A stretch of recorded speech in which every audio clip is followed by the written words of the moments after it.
A name slices through the quiet of the university campus. Han Tisu. Meet Han Tisu, 23 and back in college.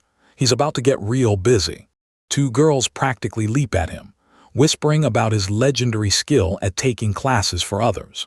100% success, 0 missed classes. Naturally, they want a piece of that action. But Tisu doesn't work for free. He hands them a literal rate card for his services. The girls are absolutely stunned. He actually charges for this. One attendance is 10,000 won at a time. For Tisu, there's only one rule: nothing in life is free, period. He whips out his phone for payment, tossing them a tiny friend introduction discount. They gush thanks, calling him teacher, but in his ledger they're just customers. Even his actual friends marvel at his hustle, wondering if they could get some help too. His answer, a rate card right in their faces, no friendship discounts. And just like that, the grind begins. He slips into the lecture hall, answering roll call for 3 different names, and it works every time. The professor finally wraps up the lesson for the day. And just like that, Tisu vanishes, a ghost. His classmates wonder if he's off meeting a girlfriend. That idea is so absurd, they just burst out laughing. As if they know he's already off to another part-time job, chasing every last one. They joke he'll never get a date. From campus, he's straight to the gas station. Then it's off to a tutoring gig, bribing kids with ice cream. And finally, a delivery job, biking through the cold night. Finally, at the bitter end of a long, long day, he settles into his other office. He checks the in-game gold price. It went up, good. This is his favorite time, his game time. He calculates he can farm until 7 a.m. and still grab 4 hours of sleep. If only real-life money poured out this easily. And on this server, he's a legend. A super famous gold farmer, dishing out insane damage without spending a single dime of real cash. But you know the best part of online gaming? The colorful characters you meet, like this guy. Meet Fallen Power Angel. An absolute fashion disaster with a pacifier and some surprisingly creative insults. He's busy trying to claim this as his guild's hunting ground, telling Tisu to get lost. Tisu's response, he just keeps farming, utterly, completely ignoring him. Back in the real world, Tisu just sighs at the constant stream of insults in chat. So many weirdos online. But hey, it makes money. And that, my friends, is exactly how they both ended up at the police station. And someone is definitely not happy. I didn't start it, they picked a fight with me first. Tisu can't believe he's the one getting an earful. He was the victim here. And then, the officer turns to him. You're Han Tisu, right? This person here is the one using the ID Fallen Power Angel. And the person who was just screaming her head off is a girl named Cha Mia. They both just stare, they know each other. And then, the recognition hits them both like a truck. What? She points right at him. Han Tisu, the real Han Tisu. The cop is just utterly lost. She grins like this is the absolute best day of her life. Know each other, of course. He's my ex-boyfriend. His ex-girlfriend from 5 years ago, to be precise. He flashes back to high school. He remembers Cha Mia as the quiet girl who always sat in the corner. Glasses never stood out, basically 0 presence. One day he passed her a note. Just a simple invitation to meet him in the library. See you later. She was completely shocked. But then a small happy smile. Except for one other thing he remembers clearly. The day they broke up, her family just vanished overnight. And if you think that's just a coincidence, well, he's always wondered why she left without a word. Now, maybe he could finally ask. But she's busy ranting about how absolutely absurd it is that he reported her. Yeah, maybe not the time. More importantly, he just can't wrap his head around it. Is this really the same Cha Mia he knew? It's only been a few years. But can someone really change this much? She feels like a totally different person. Then again, he thinks, maybe it's not impossible. He remembers his high school reunion. But still, from quiet bookworm to this, it's a bit much. Her whole vibe is completely unfamiliar. It's like staring at a stranger. Suddenly, she whirls around. Why are you following me? She thinks he feels bad for shaking her down for cash over a few game insults. She admits she was secretly hoping he'd let it slide, since they used to know each other. But no, he just had to ask for compensation. What a petty bastard. He, meanwhile, just wonders when she got so incredibly talkative. He just deadpans, "No, I just live this way, it's my way home." She's a bit thrown off. But she's not done. She might have apologized for the insults, but she's never forgiving his poor gaming manners. She warns him he's getting off easy only because it was her he ran into. Tisu just flips the script. "No remorse, huh? Wanna go back to the police station? I even gave you a discount." That shuts her up fast. So she tries a new tactic, acting all cute and pitiful, claiming she doesn't have the money. He is not buying it for a second. The pity act won't work. He's getting his 10,000 won. She drops the act, actually impressed. "You're as sharp with money as ever. You'll end up filthy rich." He stops her, "Cha Mia." And then he finally asks the question that's really been on his mind. "How have you been all this time?" She's completely stunned. He doesn't understand why she's so surprised. She manages a shaky smile. "It's just, you've changed a lot. You never used to care about what other people were doing." Then she just shuts down. Anyway, nothing happened that's worth mentioning. She tells him they aren't going to see each other again, so there's no point in knowing. As long as she pays, that's all that matters. So let's not be curious about each other. And then she delivers the final blow. "Just like we have till now, let's not care or think about each other. And just live as if we don't exist." That cold, detached smile, it's just brutal. "Well, take care." And with a casual wave, she walks out of his life again. He just stands there, utterly alone. He's furious. After all this time, that's all she has to say. She's the one who vanished. He should be the angry one. He watches her disappear into the crowd. This whole mess, just to keep her around for a little bit longer. He fidgets, his entire plan having completely, spectacularly backfired. He turns away. He guesses it's true they'll never see each other again. That was their ending. But the story is far from over. 1 month later, an announcement crackles to life over the university's PA system. We see a girl with glasses and a red hoodie, looking impossibly nervous. The announcement is calling for the freshman representative. Student Cha Mia, class of 25. Tisu sees her standing right outside the broadcast room. Wait, he thought that was the end. The name echoes again. Student Cha Mia, class of 25. Tisu can only stare in utter disbelief. Cha Mia. And the girl looks up, recognizes him, and is just as utterly shocked. Again. A hulking moving truck pulls up, shattering the quiet of Tisu Street. And from his window, our main character, Han Tisu, takes notice. He scoffs, thinking someone must have practically won the lottery to snag a room this late in the semester. A rare gem, cheap deposit, cheap rent, and a 5-minute walk from school. An absolute steal. He idly wonders about a certain girl, Cha Mia, and if she still commutes. But then he remembers their last encounter. Small World doesn't even begin to cover it.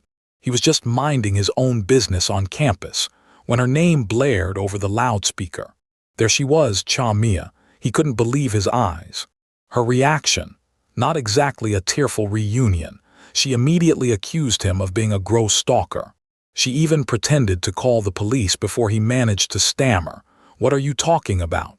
He calmly flashed his student ID. Han Tisu, Department of Media and Communication. They went to the same school, which meant she was his junior. His hoobie, get over it. Her response, a chilling "so what?" The ice in her stare could have frozen the sun itself. He reminded her they agreed to pretend they don't know each other. And with a savage little smile, she threw his own words right back at him. "Let's mind our own business, Sunby." With that cutting remark, "It'll be better for both of us," and she just walked away. He was left completely bewildered. Better for them, how? Why was she so angry? It just didn't make sense.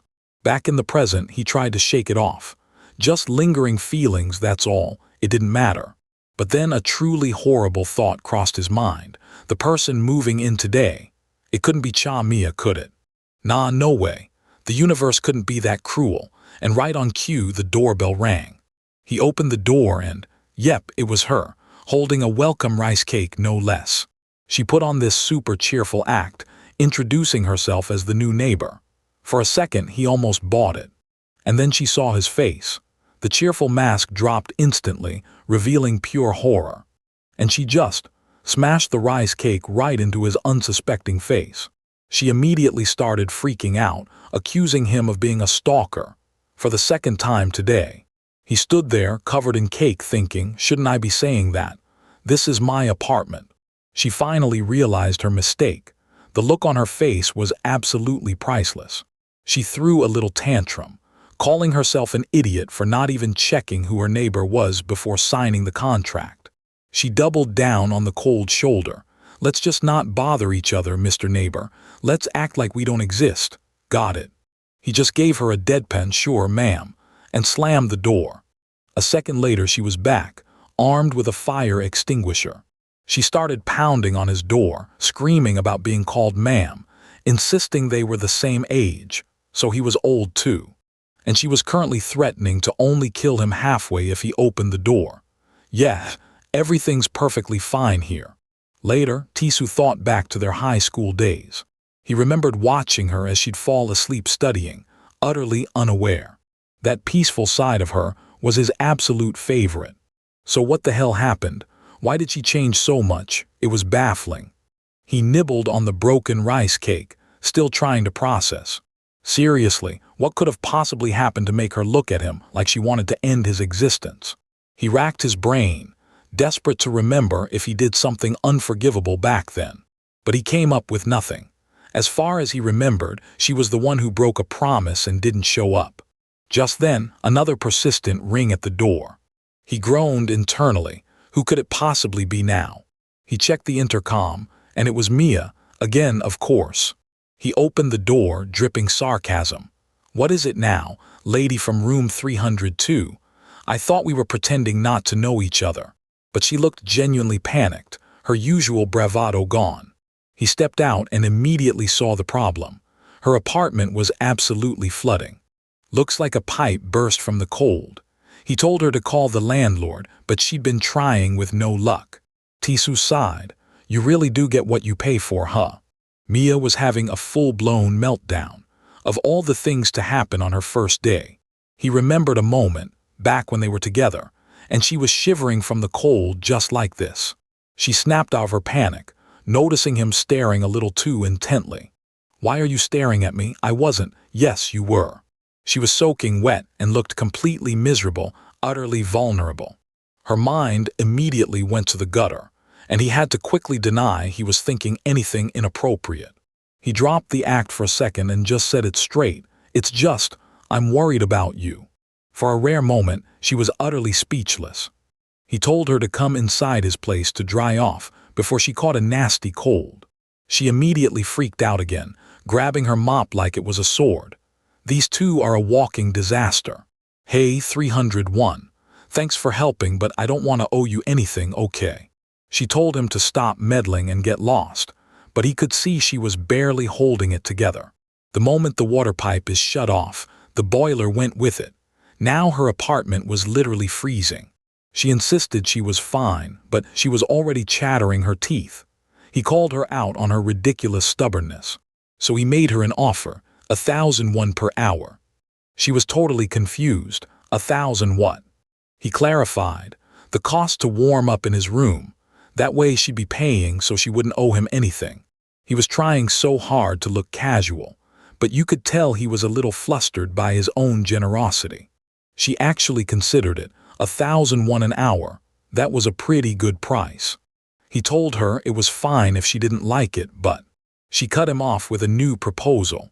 Let's just add one more condition. A condition, oh boy. A little while later, Tisu was waiting anxiously in the hall. He was starting to wonder if this was really, truly a good idea. He just meant she could hang out and stay warm until the landlord showed up to fix things. But she offered an extra 3,001 to take a shower in his apartment. He couldn't get over it. One minute she's ready to fight him with a mop, the next she's showering in his place. Wild. But more importantly, he's got this weird feeling in his chest. It's not excitement. It's the feeling that he's forgotten something really, really important. Something that's about to blow up in his face. And then it hits him.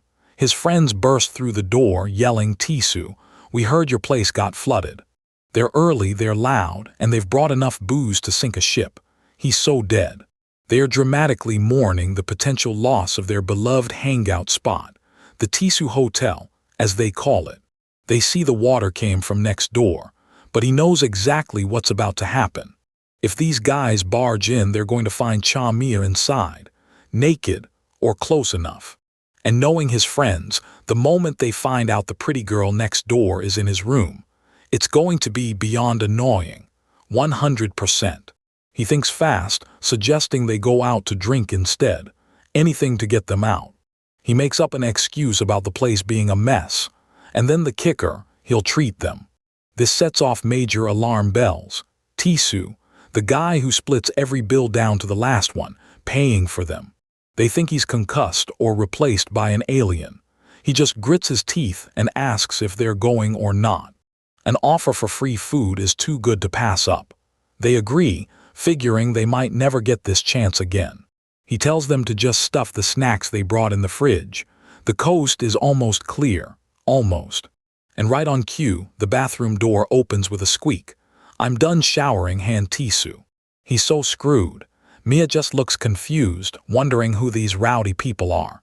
His friends lose their minds. A girl just got out of the shower in Tisu's apartment. They immediately descend on him, grabbing and shaking him, demanding to know who this beautiful girl is. They ask what his relationship is with her, eyes wide with suspicion. And he panics, throwing an arm around Mia and blurting out the first lie he can think of. "Actually, she's my little sister. My real sister." Mia's face says it all. What? Her expression is a masterpiece of disbelief. His friends are not buying it for a second. "Liar. There's no way someone that pretty is related to you. Ouch." Mia tries to protest, but Tisu shushes her, whispering that they are her department sunbees and to just go along with it. So she puts on another fake, cheerful smile and announces, "I'm his sister." But just as the crisis seems averted, just as he breathes a sigh of relief. "Oh, is that so?" A new voice cuts through the tension. A new challenger appears, and she does not look happy, not one bit. She calls them out. "But how come I never heard about this until now? Even though I've known Tisu Appa for over 10 years. This is the first I'm hearing he even has a sister." She gets right up in their faces and asks the question everyone's already screaming internally. "So, what exactly is your relationship? And you just know this is about to get so much worse. You absolutely love to see it." The next morning on campus, that disaster from last night. Yeah, the fallout's just getting started. And Haeun is still trying to wrap her head around Tisu's completely ridiculous lie. Tisu, sweating bullets, desperately tries to sell the story he pulled straight out of thin air. Haeun grills him directly. "You're telling me you just said she was your sister to cover for her. So nothing happened between you two," she presses. And Tisu just keeps repeating, yeah, seriously. Turns out that whole burst pipe incident actually got resolved pretty neatly. The apartment is under repair, complete with a surprisingly cute little sign. Though Mia still looks like she hasn't slept in a week, naturally. Because luckily, the landlord showed up right after Haeun and the others. They were able to explain the situation. Somehow, they smoothed things over without anyone getting evicted. Haeun says she'll trust him since he's not the type to lie. Tisu's face, however, screams otherwise. Now the girl giving him the third degree, the one who buys this whole story, that's not Haeun. If Appa says so, I guess it's true. She trusts him completely, maybe a little too completely. Because she's known him for a very, very long time. She's not just some junior from school. She's a childhood friend he's known for over a decade. She's the youngest daughter of the guy who ran the biggest taekwondo studio in their neighborhood. The baby of the family, coming from 3 older brothers and 1 daughter. But don't let her size fool you. This girl was born with an instinct for fighting. By the time she was in elementary school, she was already terrorizing all the older kids at the dojo. By 6th grade, she'd become a local legend for all her epic tales, which earned her a very fitting nickname from everyone in their hometown, the Crazy Chihuahua of Gwangjangdong, or Didachai for short. Anyway, Haeyoon snaps out of it and changes the subject. More importantly, she gets serious. That girl, she was definitely Mia Unnai, right? She's changed way too much. Haeyoon exclaims, observing Mia seems way more mature now. See, Haeyoon remembers the old Mia from 5 years ago too. I feel like I'm looking at a completely different person, she mutters, almost to herself. Then she gets to the real question, the one that still haunts him. Why did she disappear without a word, and why is she only back now? You went through so much because of that. A sweet voice pops up behind them, interrupting. Who disappeared? Haeyoon jumps out of her skin. It's Song Hee-soo, Tisoo's Sunbi, the effortlessly popular student council president. Oh boy, another complication just entered the chat. She thanks them for helping with prep for the department trip, even though they aren't on the council. She turns to Tisoo, a look of genuine concern on her face. Aren't you busy with your part-time jobs? And this guy puffs up his chest, practically whipping out a resignation letter declaring, no problem. I quit my jobs to make space. He brushes it off, saying he got some extra income recently. Haeyoon, however, is not buying it. She just glares, thinking, he's only like this in front of Hee-soo Sunbi. So they all get to work, moving boxes for the upcoming trip. Hee-soo is clearly in her element, directing everyone with an easy smile. This is Song Hee-soo, a senior from another department. And as Tisoo reluctantly admits to himself, she's the one he likes right now. Of course, his friends immediately show up to tease him. You ditched work for unpaid labor.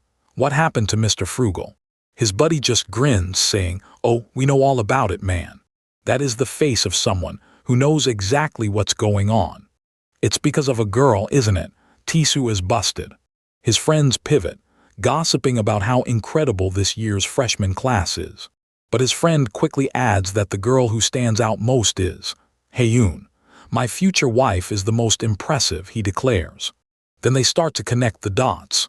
Wait, now that I think about it, you and Haeyoon yesterday. But Tisoo is already walking away, definitely not about to deal with this. He just grumbles at them to get back to work. And Haeyoon watches the whole exchange with a huge, happy smile plastered on her face. Yes. Eventually, all the boxes are packed, and the work is done for the day. Hee-soo thanks everyone for their hard work, looking genuinely grateful. She lays out the plan for the MT trip tomorrow morning. As everyone leaves, she calls out specifically to Tisoo and Haeyoon.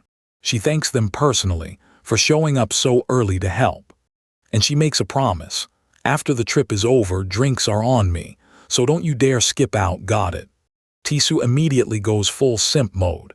Even if I get in a car accident, I'll be there. Smooth, my guy, real smooth. Later that night, Tisoo heads back to his apartment, his mind predictably racing. He'd be lying if he said Mia's sudden return didn't shake him up. But he tries to push it down hard. His focus, he tells himself, is on Hee-soo now. Even if Mia is back. He runs right into her in the hallway. Of course he does. He glances at her bag, absolutely stuffed with snacks. He just can't help himself. Wow, if you eat all that you'll get fat, dude, read the room. And she immediately explodes. What do you care? I'll eat what I want. She huffs that she was going to share them on the bus tomorrow. He, naturally, calls her a grade schooler. Tisoo shuts that down immediately. The snacks were already bought with club funds, and then it hits him. Wait, you're going to the MT too. She just gives a deadpan MHM. He flat out tells her, could you not go? I don't want you to ruin my trip. She fires back that it's her first MT, while he's a senior who's been plenty of times. Then she gets right in his face. And Tisoo finally snaps, shouting, what is it that annoys you so much? What did I do that's so wrong? Her face goes absolutely dark. Aren't you the one who did something wrong? Fine, be mad, he says, cornering her, but at least let me know why. She just slaps his hand away. "You're right," she says, her voice suddenly ice cold. "I'm the one at fault. So, I told you, don't act like you know me." He calls after her, completely stunned. And the door to her apartment just slams in his face. He's left alone in the silent hallway, completely lost. Seriously, what the heck? Why does it always end in a fight whenever they meet? The next day arrives, the day of the MT trip. And of course, there's already a problem. Hisu announces that too many people showed up last minute and the bus is completely full. So she says, 2 people will have to ride with her in her car. And you can probably guess exactly who those 2 people are. The universe just loves to mess with these 2, doesn't it? Tisu and Mia just stare at each other in mutual, horrified silence. Yeah, this is going to be a long trip.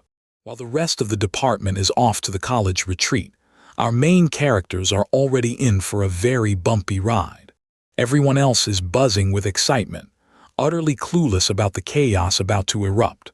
Na Hae-yoon is putting on her best poker face, but her entire universe currently revolves around just one person. Her friend clocks her wandering eyes and immediately moves in for the kill. She casually asks if Hae-yoon is already missing her quote-unquote husband, Han Tisu. Hae-yoon's face goes beet red as she stammers out the classic just childhood friend's defense. But her friend casually drops a bomb. Tisu isn't on the bus because he is catching a ride in Hisu's car. And then she adds, almost as an afterthought, that there is another passenger joining them. She thinks her name is Cha Mia. Hae-yoon freezes, the girl from the apartment, the one Tisu claimed was his sister. Meanwhile, in the parking lot, a different kind of hell is about to get a whole lot faster. Hisu, their effortlessly elegant senior, beams and asks if they are ready to go. Mia says she is ready, but then she glances at Tisu, who is already clutching a pillow for dear life. She just stares, wondering if he has completely lost his mind. Oh, but it gets better.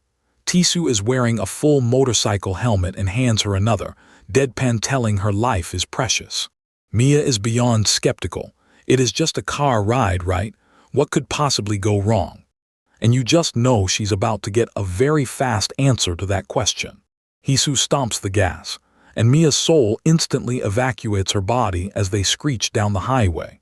They finally pull into a rest stop, birds chirping happily, but inside that car it was a war zone. Mia is slumped over on a bench, literally exhaling her life force after somehow surviving that speed run. A cold compresses against her cheek, and she weakly asks if she has finally crossed over to the afterlife. It's Tisu, backlit by the sun, offering her a drink for what he hopes is a speedy recovery. He explains that Hisu's driving is legendary among the seniors, which is exactly why everyone else fought tooth and nail for a spot on the bus. Mia pushes herself up and immediately asks why he is giving her this specific canned coffee. She tells him to thank Hisu, but she will pass. She does not even like coffee. Tisu's face drops like a stone. He is utterly stunned by her words. He repeats her words, genuinely confused. Since when did she hate coffee? In his memory, they used to share this exact canned coffee at the park, back when they were dating. Mia coldly responds that he must be mixing her up with someone else. She looks away, her expression hardening like ice as a breeze rustles the leaves around them. She says maybe she used to drink it back then, but she has no desire to revisit those old stories. And then she uses his full name, Han Tisu, stripping it of all affection. And then she drops the real hammer. She says she is truly sorry, but they need to lay down some ground rules. She makes it absolutely clear. She has no desire to get stuck reliving useless memories of the past. Then she asks him the ultimate, brutal question. Can they just treat each other like complete strangers? She turns her back to him, looking over her shoulder with an icy glare that could freeze a volcano. She reminds him that he, more than anyone, knows exactly how difficult things were for her back then. And seeing him now just brings all those painful memories rushing back, driving her absolutely crazy. Tisu stands there, frozen solid, unable to form a single word in response. The silence between them is absolutely deafening, a chasm growing wider by the second. But even through her anger, she acknowledges the harsh reality. They are at the same school, in the same department, and even live next door. Tisu looks down, silently absorbing the crushing weight of her words. Mia says she won't demand that he pretend they have never met in their entire lives. She addresses him formally as her senior, an invisible line sharply drawn between them. Then she bows deeply, a gesture of absolute formality that utterly shatters any remaining intimacy between them. She asks him to please, from this moment on, just treat her like someone he does not know. The coffee cans lie forgotten on the bench, a symbol of everything discarded. She just wants to be a completely ordinary junior to him. She even offers to apologize for every harsh thing she has said to him since their reunion. And just like that, the final door is slammed shut. This is a clean, decisive rejection. The most polite, yet utterly brutal rejection he has ever experienced in his entire life. The image of her smiling face from the past literally cracks and shatters in his mind. The warm, sweet Mia he used to know is officially gone forever. But as he tries to process this, a new, unsettling realization starts to dawn on him. He stares blankly, his mind a whirlwind racing through their history. He wonders, did she even give him a chance to show he remembered her back then? If she had just acted like a stranger from the very beginning, instead of, smashing cake in his face, things could have been so much simpler. But instead, she brought all this chaos crashing into his life. His spiraling thoughts are suddenly interrupted by an impossibly sweet voice, asking what he is doing. It is Hisu, looking absolutely radiant in the sunlight. Tisu snaps out of it instantly, and weakly jokes that he is just doing a little bit of cloud watching. Hisu tilts her head, clearly finding his excuse a bit silly. Tisu smiles weakly, admitting that cloud watching actually isn't that much fun after all. He looks down, a profound realization hitting him. Mia's words actually make a lot of sense. They say even mountains change in 10 years. 5 years is more than enough time for people to become completely, irrevocably different. Hisu takes a quick phone call, telling someone named Subin that they are almost at the destination. Tisu reflects on the fleeting time they spent together versus the vast expanse of time they spent apart. In the grand scheme of things, those 5 years apart have completely rewritten who they both are. Hisu finishes her call and turns her warm, genuine attention back to him. She smiles beautifully, her concern evident as she asks if something is wrong. And right there, Tisu's heart absolutely skips a beat. Just look at that blush. In this exact moment, he realizes something profoundly important about his own feelings. He praises her, gushing that she picked an incredibly nice place for their department retreat. Hisu beams with pride, explaining that since it is her last retreat before graduation, she truly wanted it to be memorable. And here it is, Tisu's actual plan. He wants to confess his feelings to Hisu before she graduates. The coffee cans are tossed into the trash, a decisive gesture of him finally letting go of the past. Even though Mia is back in his life, he absolutely convinces himself that his heart won't waver. He asks Hisu where their struggling freshman passenger has run off to. And then Mia walks up, wearing a complete set of heavy-duty, full-on hockey safety gear.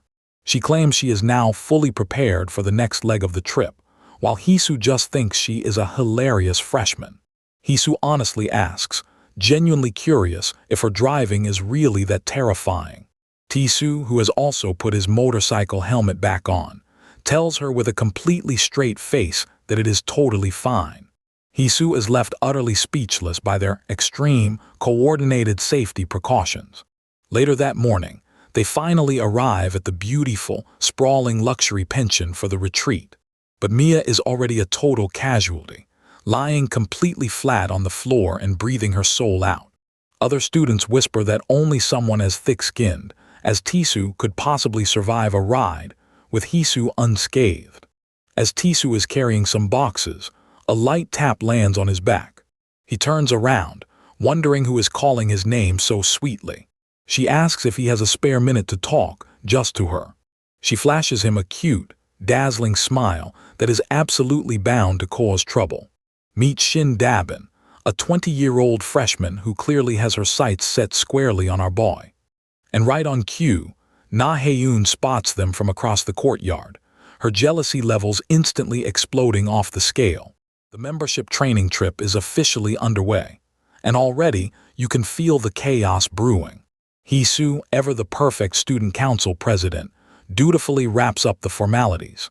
But everyone knows why they are really here, the drinking party and the groups, already pre-assigned. She leads a department cheer, trying to inject some spirit. But Tisoo's group immediately sets off alarm bells. He's caught between the new girl, Dabin, and a very grumpy Hae-yoon. Meanwhile, Mia's also having a fantastic time. She immediately tries to switch groups, but no luck. One switch per hour.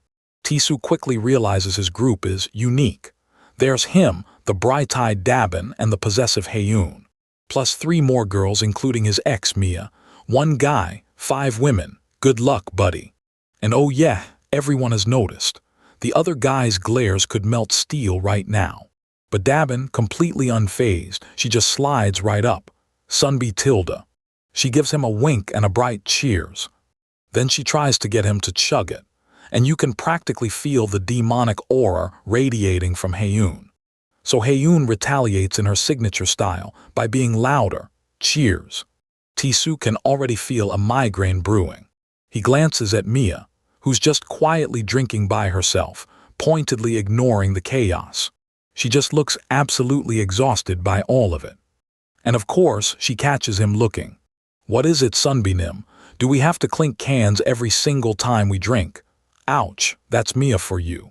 He just takes a sip, and the realization hits him. He's trapped between a flirty freshman, a jealous childhood friend, and a very bitter ex-girlfriend. Yep, this is going to be a very, very long night. Turns out, this year's MT had a way bigger turnout than usual. And the reason, it was actually pretty simple. It was all because of 3 particular freshmen, the so-called influencer trio. First up, Ha Yoonji, a popular study vlogger with 40,000 subscribers. Then there's Do Yeonwoo, who runs a horror radio channel. Her husky voice is apparently a huge hit. And finally, Shin Dabin. Someone asks Tisoo if he knows her and he just blinks. Am I supposed to? Dude, she's Dabin's Fun Day, a famous game streamer with over 320,000 subscribers. Dabin plays it cool like it's no big deal. But yeah, she's the most famous of the bunch.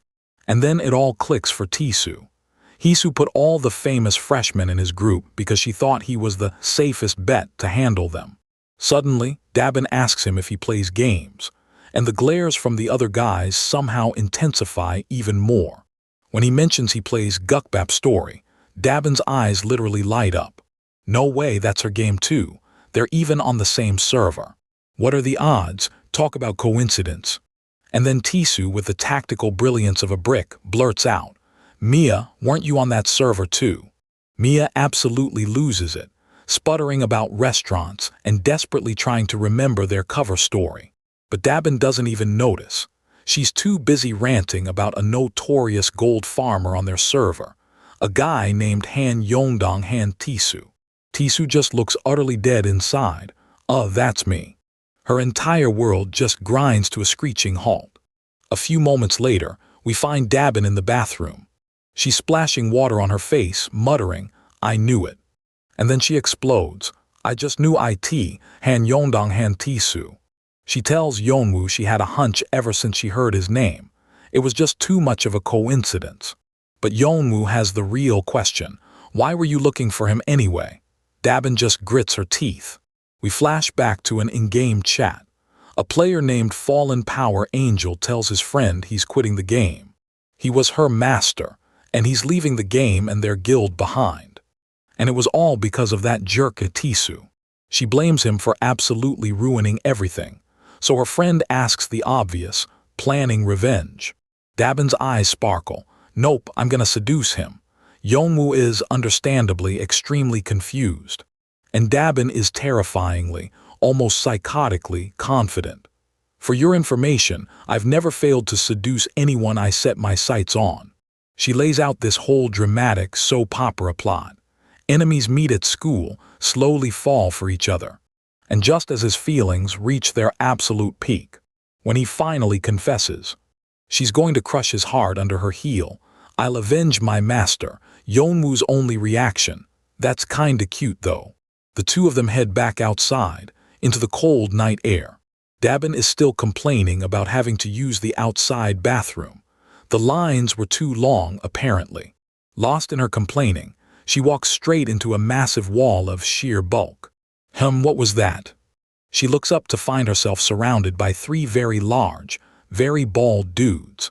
Their first thought, she's cute. Followed by, I'm sure I've seen her somewhere. Dabin is absolutely frozen in sheer terror. Panicked, Yeonwoo sprints back towards the party like her life depends on it. She bursts in, screaming for the seniors. Something's wrong. Dabin is. She's surrounded by the university's wrestling team, who, it turns out, are her biggest fans. It's devolved into an impromptu autograph session. Everyone back at the table is just baffled. Is that really a problem? But hearing fans signing, a bunch of other students immediately make a break for it. Hisu yells for Tisu and Haeun to help control the crowd. And of course, Haeun is on it. But just as Tisu is about to follow, about to step out into the chaos, Mia grabs his shirt. "Wait, Sunbi, don't go outside." She looks absolutely dead serious. There's a problem in the girls' dorm. She grabs him hard. He's confused, but Mia is dead serious. "Wait, Sunbi, don't go outside." The chaos outside means nothing. The real problem, she insists, is inside the girls' dorm. And then she pulls him straight into the forbidden zone, the girls' private rooms. Tisu knows he shouldn't be here, but Mia insists.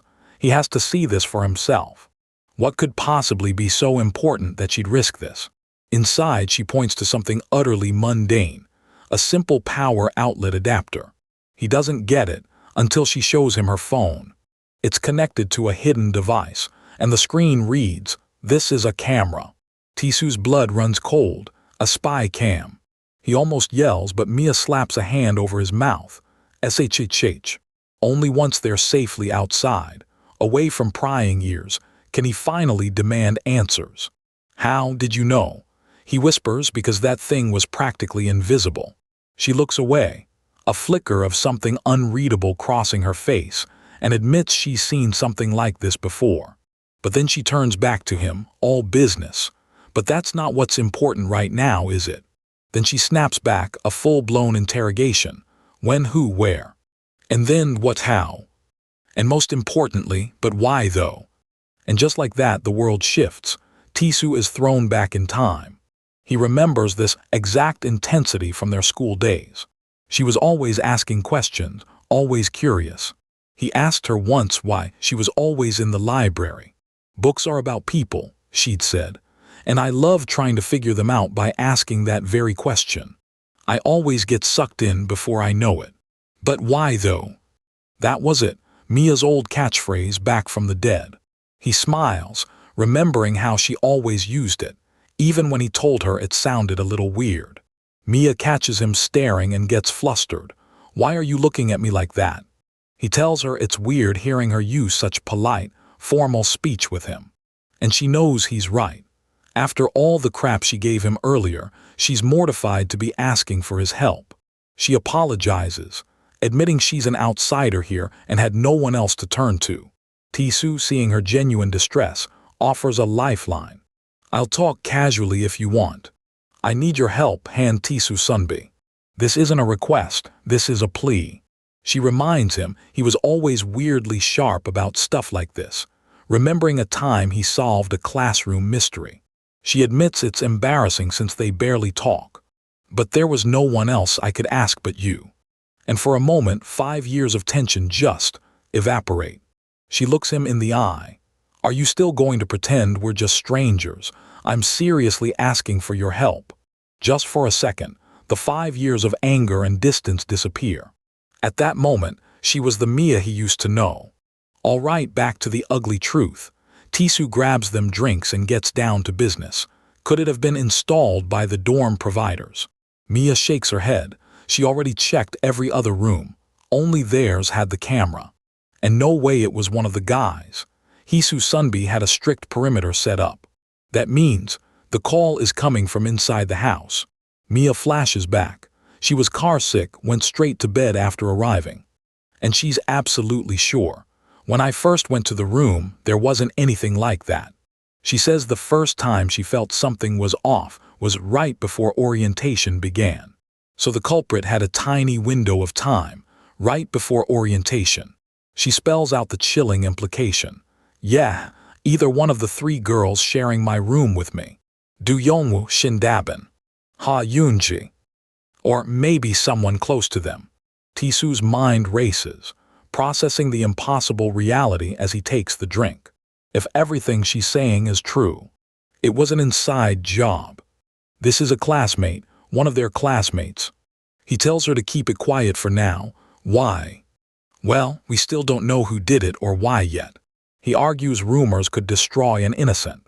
She agrees, but suggests telling Hisu Sunbi. Mia thinks Hisu is trustworthy, the student council president. Tisu, meanwhile, is suddenly sweating bullets.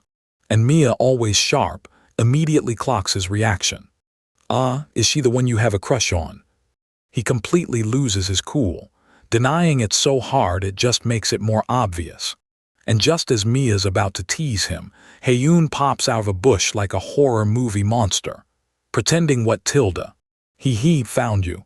She's clearly wasted, eyes swirling. She wraps her arms around them, demanding to know what her appa and Mia Unnai were sneaking off to do. Tisu asks about the wrestling team.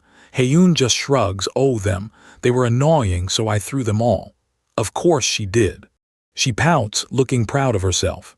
Mia visibly shrinks. She's been dodging Haeyoon ever since their last disastrous meeting. But Haeyoon's not having it. The jealousy boils over. Seriously, what's up with you, Unnai?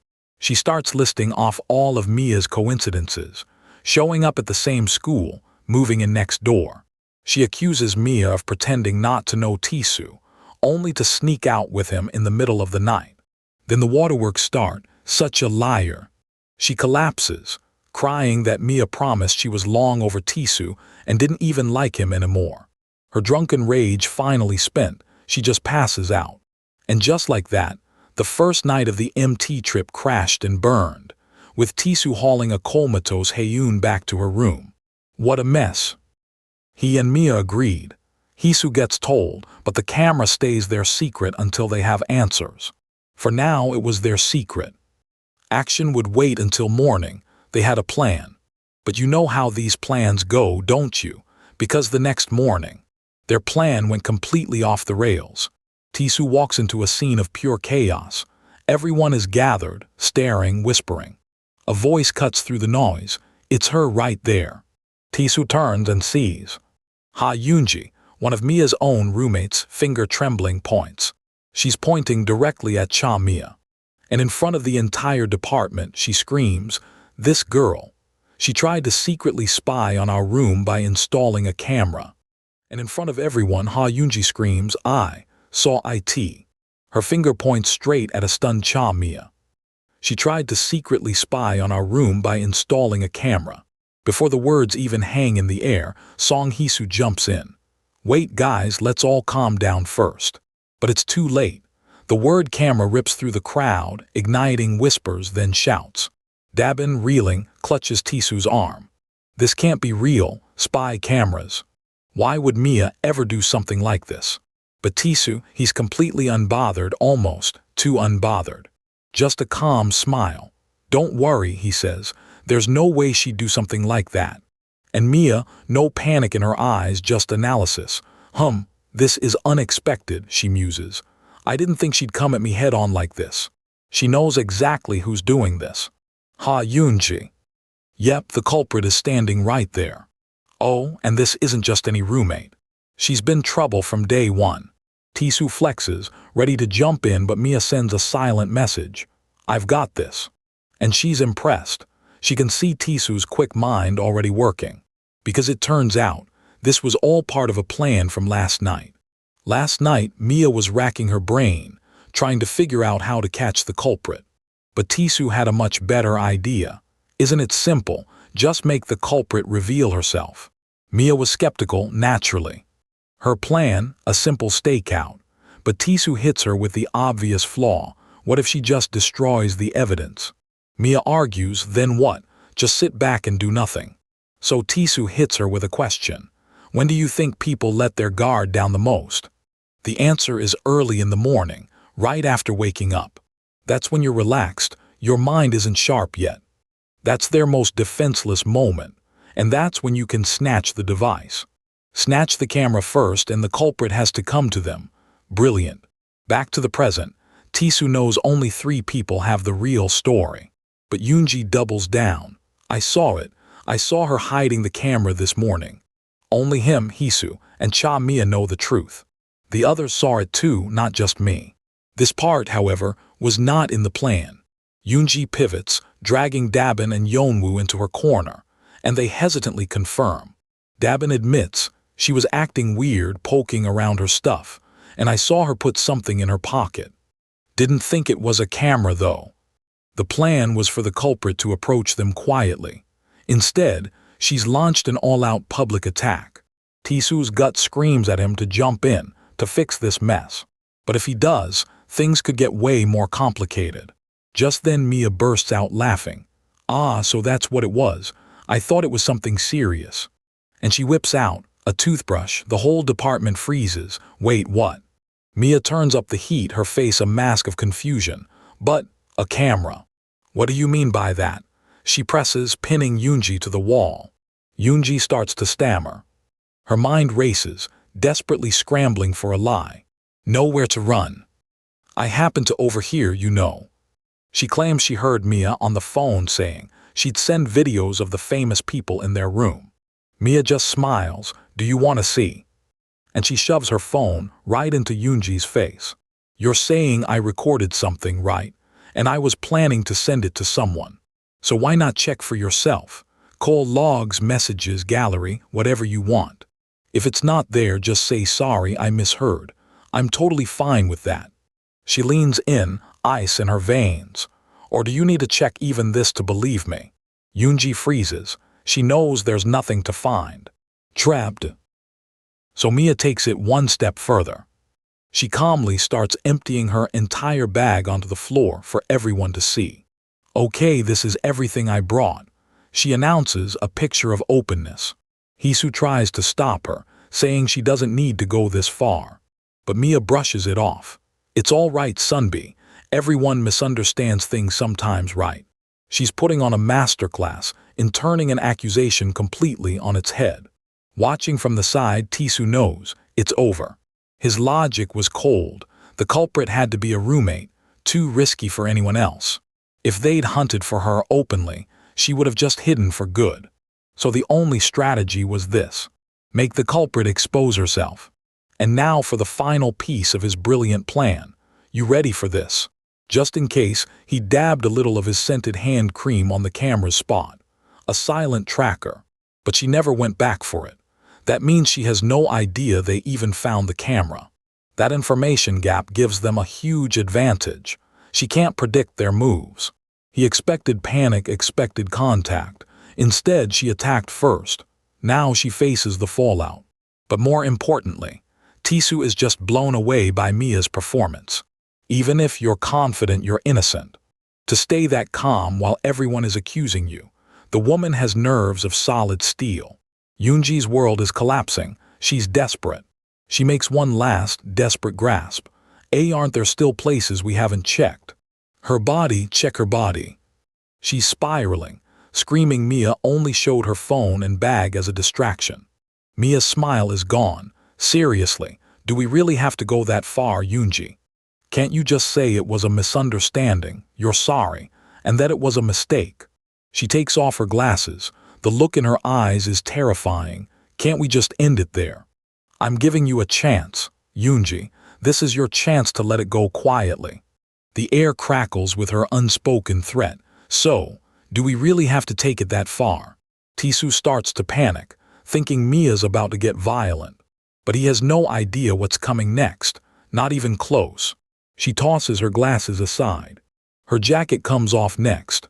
And then, in front of the entire department, she pulls her shirt off over her head. The room goes dead silent. She stands there in just a sports bra and looks Yoonji dead in the eye. So, what's next? Where are you going to say I hid it this time? In my hair. The smile is back, but now it's pure predator. Yoonji can only stare, her will utterly broken.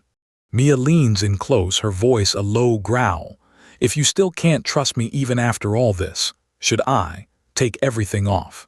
Yoonji's face glistens with sweat, the full weight of her mistake crashing down. Would that finally satisfy you?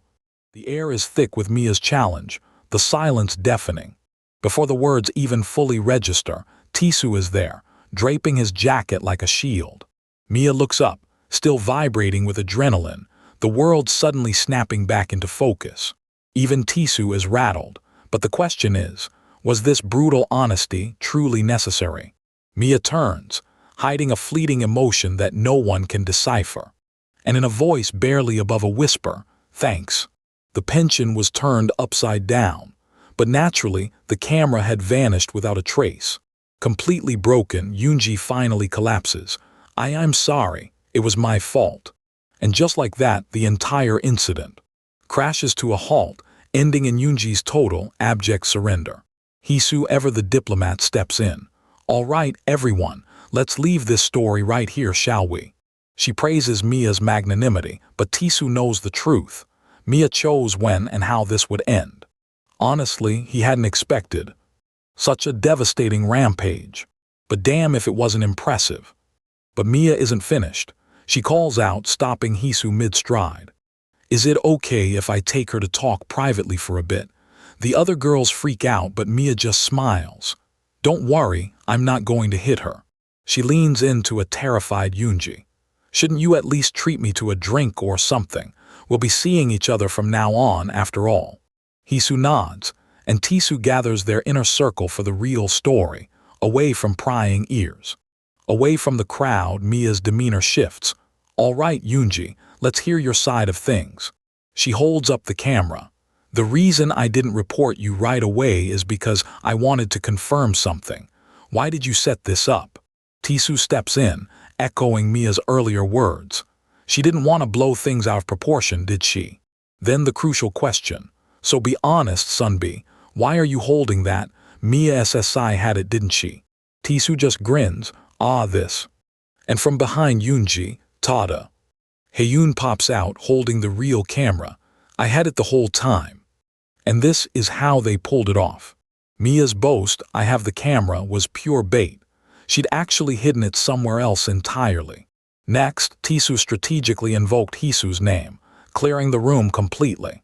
Just enough time for an unsuspecting Haeyoon to slip in and secure the evidence. Tisu details the psychological trap to a speechless Yoonji. I imagine it was rather confusing. The camera gone, called out, then Mia the suspect empty-handed. Total, undeniable panic. Yoonji tried to feign normalcy, but her guilt was a dead giveaway. When the three of you were leaving, the only one who glanced back at the power outlet was you, Yoonji. After that, the rest was merely a formality. They checked the memory card and found the footage of Yoonji turning on the camera, caught dead to rights, red-handed. But what truly surprised them were the other videos on the card.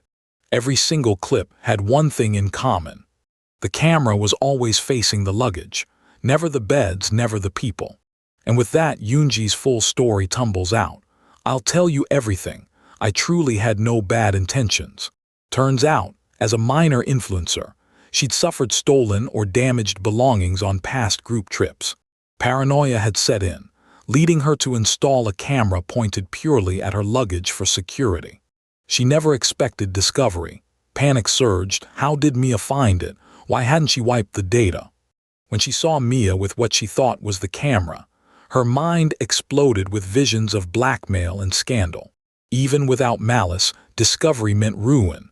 If people found out about the camera, her reputation, everything she'd built, would vanish instantly. The device had a button to wipe the data remotely, but she needed to get her hands on it first. So she lashed out in pure, unadulterated panic. Mia couldn't hide it. She had to get it back, fix the mess. Strike first before Mia did. She just sobs, "My mind just went completely blank."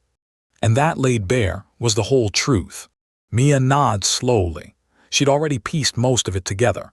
A truly sinister motive wouldn't have just filmed luggage. Yoonji continues to apologize, completely broken. Tisu understands. Mia must have suspected this all along. That's why she kept quiet. That's why she came to him, not the police. Mia looks Yoonji in the eye. "All right, I'll trust you." The others are stunned silent. "Why are you all looking at me like that? She admitted her mistake. That's enough, isn't it?" Yoonji can't believe it. "Really? Are you really okay with this? After everything I did to you, Mia, Unnai." Even Tisu is impressed by her mercy. Mia just shrugs. "It's fine. I was just curious why you installed it, and it's not like I actually became the culprit." Dabin and Yoonji are just in awe. "So cool." She continues, "And like I said, I don't want to ruin the semester this early. We'll simply watch you to see if you're telling the truth. And then the hidden blade, and if you're lying." Her eyes turn sharp, a terrifying grin spreading across her face. Then, the other girls physically recoil in fear. Haeun whispers to Tisu, "Is that really the same Mia Unnai that I know? She seems like a different person." "A different person, huh?" Tisu knows exactly what she means. Later that night, Mia walks up to him. "Thanks, Han Tisu, Sunbi." Tisu is still carrying the passed-out Haeun on his back. "For what?" "For helping without asking anything," she explains. "Honestly, I was worried. After how harsh I was, you could have just ignored me." And then she admits it, "I might have." A ghost of a smile, a glimpse of the girl from 5 years ago. "Misunderstood you a bit." Tisu watches her go, reeling from the sudden, massive shift between them. And that's how the pension incident, for now, quietly faded into the night. They respected Mia's wish, and kept the whole story between the few people who knew. Yoonji calmed, handed over the device, promised cooperation. With the SD card as insurance, Tisu doubted she'd try anything again. Yoonji explained to her roommates, Dabin and Yeonwoo. As fellow influencers, they understood her paranoia immediately. In fact, they spent more time apologizing to Mia than anything else. Mia stretches, finally able to relax. "Anyway, thanks for everything, Sunbi." She even gives him a compliment. "Honestly, I didn't know your quick thinking would work so well." Tisu looks at her. "By the way, are you going to be okay?" "About what?" "I mean, back there when everyone saw you with barely any clothes on, aren't you embarrassed?" She gets instantly flustered. That's just because she kept pushing and wouldn't admit it. What else was I supposed to do? Besides, it was just a sports bra anyway. She blushes, unable to look at him. Just so you don't get the wrong idea, I'm not that kind of girl, okay?" Tisu plays dumb, "That kind. I'm not someone who just strips wherever, whenever, okay?" She stomps off, embarrassed. "When I say it once, please get it the first time, geez." Tisu just smiles. Yeah, that's not what he was thinking. He gets serious for a second. "But just imagine if she'd been lying through her teeth." Mia scoffs. "Then I'd have involved the police, but she doesn't seem the type. Her plan was way too simple." She winks. "Well, let's just deal with it if that day ever comes." As far as Tisu is concerned, if she's fine with it, it's not his problem. Mia sighs happily.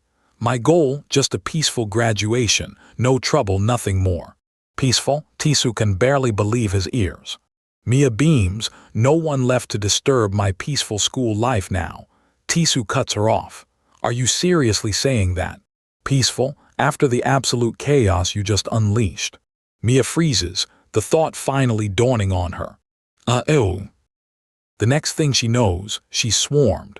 A brand new fan club, courtesy of the department's male population. And the girls are just as obsessed. "Why were you hiding how cute you are?" "Why ye?" His friends corner Tisu. "Hey, isn't that your little sister? Explain." Oh, you know, she had absolutely no idea what was coming. She hadn't realized, ditching the glasses, going full badass. It just made her the entire department's new obsession. It's so much better now that you ditched that dorky disguise. They're practically drooling. I always thought you were cute. Do you not know how to do makeup? I can teach you. Mia is utterly overwhelmed, desperately trying to escape the surging horde of her new fans. And for a department so eccentric they call themselves Weirdo.com. A new, interesting character is simply the best kind of toy. She has, without a doubt, carved her mark as utterly unforgettable. And she only realized the full extent of her newfound fame after getting home and checking social media. And just like that, Mia's bomb drops, and the hidden camera crisis evaporates. Now, the second day of the MT trip is settling into night. And look who's playing MC. Ha Yoonji, trying her best to make everyone forget she publicly humiliated herself just hours ago. Her damage control tour seems to be working.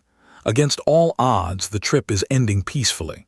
Hisu's just relieved the drama's over, but Tisu, he sees the real architect of this piece. After Mia's absolute power move, she's not just a hero, she's the new department celebrity. The upperclassmen are completely obsessed. Tisu can't help but be amused. He knows this means months of fawning, hero worship, and probably a fan club. But then he remembers. This isn't why he came. He was supposed to be getting closer to Hisu. The entire trip, his whole plan was to get someone on one time with his crush. But it's not like he didn't try. He looked for his chance and saw an opening, a perfect excuse to step out together for more drinks. But no, of course not. As student council president, Hisu couldn't leave, so she sends him instead. And just like that, another perfect plan, perfectly derailed. This was pretty much the story of his entire trip. He figures he'll just have to go alone, but it's a bit of a walk, and everyone else is thoroughly preoccupied. Look, there's another poor soul trying to catch a girl's eye. Just as he's about to head out, he gets called over to the girl's dorm. And they've captured the entirely passed-out Haeyoon. Now, they're decorating her face and want him to join the incriminating group photo before she wakes up. He politely declines. Looks like he really is going alone.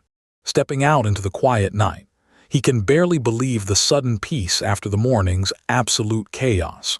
And his thoughts drift back to the person at the center of it all, Mia. It's the first time he's really seen her in 5 years. Of course, she's changed. But it's more than that. The way she knew about the camera, how she handled the accusation. She was so incredibly calm, even with a criminal accusation hanging over her. None of it adds up. Seriously, what on earth happened to her during those 5 years? Was she caught up in something dangerous, or maybe something even darker? He stops dead in his tracks, just up ahead. Standing alone in the moonlight is none other than Mia. Mia. She turns surprised. And then she just bolts. What is she doing? She trips almost immediately, sending pebbles flying. He rushes over to help. Are you okay? She looks up at him, genuinely shocked, hand Tisu. And then she asks him to just pretend this never happened. She'll even buy him ice cream for goodness sake. He explains he's just on an errand, and you can practically see the tension drain from her shoulders. She really thought the Sunbees had sent him to drag her back to the party. Poor girl's been hiding out.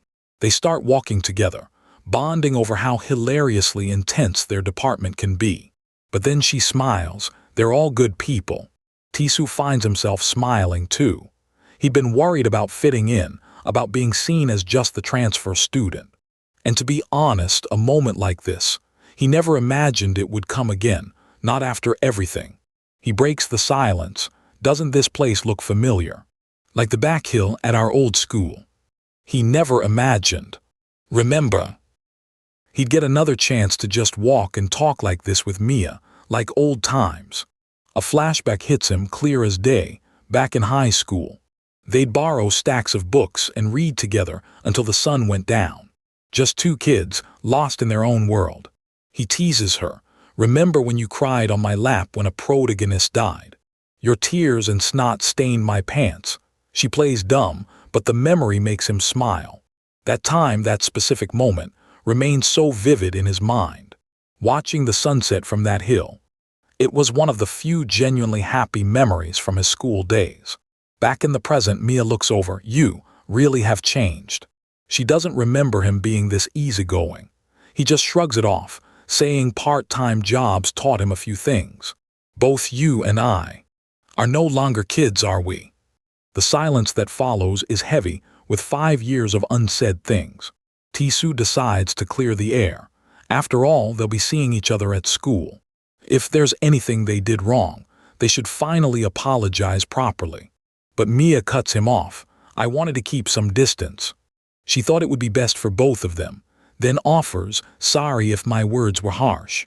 She asks if he remembers what she said on the first day of school. How she told him to mind his own business, that it was better for both of them. It wasn't because he did anything wrong. She repeats what she said before, it's my fault. She just never imagined fate would keep throwing them together like this. And then she lets something devastating slip. If, on that day at the police station, or at school, we hadn't met again, I wouldn't have acted so cold towards you. And then for the first time, a genuine apology. I'm sorry, Han Tisu. But she still doesn't want to dig up the past, does she? She says it was a really tough time for her. She knows they can't avoid each other until graduation, so if he really insists, she could tell him. And then she drops a bombshell. Moreover, once we graduate, I will no longer be around, you see. Oh, you hear that? That's the sound of 1,000 red flags. Tisu is utterly speechless. Mia, however, quickly changes the subject, saying it's getting cold and they should head back. He couldn't bring himself to say anything more, because he knew that if he dug any deeper, he might just be reopening old, painful wounds. If he pushes just a little bit more, he gets this terrible, gut-wrenching feeling that Mia might suddenly vanish from his life all over again. And we all know he couldn't bear that a second time, could he? Just like that day she disappeared all those years ago. But his spiral is violently cut short by Hisu calling for him. She's being mobbed by the ravenous drink fiends. Apparently, they need their booze more than anything. The moment is over. Time to get back to the party.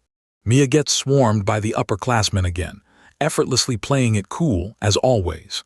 Tisu watches her go, a new resolve settling in. He decides to let it rest for now. There's no rush. After all, Mia said she'd be around until graduation. And today, he thinks, isn't the only day they have. He steps forward, resolved to take things one day at a time. And so, his first MT as a third year draws to a close, leaving him with more questions than answers. And then, on the way back, a sudden, terrifying screech of tires. The car lurches violently to a halt on the side of the road. And Tisu finds himself in a very, very compromising position, with none other than Song Hisu. 1 second, pure chaos. The next, a quiet intimacy Tisu never dared to dream of. They were driving back from the department trip, uneventfully. Then a sudden, violent lurch flung everyone forward. And Tisu found himself, quite literally, holding his dream girl, Hisu. His heart is doing absolute backflips. See him, the man is absolutely, irrevocably frozen. It was the final day, the long road home stretching ahead. Even Hisu, his untouchable crush, was undeniably flushed from the contact. It took 3 whole days just to get a single moment alone with her. But of course, someone's got to clear their throat and ruin the vibe. From the backseat, Mia's voice sliced through the tension, demanding to know if they could finally get moving. Haeyoon chimed in, perfectly practical, pointing out the windshield was totally fine. Tisu quickly stammers an apology, pretending he just tripped, while Hisu tries to play it cool. Yep, the romantic moment is officially dead, thanks to the 2 passengers in the back. Mia is absolutely miserable, wishing she had just taken the public bus instead. Haeyoon looks over, highly skeptical. Really? She asks Mia straight up if she avoided the bus on purpose. Mia could only blink, completely blindsided by the accusation. Haeyoon leans in closer, demanding to know if Mia still has feelings for Tisu. She thinks Mia missed the bus just to steal some extra time with her ex. Even though Mia claims she was completely over him, Haeyoon isn't buying it. Faced with this angry, jealous face, Mia just can't help herself. She lunges forward and plants a massive, playful kiss right on Haeyoon's cheek. Mia giggles, telling her there is absolutely nothing to worry about. She insists finding Tisoo at this university was a pure accident. She never planned to see him again. After all, it has already been 5 long years. They were just a couple of kids back in middle and high school. She hasn't seen him in forever, so those old feelings are ancient history. Mia flashes a relaxed smile, trying to put Haeyoon's mind at ease. Haeyoon pouts, still looking incredibly grumpy about the whole thing. Then Mia's smile turns a bit mischievous as she offers to help her out. She whispers, "Should I help you get together with Han Tisoo?" Haeyoon's face completely explodes in a bright red blush as she panics. But Mia's expression softens as she mentions something she's been curious about. She wonders how Tisoo could possibly be so blind when everyone else knows Haeyoon likes him. Haeyoon looks down, admitting that Tisoo has been tutoring her since she was a little kid. Because of that, he's always seen her as a little sister or just a student. Mia can't help but burst out laughing at this silly explanation. Mia tells her not to worry, advising her to keep trying even if it takes 100 attempts. But first, Mia points a finger toward the front window. She wants to address the elephant in the room. The undeniable elephant standing right outside, in plain sight. She points right at Tisoo and Hisoo standing together outside the car. Mia points out that if Haeyoon wants to win, she needs to tackle that competition first. Their intense conversation continued as the world outside blurred past. Just like that, a whole week flew by. The new university semester is now in full swing. Tisoo is walking through campus when he hears someone shouting. Someone is calling out Mia's name. Since the infamous mountain trip, everything had changed for Mia. Mia has become the absolute center of attention among the freshmen. She's basically a campus celebrity now. She sighs, asking her shadow to please stop following her around. And who is that shadow? It's Yoonji, clingier than ever. Even though Yoonji was the one who planted the camera, she now treats Mia like a goddess. Yoonji is totally head over heels, begging Mia to try streaming with her because she's so cool. And Mia finally dumped those giant glasses and oversized clothes, looking completely different. Tisoo had to ask her why she finally decided to dress up.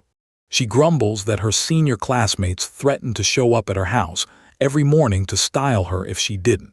So she basically had no choice. Tisoo looks at her, realizing she always had good taste, she was just hiding it. Suddenly, a loud voice cuts through his thoughts. Haeyoon leaps out of nowhere and glues herself to Tisoo's back. She happily asks him if his classes are finally done for the day. Lately, Haeyoon has been way more clingy than usual. She blushes, nervously asking if he wants to go look at the cherry blossoms together. She's trying to be proactive, just like Mia suggested. Tisoo blinks, "Wait, flower viewing." Suddenly, a brilliant, money-making idea hits his brain. He immediately puts up a sign, "Instant photos for sale 50001." Instead of a romantic walk, Tisoo has set up a photography business right under the cherry blossoms. Haeyoon sits on the picnic mat, her face completely twitching with disbelief. She asks him what happened to their actual flower viewing date. Tisoo explains that he won an instant camera in a school event back during his freshman year. He realized selling it used would lose value, so he decided to use it to make some quick cash today. He beams, thanking her for giving him such a profitable idea. Haeyoon sighs, trying to look on the bright side. Technically, they are still spending time under the trees. But Haeyoon knew exactly what kind of man she'd fallen for. But she still wants a real date with him. Her feelings haven't changed since the day she first liked him. She stands up and starts shouting to attract customers, fully supporting his crazy hustle. But she makes him promise that once they finish, they are going on a real walk together. He smiles and agrees, sending her heart into overdrive again. Just as she started dreaming, a curious voice cut through the air. 5,001 per shot. Both of them freeze instantly as they recognize the voice. It is Shin Dabin, standing there with a smirk, asking if she can choose who she takes the photo with. Haeyoon is caught in a moment, a memory frozen in time. The instant her feelings for Han Tae-soo shifted from friendship to something far more. It was years ago under the cherry blossoms, when everything felt simpler, brighter. She watched him from a distance, seeing him interact with others, and felt that first real pang of affection. Snap back to the present and the MT is in full swing. The sun is blazing and cameras are clicking like mad. Tae-soo is playing photographer, lining up the perfect shot with an easy grin. The girls are all smiles, posing like the world is their personal runway. Everyone is having a blast, fully leaning into their newfound department celebrity status. Time for the obligatory group photo, and right in the center, looking uncharacteristically pleased, that would be Mia. Dabin is genuinely impressed. She didn't expect the campus nerd to have such a good eye for lighting and angles. Tae-soo plays it cool, suggesting maybe the model was just that good. Smooth Tae-soo, real smooth. Dabin isn't letting that slide. She knows a flirtatious line when she hears one. She leans in, teasing him about his oppa status while Haeyoon watches from the background, literally turning blue. Dabin reminds him he was shy earlier. Was he just nervous because of all the people around? Dabin purrs about finding somewhere much more private for photos. Haeyoon is visibly short-circuiting. Suddenly, a hand drops onto Dabin's shoulder. The atmosphere shifts, a silent alarm bell ringing. It's Mia, and she doesn't look like she's here to join the photo shoot. She suddenly has a craving for milk tea and cake, and she's calling in that favor Dabin promised her. Dabin tries to wiggle out of it, claiming she's busy, but Mia isn't taking no for an answer. The tone shifts instantly, dangerously. Mia's eyes go dark, a silent threat. She wants that tea, now.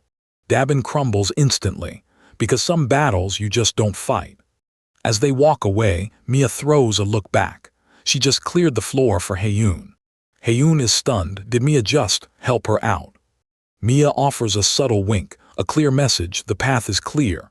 Now act on it, Haeyoon. Haeyoon is practically moved to tears. Her rival just became her wingwoman. What a twist. She clutches her chest, heart racing. This is it, her chance to finally be alone with him. She tells herself not to lose her nerve. Not now, not ever. If 10 tries aren't enough, she'll just try an 11th. That's the Haeyoon way. She gathers every ounce of courage she has, a deep breath steadying her. Confidence, it's all about confidence. Fake it till you make it. She calls out to him. Tae-soo turns, oblivious as ever, a question in his eyes. She asks if they can use the rest of the film just for the two of them. It's a total confession moment, hanging in the air. Then a voice, seemingly from the very depths of Haeyoon's personal hell, shatters the moment. Tae-soo has arrived, and Haeyoon's soul has officially left her body. The student council president heard there was a pro photographer on site, and she wanted in on the action. She brought the entire department. Tae-soo, the ultimate simp, agrees to stay all night if he has to. Poor Haeyoon. The universe really said not today, sweetheart. She can't believe the timing. It's like Tae-soo has a sixth sense for ruining her precious moments. The private photo session turns into a giant group hangout. Haeyoon looks like she's dying inside. The rest of the MT becomes a blur of cherry blossoms and crowds, a lost opportunity. Haeyoon tries to keep a brave face, but that was a critical hit to her spirit, a crushing defeat. The scene shifts to Jile Dairy Park. The trip is over, and reality is setting back in hard. Tae-soo is walking home, his mind still buzzing from everything that happened, a whirlwind of memories. The next day, after his part-time job, he takes the scenic route home, needing a moment to himself. He spots a familiar figure under the trees, bathed in the moonlight, an ethereal presence. Is that Chamia here? Of all the places in Seoul, he finds her here. In Jile Dairy Park, notoriously known as a couple's haven. He notices she looks different. She's actually put effort into her appearance tonight, truly stunning. She looks breathtaking, and Tae-soo's brain immediately goes to the worst possible conclusion. Is she on a date? Tae-soo, ever the detective, finds himself lurking in the shadows, an accidental peeping Tom. Wait, never mind. She's just struggling to take a selfie. Some things, it seems, never change. Tisoo reflects on how much Mia has changed since the semester started. She's actually become a model student. Even Haeyoon, who shares classes with her, has noticed the dramatic shift. Haeyoon texts him that Mia's popularity is absolutely exploding, a wildfire across campus. She's got the looks, the mysterious vibe, and the grades. She's the full package now, the complete deal. Back at the department, even the guys are talking about her. She's officially the girl crush of the campus. Tisoo realizes he isn't the only one who has noticed how much she's glowing lately, how she shines. He sees the way heads turn, the stolen glances. And for some infuriating reason, it's starting to get under his skin. But the biggest change, since that night at the MT, she doesn't avoid him anymore. She actually greets him in public, a casual nod or a quick wave. It catches him off guard every single time. They aren't close, but they aren't enemies anymore. It's progress, he guesses. She told him they shouldn't make it awkward, since they'll be seeing each other around campus anyway. She admits she was being overly conscious of him before. She's ready to just be casual, to move on. Tisoo watches her laugh with her new friends, completely at ease. She really has moved on. She realizes there's no need for the hostility anymore. The past is the past, forgotten. Tisoo wonders if he should be the one to step up and acknowledge her first tonight, break the silence. But then he remembers, every time he gets involved with her, things get messy. And you know exactly where this is going. Better to ignore her, he decides. Go home. Farm gold in his MMORPG, far less complicated than ex-girlfriends. He turns to leave, but then he hears something that makes him stop cold, a prickling sensation. Two guys are cornering Mia. They're trying to pull the oldest trick in the book, and it's not looking good. Tisoo watches, wondering if these guys are actually friends of hers or something worse. Mia tells them she has company and they should move on. Tisoo realizes they're total strangers. The guys aren't taking the hint. They're pushing for a drink, getting way too close for comfort, too insistent. Tisoo takes a step, instinct overriding years of caution. He needs to do something. Then he hesitates. Should he really get involved? He knows how she gets when he interferes. She said she was here with someone, right? Maybe she's got it covered, maybe she doesn't need him. If he steps in and messes up her plan, he'll never hear the end of it. The embarrassment alone. Suddenly, Mia grabs his arm, yanking him into the light. See, here he is, she declares, a wide smile on her face. Tisoo's soul vacates his body. He just became an unwilling participant in whatever this is. And yes, you guessed it, things just got messy. Mia looks the guys dead in the eye and drops the bomb. She's in a budding relationship with this guy, him. She clings to his arm, giving the most convincing happy girlfriend smile ever recorded, a perfect performance. Tisoo can only think one thing, what? Mia looks them dead in the eye and drops the bomb. I'm currently in a budding relationship with this guy right here. She clings to his arm, giving the most convincing happy girlfriend smile ever recorded. A perfect performance. Tisoo is completely short-circuiting. His ex Cha Mia is doing, what? She shoots him a desperate wink, practically begging him to play along. He freezes. This was all just made up. Tisoo just stammers out, that's how it is. The two guys share a look, they're not buying it. He tries to regain control. Excuse me, Cha Mia. She answers with a sickeningly sweet, yes, Han Tisoo. And then the situation gets about 1,000 times worse. These aren't just random guys. They are his junior co-workers from his part-time job, and they recognize him. Just as Tisoo thinks everything goes sideways when Mia's involved, he hears a small, shocked, huh. And of course, who else would be walking by at this exact moment? Na Haeyoon. Holding 2 ice cream cones, she just stares at the scene, completely bewildered. Why are they together? But his co-workers are totally oblivious, already playing matchmaker and whipping out a phone. Okay, you two, get a little closer. Mia is desperately trying to backtrack now. No, I'm telling you it's a misunderstanding. She insists he's just someone she knows from school, that she just grabbed him to escape. They're not listening. They just shove her and Tisu closer together for the picture. Then Tisu makes a move. He grabs her arm. Mia looks up at him, stunned. He sighs, it's no use. He knows these guys. He explains they are in springtime mode. Anything she says, they'll just twist into something romantic. Mia gets it. She tells him to just bear with it for a minute. A few photos will be the fastest way to end this. She looks down, looking genuinely sorry for dragging him into this. Tisu sighs, acting like he's doing her a huge favor. Well, if you insist, I do owe you one after all. Mia gives him a sharp, annoyed look. And for a second, Tisu actually cracks a smile. Just kidding. Mia quickly clarifies, mostly to herself, that there's no special reason. This is just to escape. Tisu looks away, blushing slightly. Yeah, I get it. Their coworker cheers. All right, let's take it then. 1, 2. The camera clicks. And just like that, he's taken a photo with her for the first time in 5 years. The next day, spring on campus. The season when love supposedly blooms everywhere. Even at the prestigious Seohan University. Tisu overhears other students making plans for club recruitments, planning to join with their boyfriends. Yep, love is everywhere. Tisu heads for the media department student council room.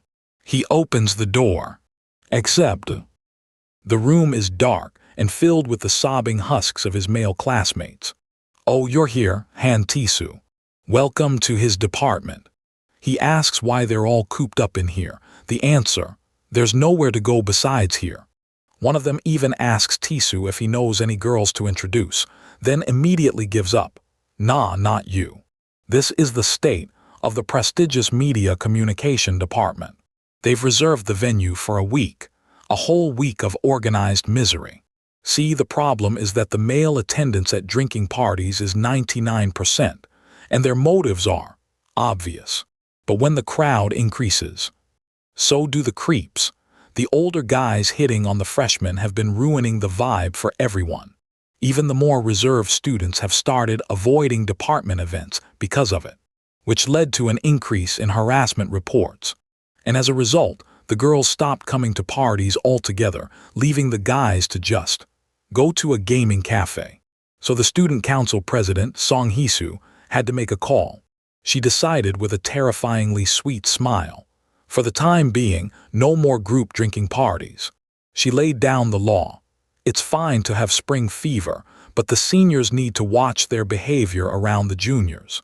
And apparently, it's been a while since anyone saw Hee-soo that angry. Which led to this.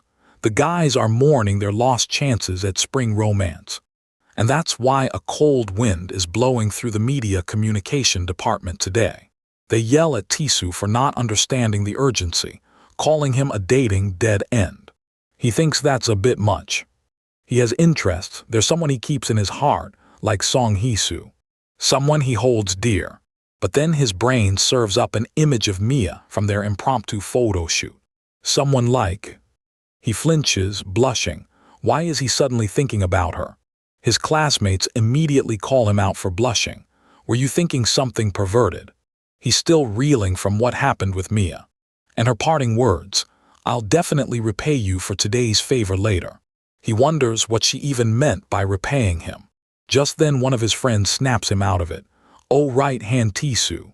He turns, still a bit flustered. His friend asks straight up, you're not actually dating Haeyoon, right? Tisu is so done with this question. But his friend has a reason for asking.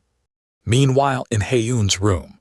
Apparently, she just got confessed to by some guy from another department. She's staring lovingly at a photo. Her roommate Park Yoon starts teasing her. You're gonna wear it out. Is it that good, the photo with your hubby? Haeyoon gets flustered as Yoon jokes about interrupting a kiss. Yoon sighs. She just heard Haeyoon rejected another confession. She asks how many victims there have been now. 10, 12. Haeyoon just brushes it off, saying she barely knew the guy. Her roommate pushes a little. Still, you could at least give it a chance. I know you're head over heels for Sunbi, but... She tries to say Haeyoon deserves better, but Haeyoon cuts her off. There's no one better than Appa. Yoon just groans. The love goggles are on way too tight. Hae-yoon offers to tell her love story again, and Yoon screams. She's sick of hearing it every single night. Changing the subject, Yoon asks a serious question. But more importantly, are you fine with her? She pulls up Shin Dabin's social media. The flirty freshman. Is it okay to just leave her be? Hae-yoon just smiles. If it's her, it's okay. Yoon is surprised at how relaxed she is. She's got a PhD in Tsuology. She explains he barely made eye contact with Dabin, which means he's not interested. It's always been like that with him. She flashes back to Tisu's intense gaze from the past. Once he gets hooked on something, he can't take his eyes off it. He only looks at that one thing. Like a fool. She knows his focus is currently locked onto Song Hee-soo. So the one she's really concerned about is Cha Mia. Meanwhile, back at the department, Mia is chatting with Song Hee-soo, telling her something Tisu said. Hee-soo is delighted. They're bonding, even discovering they both like the same snack shop near the side gate. They hit it off so well they even high-five, just as Tisu walks in. They both greet him cheerfully. He can only stare, completely bewildered. Why were you two talking about me? Hee-soo hangs up with her professor, completely oblivious to the chaos she just walked into. Meanwhile, Tisu remains absolutely frozen. His brain is still trying to make sense of this. His mind races, replaying the scene. Mia and Hee-soo laughing, bonding right in front of him. Why were they talking about him? And why did they look so friendly doing it? And of course, Mia calls him on it. Why do you keep glancing over? She leans in with that classic smirk. What? Are you worried? Afraid I might have badmouthed you to Sunbi? And when his face turns beet red, she knows she's hit the jackpot. Look at your face. So it's true. Yep, turns out, she was just expertly messing with him. But she finally lets him off the hook. She was just thanking Hee-soo for her help during the MT trip. And it turns out the two of them really hit it off. Tisu just watches, struck by how much Mia has changed. He remembers the old Mia, who was so shy she could barely hold a conversation. This person standing in front of him, she's practically a stranger. He even remembers Hae-yoon saying the exact same thing, how much Mia has changed. And now he finally understands, truly understands. With perfect timing, Mia stands up. Well then, this third wheel will now make a graceful exit. She gives him a sly look. I said I'd definitely repay the debt, right? She quickly makes an excuse to Hee-soo, abandoning Tisu with his crush. His brain just short-circuits.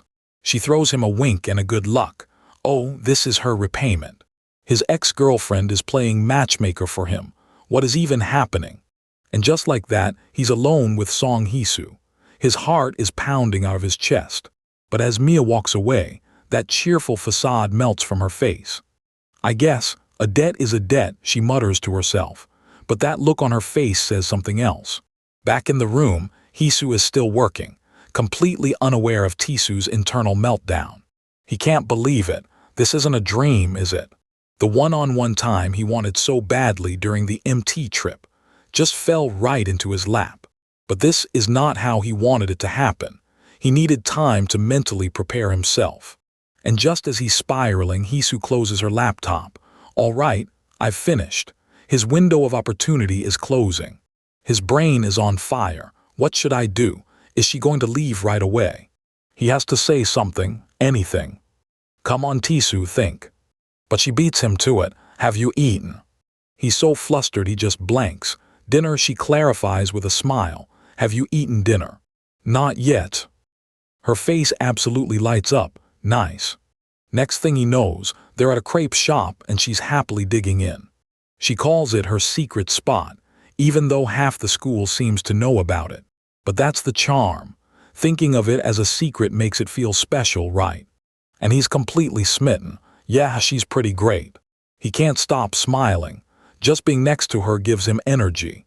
Moments like this is exactly why he likes her. He thinks back to when he first moved out on his own. Hee-soo was the one who helped him through everything. From finding a place to live to getting part-time jobs, she was there for him. But more than anything, it was her smile that helped him the most. He'd wanted to confess back then, but got sidetracked taking care of Hae-yoon. And this year, well, Mia happened. The memories almost make him tear up, and he quickly pretends something got in his eye. And then she drops the bomb. Come to think of it, what was it you wanted to say to me? She says Mia told her he had something important to say. Tisu's soul just about leaves his body. She's been waiting for him to say it, and all he can think is, "Cha Mia, you meddling." This is it, his chance. There's only one thing to say. He plays out the perfect confession in his head. "I like you, Sunbi. Actually, I've always liked you." He imagines her being surprised and happy. But then reality sets in. If he had that kind of courage, he would have done it a long time ago. She's always so kind to him, but is it just her being nice? The problem is, she's kind to everyone. She's just a fundamentally good person. He's been silent for way too long. She's starting to look confused. What if he's totally misreading the signs? He imagines the polite, awkward rejection, and the thought is just mortifying. So he chickens out and awkwardly changes the subject. "So, when's that meal you mentioned?" She suggests getting meat after midterms, and casually adds that Haeyoon should come too. Ouch, the friend zone is a cold place. He mentally kicks himself for freezing up again. But he tries to stay positive. Slow and steady wins the race, right? Then he remembers. Hisu was supposed to graduate this year. She stayed behind for one more semester. The fact that she's still here, this might be his last chance, a gift from fate. She calls his name, snapping him out of his intense inner monologue, and then asks for a bite of his crepe. The casual intimacy sends his brain into overdrive. And in that moment of pure bliss, he thinks, "I should really treat Cha Mia to a meal for this." He is absolutely floating on cloud 9. He's so happy on his way home that a little kid points him out as a strange person to their mom. After his successful date, he's already planning how to properly thank Mia for setting it all up. And then on his way back, he sees someone. His perfect evening comes to a screeching halt. The goofy, love-struck smile completely vanishes. Crouched on the sidewalk, looking absolutely miserable, is Cha Mia. She looks up, her eyes glazed over and her face flushed. The master manipulator, the new campus legend, is just sitting on the curb looking lost. She looks right at him and says, "You're here." But hold that thought, because at the university pub street just moments later, someone is absolutely losing their mind. Meet Shin Dabin, our freshman streamer. Right now, she's broadcasting her frustrations for all to hear. Is Han Tisu even a man? She throws a full-blown fit, practically screaming, "Why is he resisting my charm?" Her friends, though, they've clearly heard this one before. She complains. No matter how many times she tries, he always brushes her off for some part-time gig. She tries to sit next to him in class, but nope. That seat's already reserved for someone else. Turns out he sells the seat next to him for a price. My man's hustle is truly on another level. His excuse is always the same. He's paying his own way through school, completely on his own. Working 7 days a week, he barely gets by, leaving no time for anything else. Which leaves Dabin completely speechless, every single time. Back in the present, she slams the table. What's with this tuition fees crap? If you're going to make an excuse, at least make it convincing. She's genuinely hurt. No one's ever treated me like this before. Her friend, ever the realist, deadpans, "Don't say that. It's a cliché in manga." Another friend reminds her of Mia, their senior, and her warning. Tisu's decent looking, but his personality is seriously flawed. And she points out that if Mia really wanted to keep them away, she wouldn't have called him decent looking in the first place. But Dabin's ego, it just can't take it. It just doesn't compute for her that he wouldn't be interested. Her friend, meanwhile, is just wondering where all this confidence comes from. They wonder if he's already dating someone, perhaps that acorn-like girl Haeyoon. But the third friend just smirks. "I'm not so sure about that." She leans in, ready to drop some serious tea. "Actually, I saw something quite interesting a few days ago." Meanwhile, back with our main event, Tisu's apartment. So, after finding Mia on the street, he made a choice. He brought her home with him. And now she's passed out on his bed, leaving him with one burning question. What does he do now? She stirs in her sleep, completely oblivious to the chaos she's caused. Tisu knows exactly how bad this looks to anyone, but he tries desperately to justify it to himself. He's sweating, already drowning in the awkwardness of the situation. This was an unavoidable situation, right? I mean, seriously, how could he just leave her sleeping on the street right in front of his door? In a flashback, we see him asking her the obvious question, "Why aren't you going inside?" She just cries that she can't, and when he asks why, we get the full, completely ridiculous story. She was having a few drinks, watching a movie, nothing out of the ordinary, when suddenly, an uninvited guest made its grand entrance. A cockroach. Yes, you heard that right. The one thing that can bring down the mighty Cha-Mia. And to make matters infinitely worse, it disappeared, right into her bed. So her brilliant solution, I'll sleep here, outside, on the cold, hard ground. So after dragging her all the way to her own doorstep, he tried to get her to open the door, but she was completely, irrevocably passed out. And that's precisely how she ended up in his apartment. He sighs, thinking she's lucky he found her. Anything could have happened if she'd stayed outside. Watching her sleep, he wonders, why has she changed so much? What on earth has she been through, really? He looks at her clothes and realizes she's grown taller. No wonder Haeyoon said she seemed like a different person. He remembers she used to be about the same height as Haeyoon, just a hair taller. Just what in the world did she eat to grow so much? But more importantly, he looks back at her, and the real questions start bubbling up again. Why is she so eager to pair him up with someone else? Last time it was Haeyoon, this time Hisu. He wonders, aren't you being too obvious? Do you dislike me so much you need to keep me away like this? But if she really disliked him, then why did she grab him like that in the park? His mind starts to race down a very dangerous path. Could it be that despite everything, she still has lingering feelings for him? No, he shakes his head, immediately dismissing the idea. That's definitely not it. Someone with lingering feelings simply wouldn't say the things she said. He remembers her cold, cutting words, "If we hadn't met again." And he comes to a painful, crushing realization.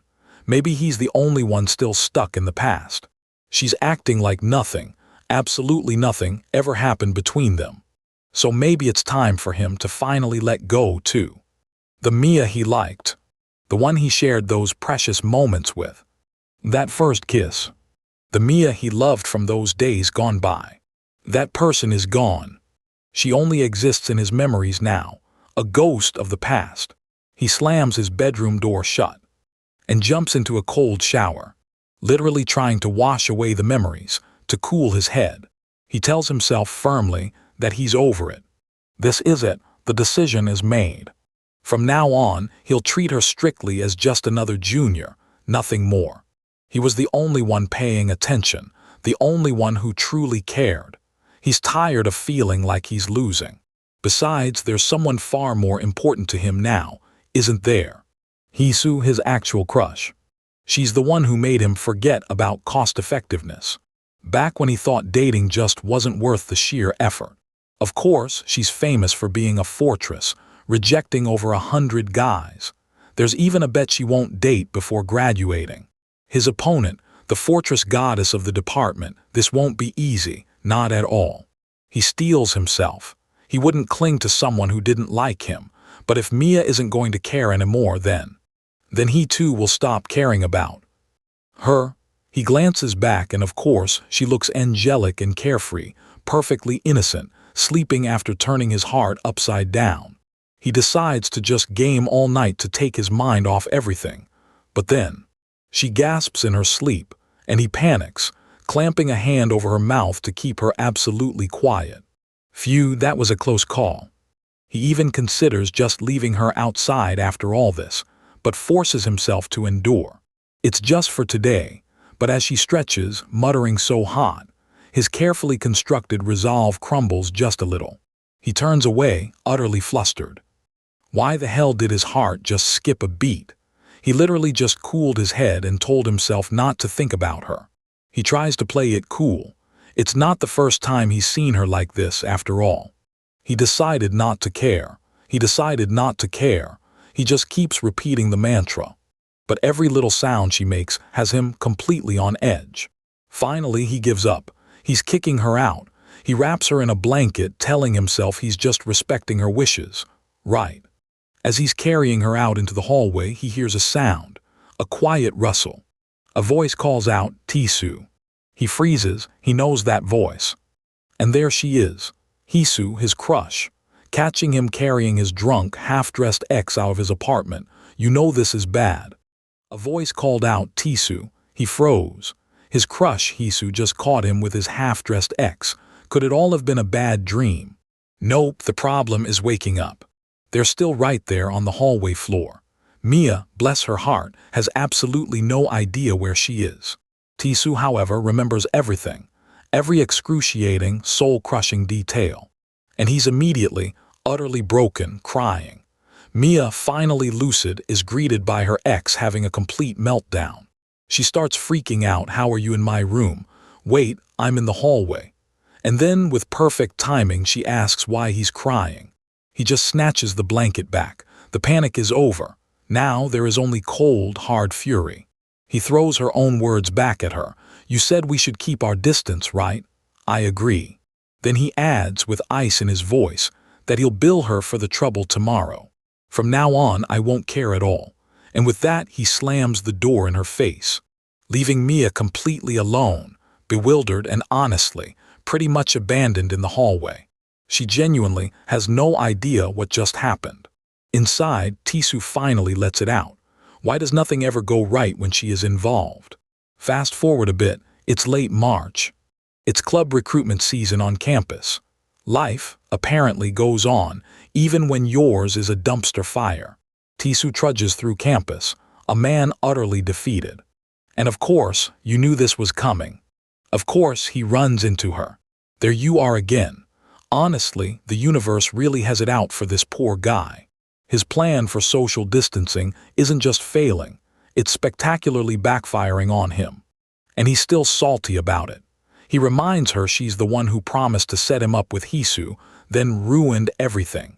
She's absolutely mortified. "Are you going to bring that up every time we meet?" "I apologized." He plays it off as a joke, but trust me, it's absolutely not a joke. So what actually happened last night? Oh yeah, the nightmare was real. Hisu, his crush, standing right there as he clutched his drunk ex. Tisu confirms this wasn't a dream. This nightmare really, truly happened. He's stammering, frantically trying to figure out what to say. And Hisu, sweet, gentle Hisu, just smiles. She explains she was just dropping off some food her family sent over. Just trying to do something genuinely nice for him. All while Mia is completely passed out, dead to the world, creating the absolute worst possible scene. Hisu takes one look at the situation, and she gets the entirely wrong but completely logical idea. "Sorry, I barged in on your private time." He's screaming it's a misunderstanding, but she's already gone, fleeing the scene. Yeah, she completely, utterly misunderstood. He tried to explain it all again the next morning, but the more he talked, the worse it sounded. He's not even sure she believed a single word he said. Which brings us back to their current conversation. He asks about her supposed insomnia. She admits she hasn't been sleeping well, so she's been having a drink alone before bed. She apologizes, claiming she's never blacked out before and doesn't even remember what happened in his room. But Tisu's memory is crystal clear, and her eyes, interestingly, tell a slightly different story. She definitely remembers waking up and seeing him there. He's not buying the total amnesia. "So because you don't remember, I shouldn't charge you. You want to pretend it didn't happen." She immediately backpedals, "Just charge me. Every last cent." He slaps a wallet over his eyes, utterly done with this. But then she threatens him. If he tells anyone about last night, she'll come back with a lawyer. He thinks, I guess this can be added to the bill too. And he resolves, once again, to stay far, far away from her. That was his grand decision just this morning. And look how well that's going for him, shall we? Suddenly, a bright voice cuts in, teasing Mia. "Shouldn't you be handing out flyers before hunting?" And some girl just playfully latches onto Mia from behind. She teases Mia about being lonely, then spots Tisu and chirps a friendly hi. Tisu racks his brain for her name. He's completely lost. Flyers? What flyers is she talking about? And then Shin Dabin pops up, explaining she's not just joining a club, she's starting one. And with a flourish, she asks Tisu if he wants to come. It's a game dev club, or so the very hastily made, slightly pathetic flyer says. Tisu immediately calls out how lazy the flyer is. Dabin's friend just deadpans that they did it on purpose. Turns out the founding members are already set. The recruiting is just a formality to create a playground for their friend group. But the friend invites him anyway, saying he'd be welcome. Mia flinches so hard you can literally feel it. Her eyes are screaming a silent, desperate plea, do not come. He's not interested. He knows it's just a playground for a clique of popular girls, and he wants no part of it. Besides, he can barely make time for his own department, let alone some vanity club. Still, he watches them. Dabin's friend finds something in Mia's hair, a small, intimate gesture.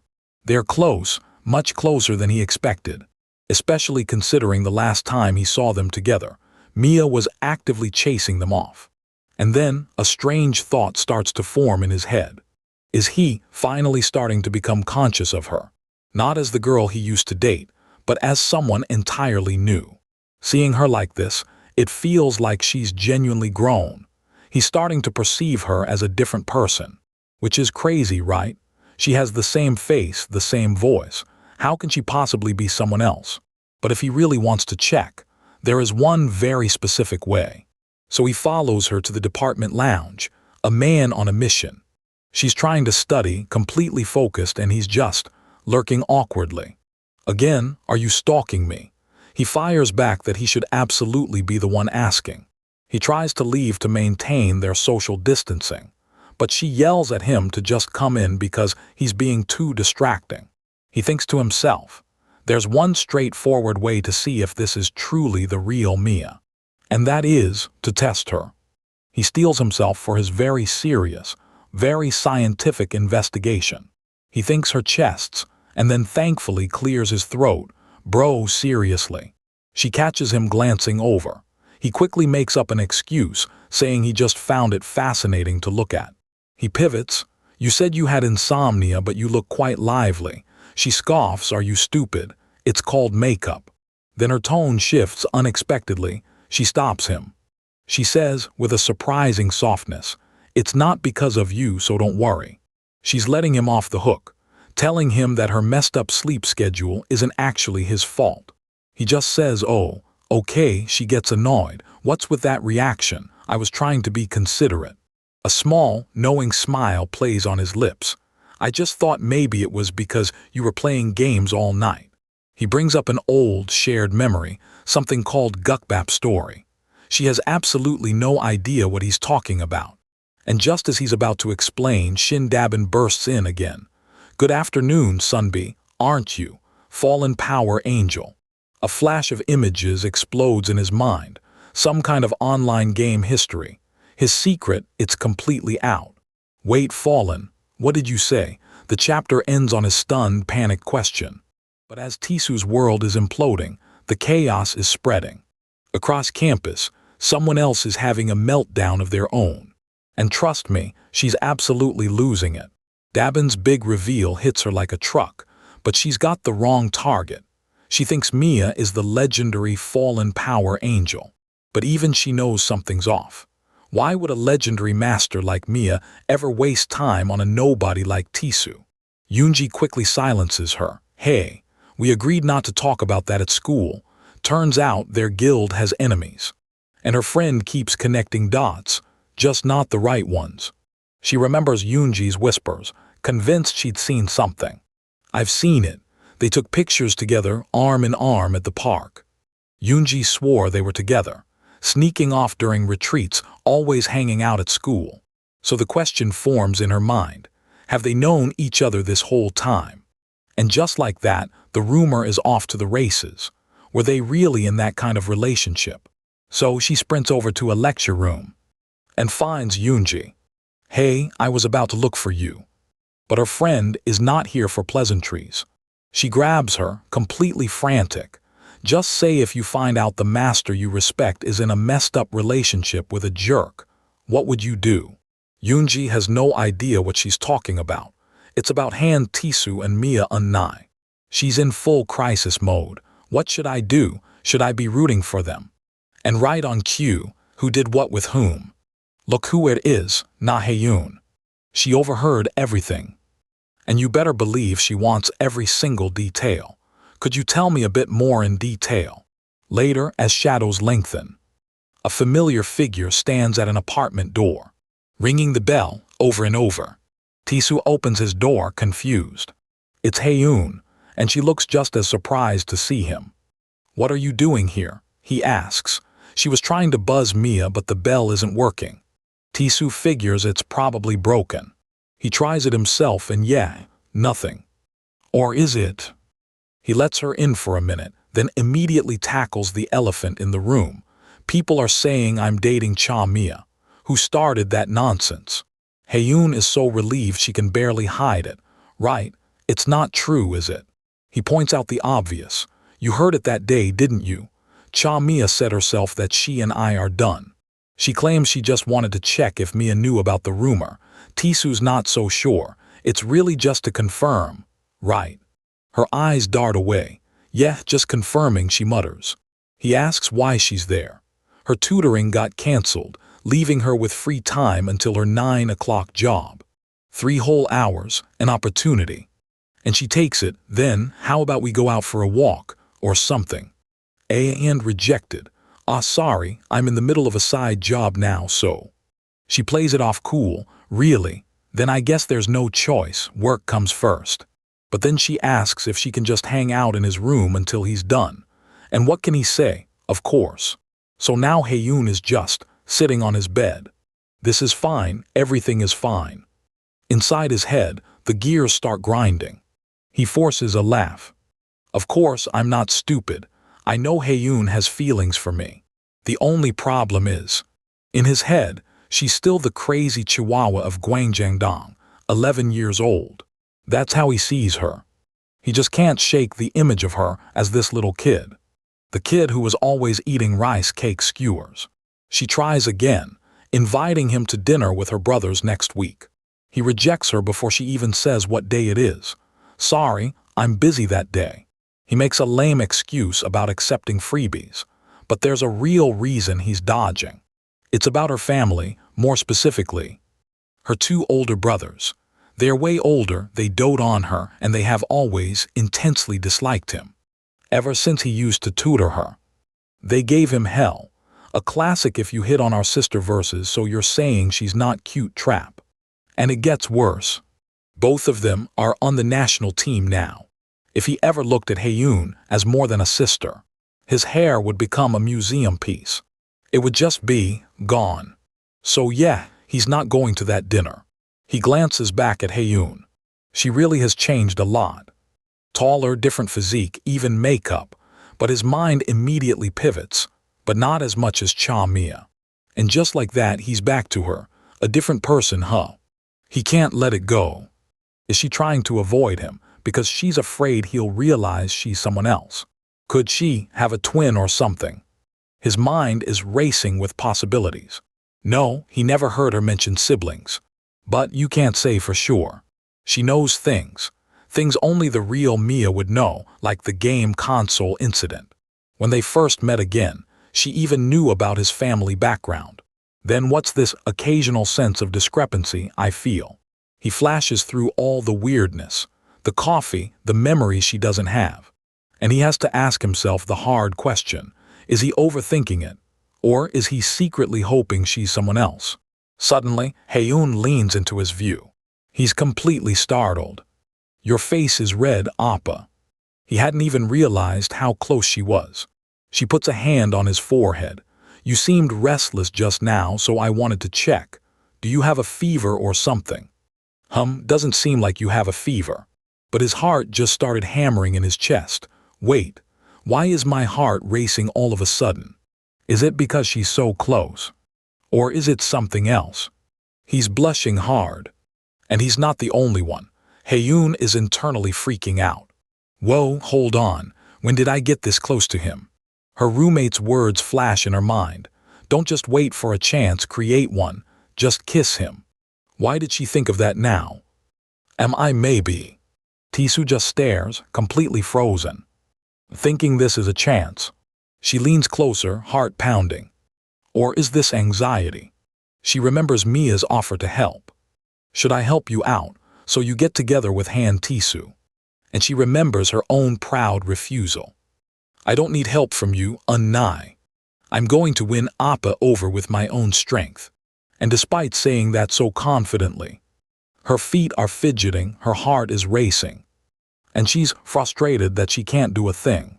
He calls her name, his own hands trembling. Wait a second. Just wait like that. Just for a little while. Ding dong. The doorbell, of course, the ultimate interruption. They both freeze. A woman's voice calls out, Han Tisu, are you in? Han Tisu. Is he not here? She wonders. And standing right outside his door is Cha Mia. So while Tisu's gamer past is getting blown wide open on campus, elsewhere, someone rings a doorbell. It's Mia at Tisu's door. One ring then another. Nothing, is he not here? And yeah, something is off. And she's absolutely right, because inside, Tisu is very much home, just currently being suffocated by his childhood friend Haeyoon. He can't make a sound. Mia glances at the package in her hand, a delivery for him that somehow ended up with her. No answer, she gives up. School tomorrow then. And the hallway goes quiet. The second Mia's gone, Haeyoon finally releases her iron grip. Well, that was a surprise, she says, just popping by out of nowhere. Then she turns to Tisu, that worried smile plastered on her face. Are you okay, Appa? And that's the problem. Appa, he thinks, already blushing. Yeah, that's officially the final reason. To really understand Haeyoon, we need to rewind a year. He'd cough, she'd panic, shaking him senseless and screaming his name. People used to call him dense, blind to her obvious feelings. But now, the song has definitely changed. His friends now insist he must date her for the sake of mankind, because she's just too much for anyone else to handle. Turns out, she's famous for delivering incredibly satisfying, very public beatdowns on creeps.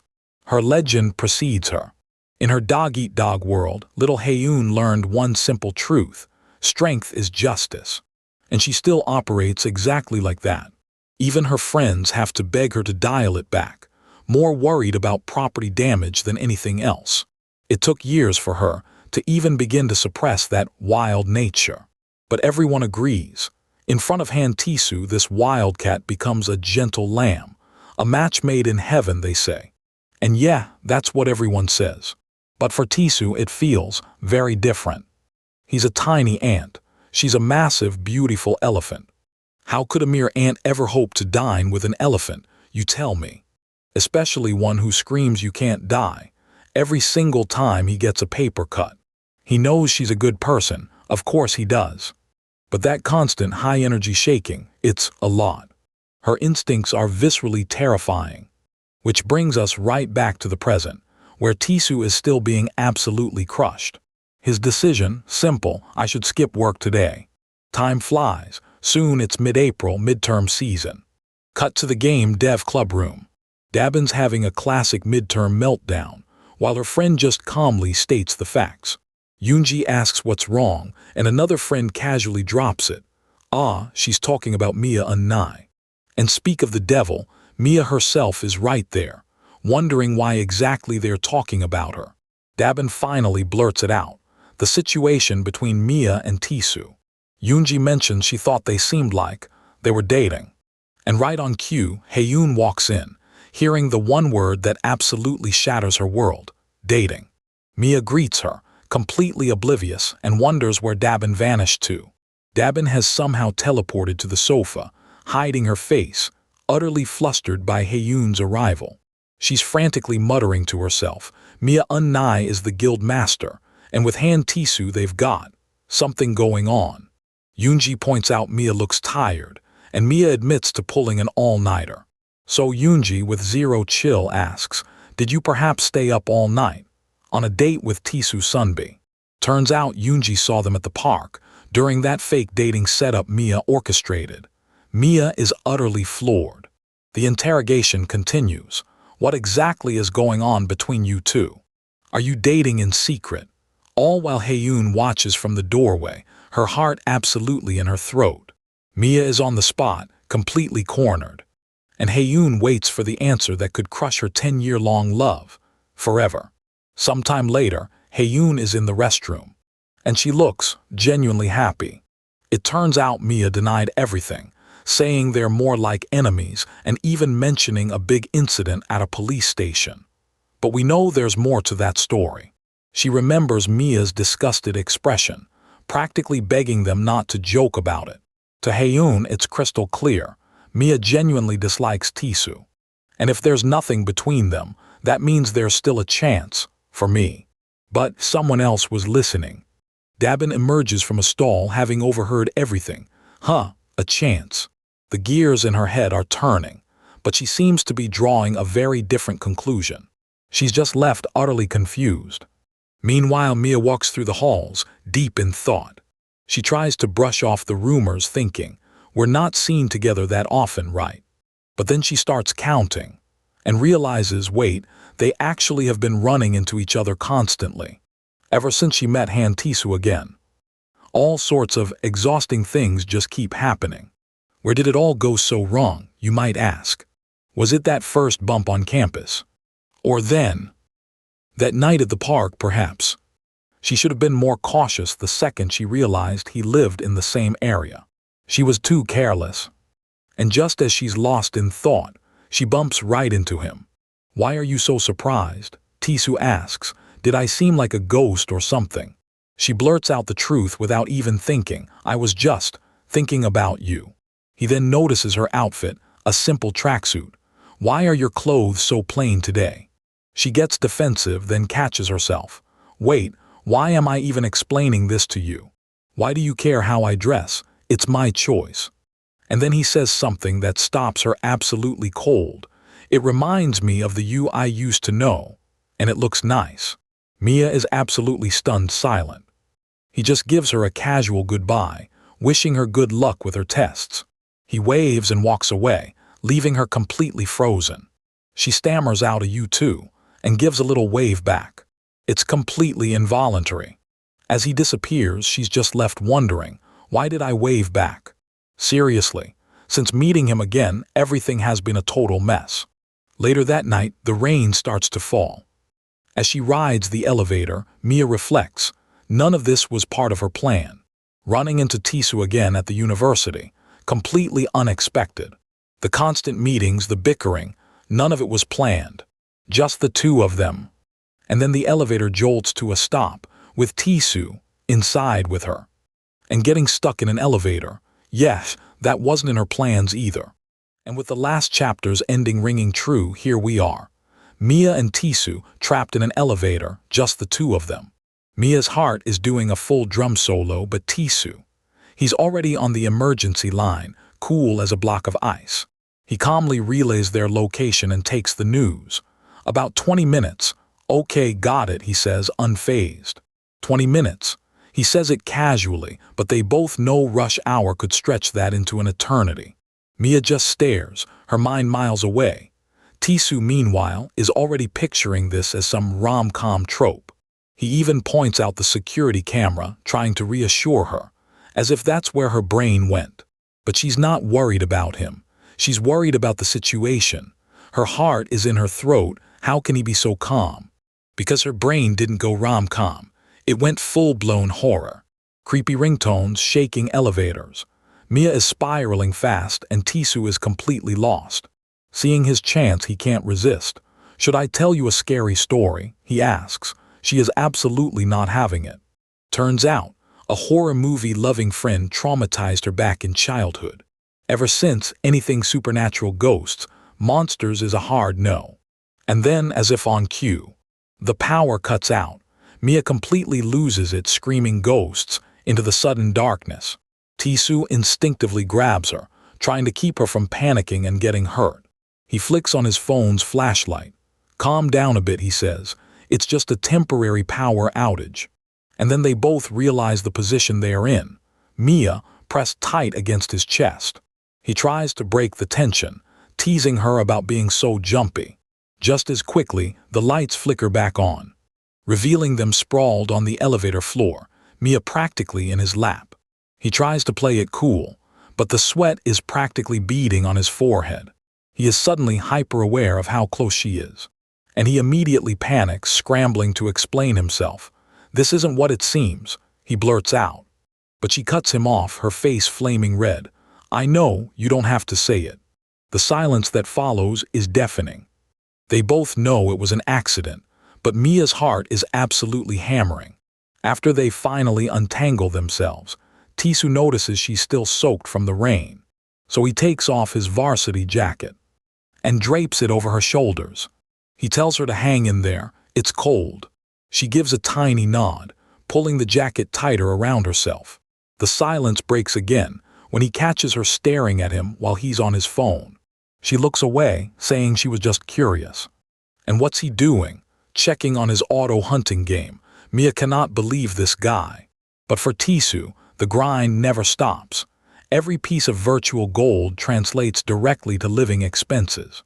His relentless focus on money gives her an opening for a question she's been holding onto. "Why are you always going on about money?" He immediately gets defensive, thinking she's picking a fight and judging him. But she clarifies, his family is well off. His constant part-time grind doesn't add up. She even brings up his strict parents and his risky gaming hustle. He tries to deflect, but Mia isn't letting it go. Then he just drops it, a bombshell. "I've cut ties with my family." He tells a stunned Mia he left home around his senior year, 4 years ago. He insists he didn't run away, he just left. He survived on the money from his mandatory military service. He's completely on his own. And suddenly, for Mia, it all clicks into terrible, painful place.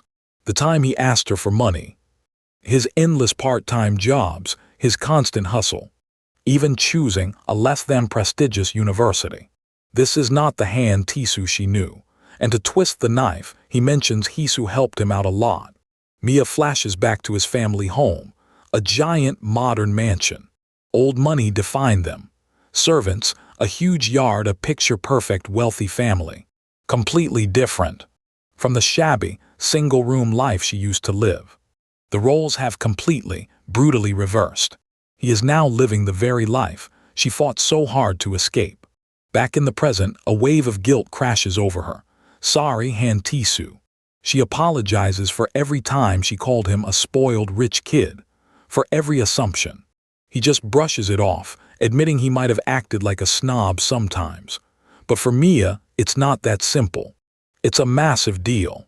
All this time she saw him as a delicate flower, grown soft in a greenhouse. Meanwhile, he's admitting he always wanted to talk to her more, but never knew how. She just assumed he was living a happy, privileged life, without a single care. He even confesses he thought using money was the only way to get her to meet with him. And the more she learns about the real him, he tries to let her off the hook, saying he wasn't perfect either. The heavier the guilt in her heart grows, because Mia is hiding something, a truth she's terrified he'll resent her for if he ever finds out. And oh, he will. Tisu, completely oblivious to her inner turmoil, just smiles and says, "You know, at one point, I thought you might actually be a different person." Mia's blood runs cold. She stammers and he quickly backpedals. He just meant she's changed a lot. He even mentions Haeun was the one who kept bringing it up, and the mention of her name makes Mia flinch. He notices she's swaying. He leans in close, asking if she's okay. Her face is bright red. He's worried she's sick. She scrambles backward, blaming it on the heat of the small space. Internally, she's just freaking out. He got so close so suddenly. She changes the subject, complaining that the repair crew is taking forever. Tisu just offers to call and check their status again. But Mia suddenly agrees. It is starting to feel way too hot in here. And stuffy, she can't seem to catch her breath. She stumbles forward and collapses completely onto the floor. Cha Mia. She's out cold, again, and they're still trapped inside. The elevator jolts and Mia just collapses right into Tisu's arms. She's completely out cold. Guess he's carrying her home again. Tisu stares down at her, utterly shocked. Mia, again. But as she lies there, unconscious, her mind isn't here. It's plunging into a nightmare she can't escape. Welcome to the origin story of that nightmare. Once upon a time, there was a girl named Mia, and everyone thought she was stupid, because no matter what happened, she just kept smiling. Even when she found out she was adopted, Mia never lost that smile. Her mom would just hug her tight and say, "It's okay, you are still my daughter." Even when her dad's factory went bankrupt and they were drowning in debt, Mia still smiled, because that smile was for them, a shield against the rising tide. In middle school, when bullies trashed her desk and stole her things every single day, Mia still didn't lose her smile, because someone would always show up to ask, "Are you okay?" Whenever things got hard, her prince on a white horse would come and cheer her up. In high school, when her mom collapsed from overwork and was hospitalized, Mia smiled again, because her mom said she wanted to see her smiling face. But the following summer, Mia learned her dad had squandered all the money for her mom's hospital bills. And Mia still smiled, because she learned that the prince's mother was her mom's friend. Even when she went to beg for her mom's hospital fees, Mia still smiled. She finds Tisu's mother, who recognizes her instantly. "I see, so you are why Tisu insists on staying here. Good, keep ruining his life like you always have." She was thanked for ruining her son's life. The money was thrown at her feet. But it was too late. The money she begged for no longer held any meaning. She couldn't even give her mom a proper funeral. And when her father forcibly dragged her away from her hometown, only then did Mia stop smiling. Only then did Mia finally understand. She finally broke. Why she was considered stupid. If she had never existed, maybe her prince wouldn't have fought with his family. Maybe her mom wouldn't have collapsed. Maybe her dad's factory wouldn't have failed. Maybe everyone would have been happier. If only she had never existed. And with that final shattering thought, only then could Mia smile again. Because even a stupid girl like her still had one thing left she could do. One final act to fix everything. Mia jolts awake with a scream. She's gasping for air, terror in her eyes. That was one hell of a nightmare. Drenched in sweat, she's completely disoriented. She looks around. Where is this? And then she sees a figure in the room with her. A figure holding a giant kitchen knife. It's Haeyoon, who calmly says, "You could have slept a little longer." Mia understandably freaks out. Haeyoon is completely bewildered. Why are you screaming out of nowhere? Mia scrambles back, terrified. "Haeyoon, did you have a nightmare or something?" says the girl holding the knife. The knife was for cooking, of course. Mia explains she collapsed in the elevator. Haeyoon admits she was surprised to find Mia in Tisu's bed. Apparently Tisu called her over in a panic, and she rushed right over, worried sick. And that's when Mia realizes something is very, very wrong. These aren't my clothes. Her mind immediately jumps to the absolute worst-case scenario. Haeyoon deadpans, "Obviously, I'm the one who changed your clothes. What were you expecting?" She cuts off Mia's frantic denials by putting a bowl of porridge in front of her. "Here, eat this." "Oh, egg porridge." Mia stares at the bowl, still processing the absolute weirdness of this situation. Haeyoon puffs out her chest, super proud. "I guarantee the taste." Mia finally asks the important question, "By the way, where is Han Tisu?" Haeyoon says he went out to get medicine. Haeyoon teases her, "Why? Are you disappointed it's me taking care of you and not Appa?" Mia quickly apologizes for being a burden again. But instead of being angry, Haeyoon just looks at her, almost sadly. "Is it uncomfortable for you with me here?" "It's fine," she says, "I don't mind." Mia is stunned. This is not the reaction she expected from her rival. Haeyoon even brushes it off, saying to consider it payback for the cherry blossom photos. "So eat it before it gets cold." Sick people should just focus on getting better, without worrying about anything else. For the first time, Mia looks at Haeyoon and sees kindness. Haeyoon breaks the tension by threatening to eat the porridge herself, and Mia finally caves. No, I'll eat. She nervously takes her first bite. And her eyes go wide. It's incredible. What is this? This is so good. Haeyoon just gives a smug little thumbs up. Mia is completely lost in the taste. It's warm, comforting, and perfect. Haeyoon smiles, remembering her own surprise at how good it was. Mia admits she could eat 3 bowls, then asks, "Where did you learn this recipe?" She asks if Haeyoon can teach her, and Haeyoon's expression just freezes. Mia doesn't get it. What do you mean, unnai? Haeyoon stares at her, the devastating realization dawning. The one who taught me how to make this was you. And just like that, the mystery of Cha Mia gets a whole lot deeper. She doesn't remember a thing. Mia's memory just broke, her fever is spiking, and Tisu.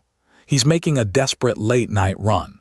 He asks for a fever reducer, but the pharmacist can tell it's not for him. He admits it's for a girl he knows, and the pharmacist sees it, the worry gnawing at him.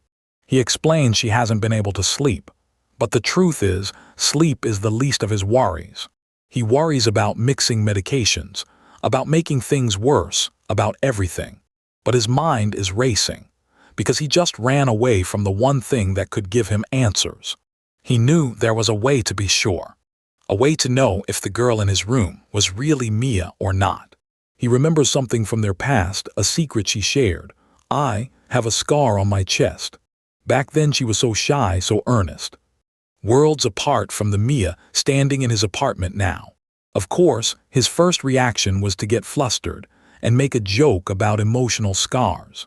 He tries to play it cool, but he's blushing hard, thinking it's just some old playground injury. He has no idea where this is going. Mia gets nervous trying to explain.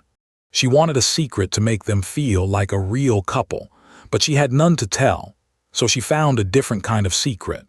And instead of telling, she made a bold offer. What if I just showed it to you instead?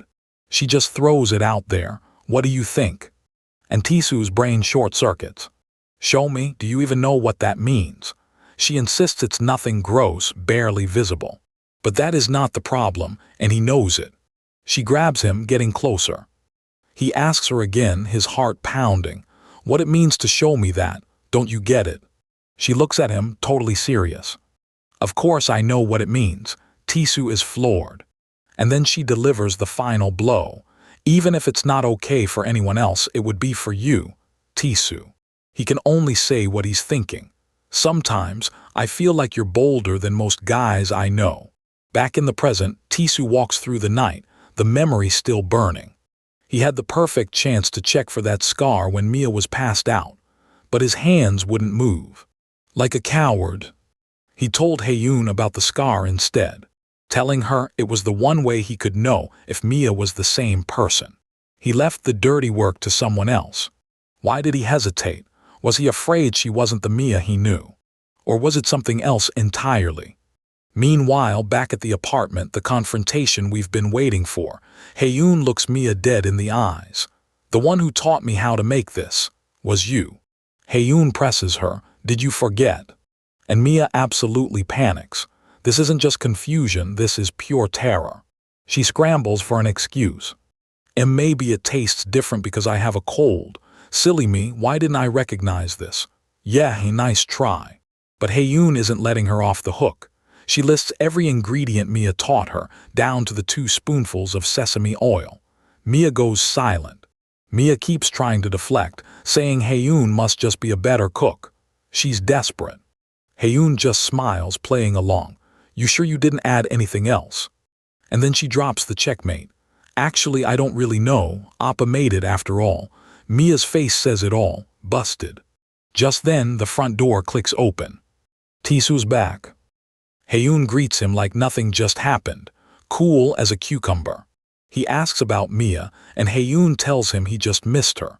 She's already gone back to her room. She even passes along a message. Mia said thanks for the elevator thing and that she'll treat him next time. Tisu is surprised. Haeyoon says it's almost curfew, so she has to head back to the dorm. But as she's leaving, he stops her. He has to know. He finally asks the big question, did she have a scar? Haeyoon doesn't answer directly. Instead, she names a time and place. Next Sunday at noon, in front of the main gate of Seohan Plaza. She lays out her terms. Buy me lunch there and I'll tell you whether she had it or not.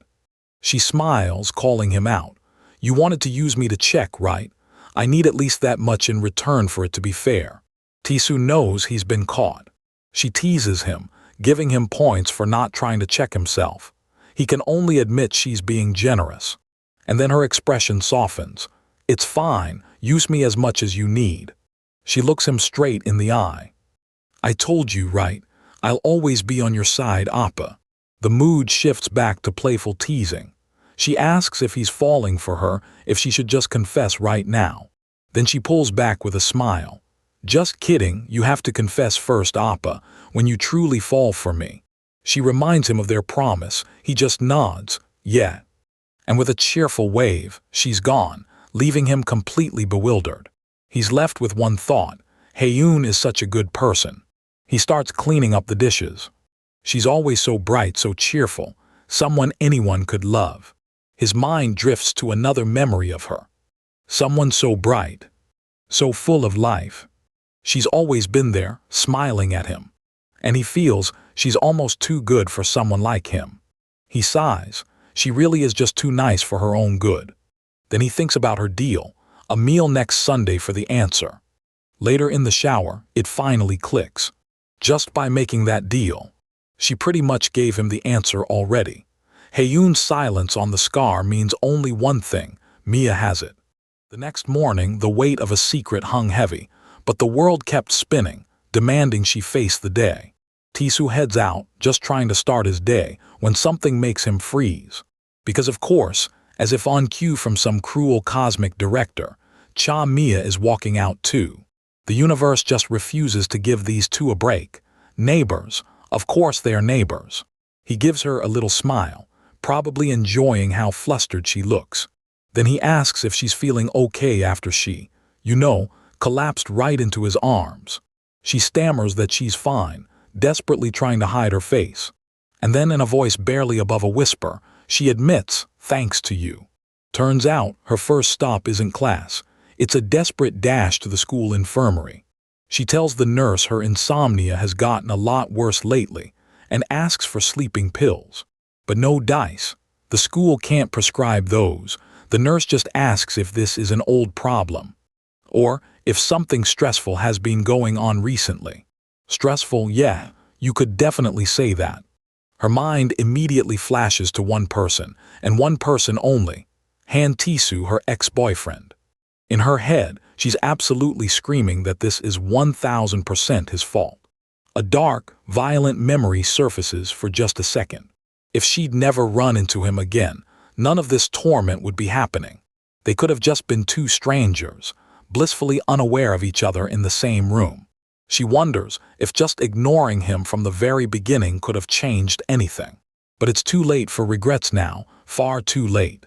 She leaves the infirmary, adrift in her own thoughts as she wanders across campus. And here's the thing, all this time she was so sure that he hated her. She was absolutely sure that he already knew her secret. And here it is, the big one. She took money from his family to spy on him. So why didn't he ever say anything? Especially now that she knows he cut ties with them anyway. She's so deep in her own tangled thoughts. She doesn't even notice Taesoo walking right behind her. She whips around, totally mortified, and snaps seriously. Why are you following me? He's just confused, but she's convinced he's absolutely stalking her. And then he admits it. I was worried about you, that's all. And Mia's brain just completely short-circuits. She sputters, desperately trying to articulate the absolute problem here. There's a rumor we're dating. Doesn't that bother you? His reaction, oh, that's what you meant. Then he just drops this bomb on her. Forget it. Let them do what they want. He lays out his perfect, calm logic. Gossips will gossip, and overreacting just makes it worse. Plus, he's never really cared about rumors anyway. Mia is just completely speechless. But then her brain catches up. Something's definitely not right. She calls him out. Wait a minute. In front of Hisu, you were freaking out about rumors. Caught, busted. He just blurts you seem fine, take care of yourself, and makes a run for it, leaving her standing there, more confused than she's ever been. She finally admits it to herself. Han Tisu, he's the absolute reason for her insomnia. He's the undeniable cause of all this turmoil. Her first, and she thought her last boyfriend. Later that evening, Mia retreats back to her apartment, but the chaos follows. She's calculating the time, another 2 years. Until he graduates, 2 more years of this nightmare. She collapses onto her bed, completely and utterly drained. The image of him walking away earlier plays on a loop in her head. Why did he have to come back into her life and mess with her head like this? She thought he was supposed to be living a happy, carefree rich kid life, forgetting all about her. But his eyes, they look so full of regret. Don't you hate me at all? The question hangs heavy in the air. She sees the medication info he wrote down for her. A small kindness that, paradoxically, makes everything harder. Every time she sees him, the memories she tried so desperately to bury start crawling back. She swore she would never see him again, that they would just live as if the other simply didn't exist. She remembers the cold, brutal way she ended things, cutting him off completely, totally. She had promised herself she wouldn't cling to the past, that she would start a brand new life. She forced herself to believe it every single day. She made that promise again and again and again. You know, that one friend who just gets it, and then a voice, sharp and knowing, cuts right through her thoughts. It's her friend on the phone. Hey, that's what we call regret. Her friend, Seojin, sees right through her. You're hesitating because you don't want your ex-boyfriend to hate you. Be honest, Seojin says. Now that you've seen him up close, didn't your heart waver? Seojin pushes, asking if that's why she keeps hovering around him. Mia denies it. I'm not the one hovering. But that guy, and a sudden flood of recent memories proves her terribly, terribly wrong. You know exactly who that guy is, don't you? He's the one showing up everywhere. She's a blushing, stuttering mess. I'm telling you, it's really not like that. Seojin isn't buying it for a second. You're just too scared to say it, aren't you? Scared to say, I'm sorry, Tisu, I sold you out for a little bit of money. The damning truth she's been hiding this whole time. Seojin hits the nail on the head. Aren't you afraid that if he finds out the truth, he'll really hate you? Is that why you can't say anything? Seojin is relentless. Are you afraid he'd get hurt? Are you really thinking for his sake? Are you sure it's not because you don't want to get hurt yourself? A searing memory of them flashes through her mind. Back then, young and innocent. The truth hurts. You'd prefer if he just never finds out. Mia can't take it anymore. You can stop now. But Seojin, ever perceptive, changes tactics. Mia, why haven't you been writing in your journal lately? This hits a different nerve. Did you forget again? Are you taking your meds properly? Mia gets defensive, making weak excuses about a fever and just forgetting. She promises she'll write in it today, desperately trying to placate her friend. But Seojin's decided, I knew it, I'll head over there soon. Mia absolutely freaks out. Hold on, what do you mean you're coming over, why?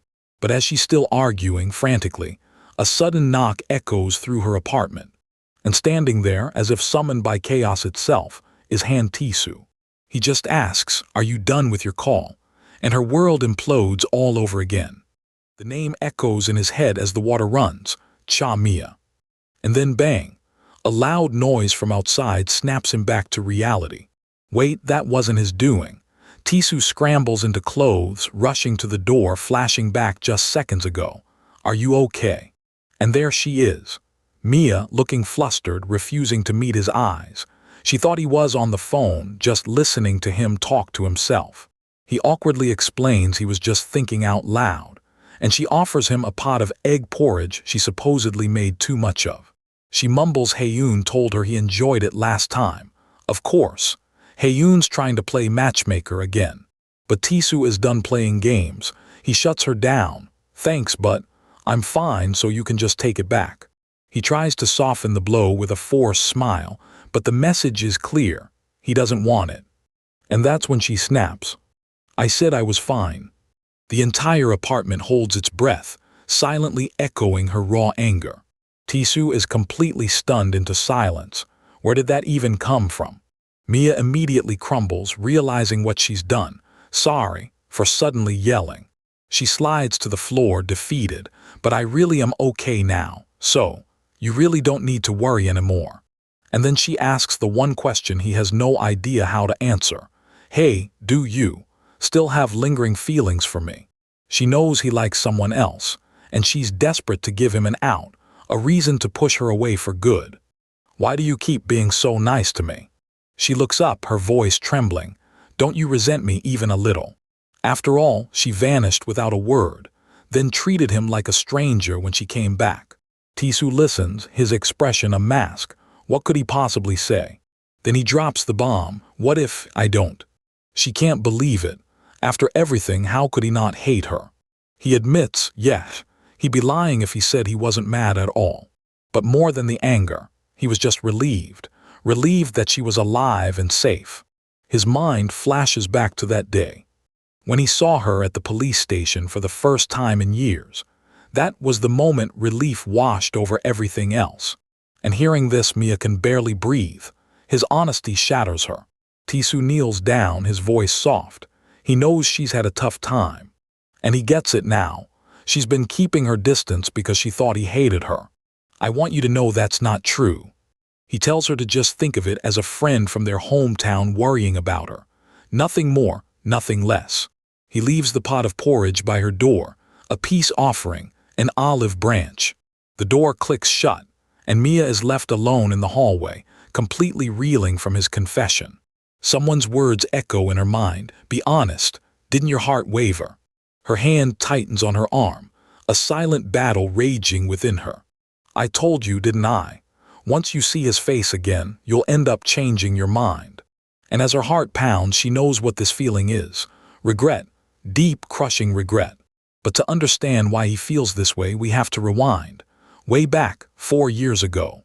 A much younger Tisu sits freezing outside a development office in the middle of winter, utterly alone.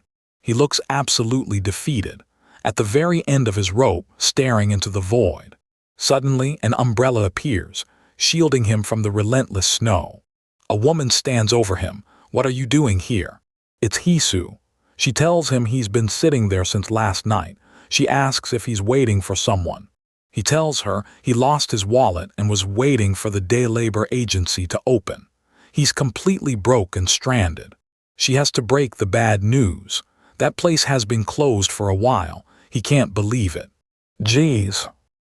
He mutters to himself about another dead end, the universe just slamming doors in his face. Defeated, he gets up to leave, apologizing for being in her way. But she calls out to him, hey, if you have nowhere else to go, do you want to come over to Nuna's place? Tisu just stares, completely floored by this impossible offer from a stranger.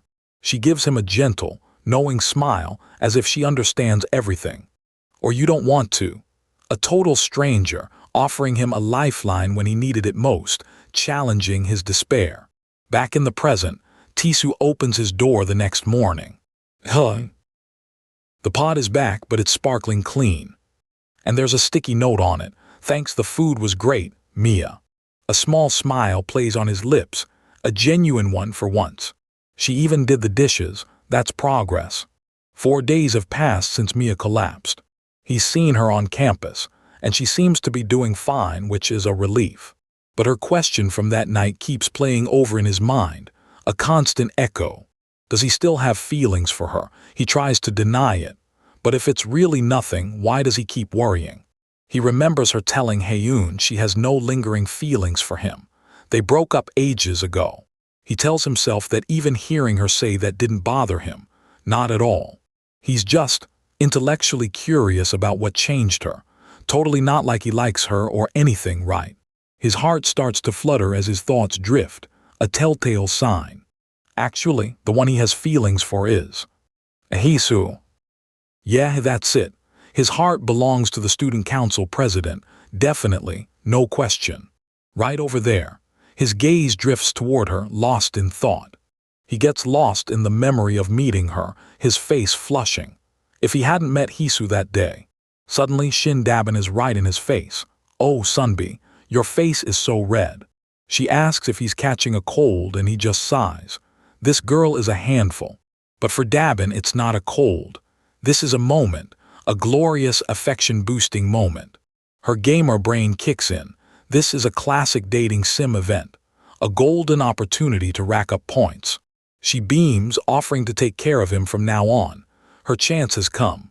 And just like that, he's gone, vanished into thin air while she was still talking. She's left screaming into the wind. "Han Tisu, stop ignoring me already." Then out of nowhere, a hand slips into his, warm and unexpected. Tisu stops dead, completely bewildered by the sudden contact. It's Hisu, and she's smiling at him, a knowing look in her eyes. Nice timing. "Right," she says, leading him away by the hand, leaving him utterly speechless and utterly stunned. You just saw Hisu sweep Tisu off his feet with a single, knowing smile. But what was really going through his head in that moment? Because lately, his mind has been nothing but Hisu. In his fantasies, it's always her, swooping in to save his bewildered day. Just like she did seconds ago, saying, "Nice timing, right? Look at that perfect smile. This man is down bad. You looked like you were in trouble, so I brought you along." She asks if she was wrong, and you can practically hear his brain cells scrambling. He forces a laugh, playing it cool. "How do you always figure it out? It's amazing you recognize it every time." She just looks at him with this knowing glance, and a little smile that says she knows exactly what's up. He tries to ask her secret, but she just playfully turns her head. He's blushing like crazy, completely flustered, and she gives him a playful wink. "I think I'll keep it a secret." Snap back to reality. Tisu is back on campus, but still very lost in thought. He's genuinely wondering what her secret could be. Am I really that easy to read? Man, you have no idea. He truly believes he's a master of disguise. Until he gets immediately called out by Mia, who is in full her own disguise mode. He spots her and grabs her, completely startling her. He drags her into a secluded stairwell, ignoring her protests about not being seen together. She demands to know what's so important, and he's like, "Ah, it's nothing big." Then he drops this bomb of pure awkwardness. "First, you're my ex-girlfriend, right?" Mia absolutely short-circuits. "What?" He quickly backpedals, saying it's not like that. He's just curious since she's technically his ex. Yeah, technically his ex. She's not loving that phrasing. And then he asks it. "Tell me honestly, is it super obvious when I'm in trouble?" He leans in, saying that even if others can't tell, he feels like she should be able to. He asks if he has any tells, any habits when he's flustered. And Mia is just staring, completely baffled. She has no idea.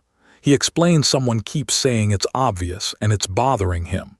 Having gotten precisely zero useful information, he just thanks her and wishes her luck on her exam. She's so confused she just gives a little wave. You too." She immediately cringes at her own awkwardness. Why did she wave like that? Later that night, the city lights begin to glow. Tisu is finally leaving campus after a long day of studying. But just as he's heading out, a car pulls up and someone calls his name. It's Hisu. She asks him what he's still doing at school so late. He explains his part-time job got pushed back because of exams, and he's just heading over. And then she offers him a ride, in her very nice-looking car. Tisu freezes up again. His brain goes into overdrive, a 20-minute walk versus a ride from his crush. But he's worried he'll pass out from exhaustion in her car. He gets in, pulling on a helmet for some reason, and says, "Please take good care of me." She just laughs. "Don't worry, I'll drive carefully," and then asks where he even got the helmet. And they drive off into the night. Hisu is humming happily as she drives. And Tisu, our master of observation, actually notices. He asks if something good happened, and she plays coy. But then she turns it around on him. She says he's the one who's really brightened up recently. She points out he's going to events and club meetings he always used to skip. His internal thought, well, that's to see Sunbi a little more. She remembers when they first met. He barely spoke, he was so gloomy she was worried about him. He tries to brush it off, but then flips it again. He tells her she's the unusual one for letting a total stranger into her place back then. She just laughs it off. Well, what's done is done. He thinks back to that day. Sunbi was always a unique person. And we flash back. A much younger, more withdrawn Tisu at her apartment door. Her place is practically empty. He notes there's nothing here, and she just says she has a few beds. He tries to leave, feeling awkward. But she stops him and asks, "Aren't you scared?" He thinks she means scared of strangers or danger. And yeah, he admits that's a little scary, but that's not what she meant. She meant the apartment itself. Some people said her place was so lifeless it creeped them out. She tells him it's her first time bringing a guy over, so she was curious what he'd think. He just says, "Not really. My room is basically the same as this." She seems surprised by his simple, practical answer. And then she gives him a real, genuine smile. Back in the present, Tisu is thinking about that kindness.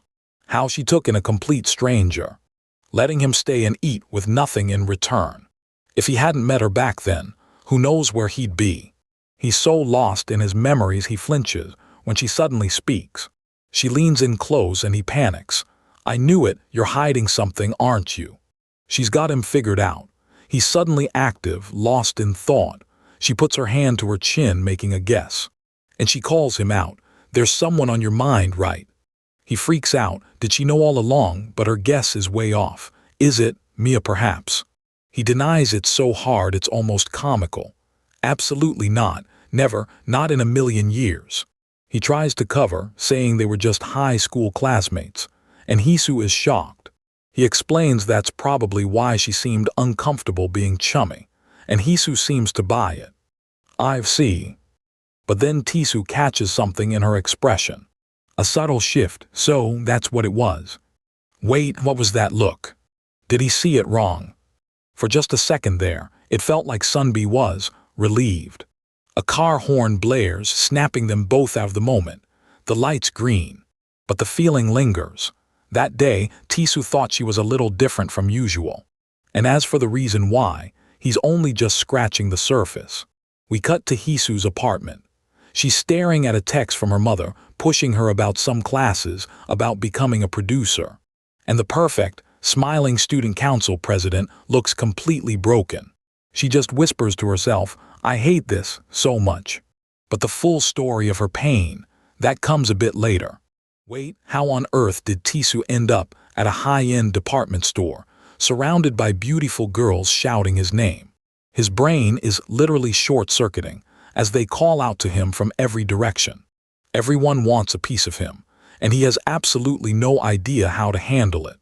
First up, Mia holds up a flashy pink shirt, asking if it matches his taste. But Hisu immediately cuts in, suggesting a much cleaner, low-key white shirt instead. They both turn to him, demanding an immediate decision.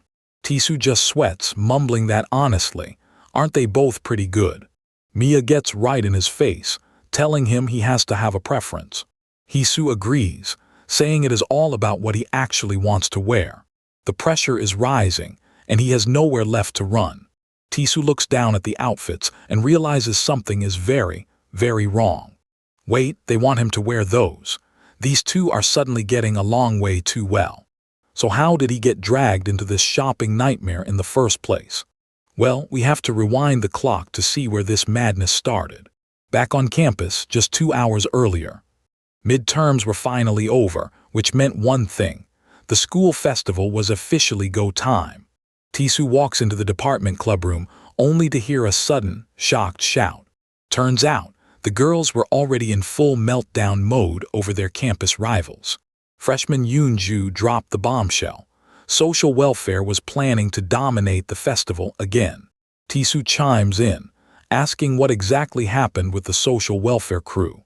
Oh, just a massive screaming match at a drinking party the night before. Casual. Suddenly, Mia stares directly at him, her expression completely unreadable. Tisu flinches, asking if she has something to say, but she quickly denies it. Ever since that chaotic elevator incident, their dynamic has been super awkward. Every time they make eye contact, Mia literally bolts in the opposite direction. At least she is not glaring at him anymore, but her constant blushing is starting to make him overthink. Anyway, back to the campus drama. The petty war between their departments is pulling in everyone. Mia warns him that the social welfare girls are looking for a fight the second they see them. She even quotes a local campus saying about running away from them in the cafeteria. Before he can take it seriously, she flashes a thumbs up and admits she just made it up. Tisu sighs, asking which festival events the rivals are actually entering. They are entering everything with prize money, including the cross-dressing contest. And since the cross-dressing contest is open to all years, they need a champion. Yoonju slowly turns her gaze toward Tisu with a mischievous smile. She points out that Tisu has great skin, a tall build, and a pretty face. Tisu actually starts considering it for the prize money, sending a weird wave of panic through Mia. He laughs it off and suggests their classmate Youngha, who has long hair. Mia immediately gets grossed out, imagining Youngha doing something bizarre with the makeup. Tisu can only wonder what kind of terrible reputation his poor classmate has. But then Mia stops and takes a very close look at Tisu's face. She admits that honestly, he really does have that cute, pretty look that could win. She eagerly asks if he wants to seriously aim for the grand prize. Tisu immediately shuts her down, saying he will pass. Mia gets offended, asking if he even cares about their department's pride. Suddenly, the clubroom door rattles open with a loud bang. It is Hisu, standing there with sparkling eyes and a huge grin. Tisu instantly blushes, completely startled by his massive campus crush.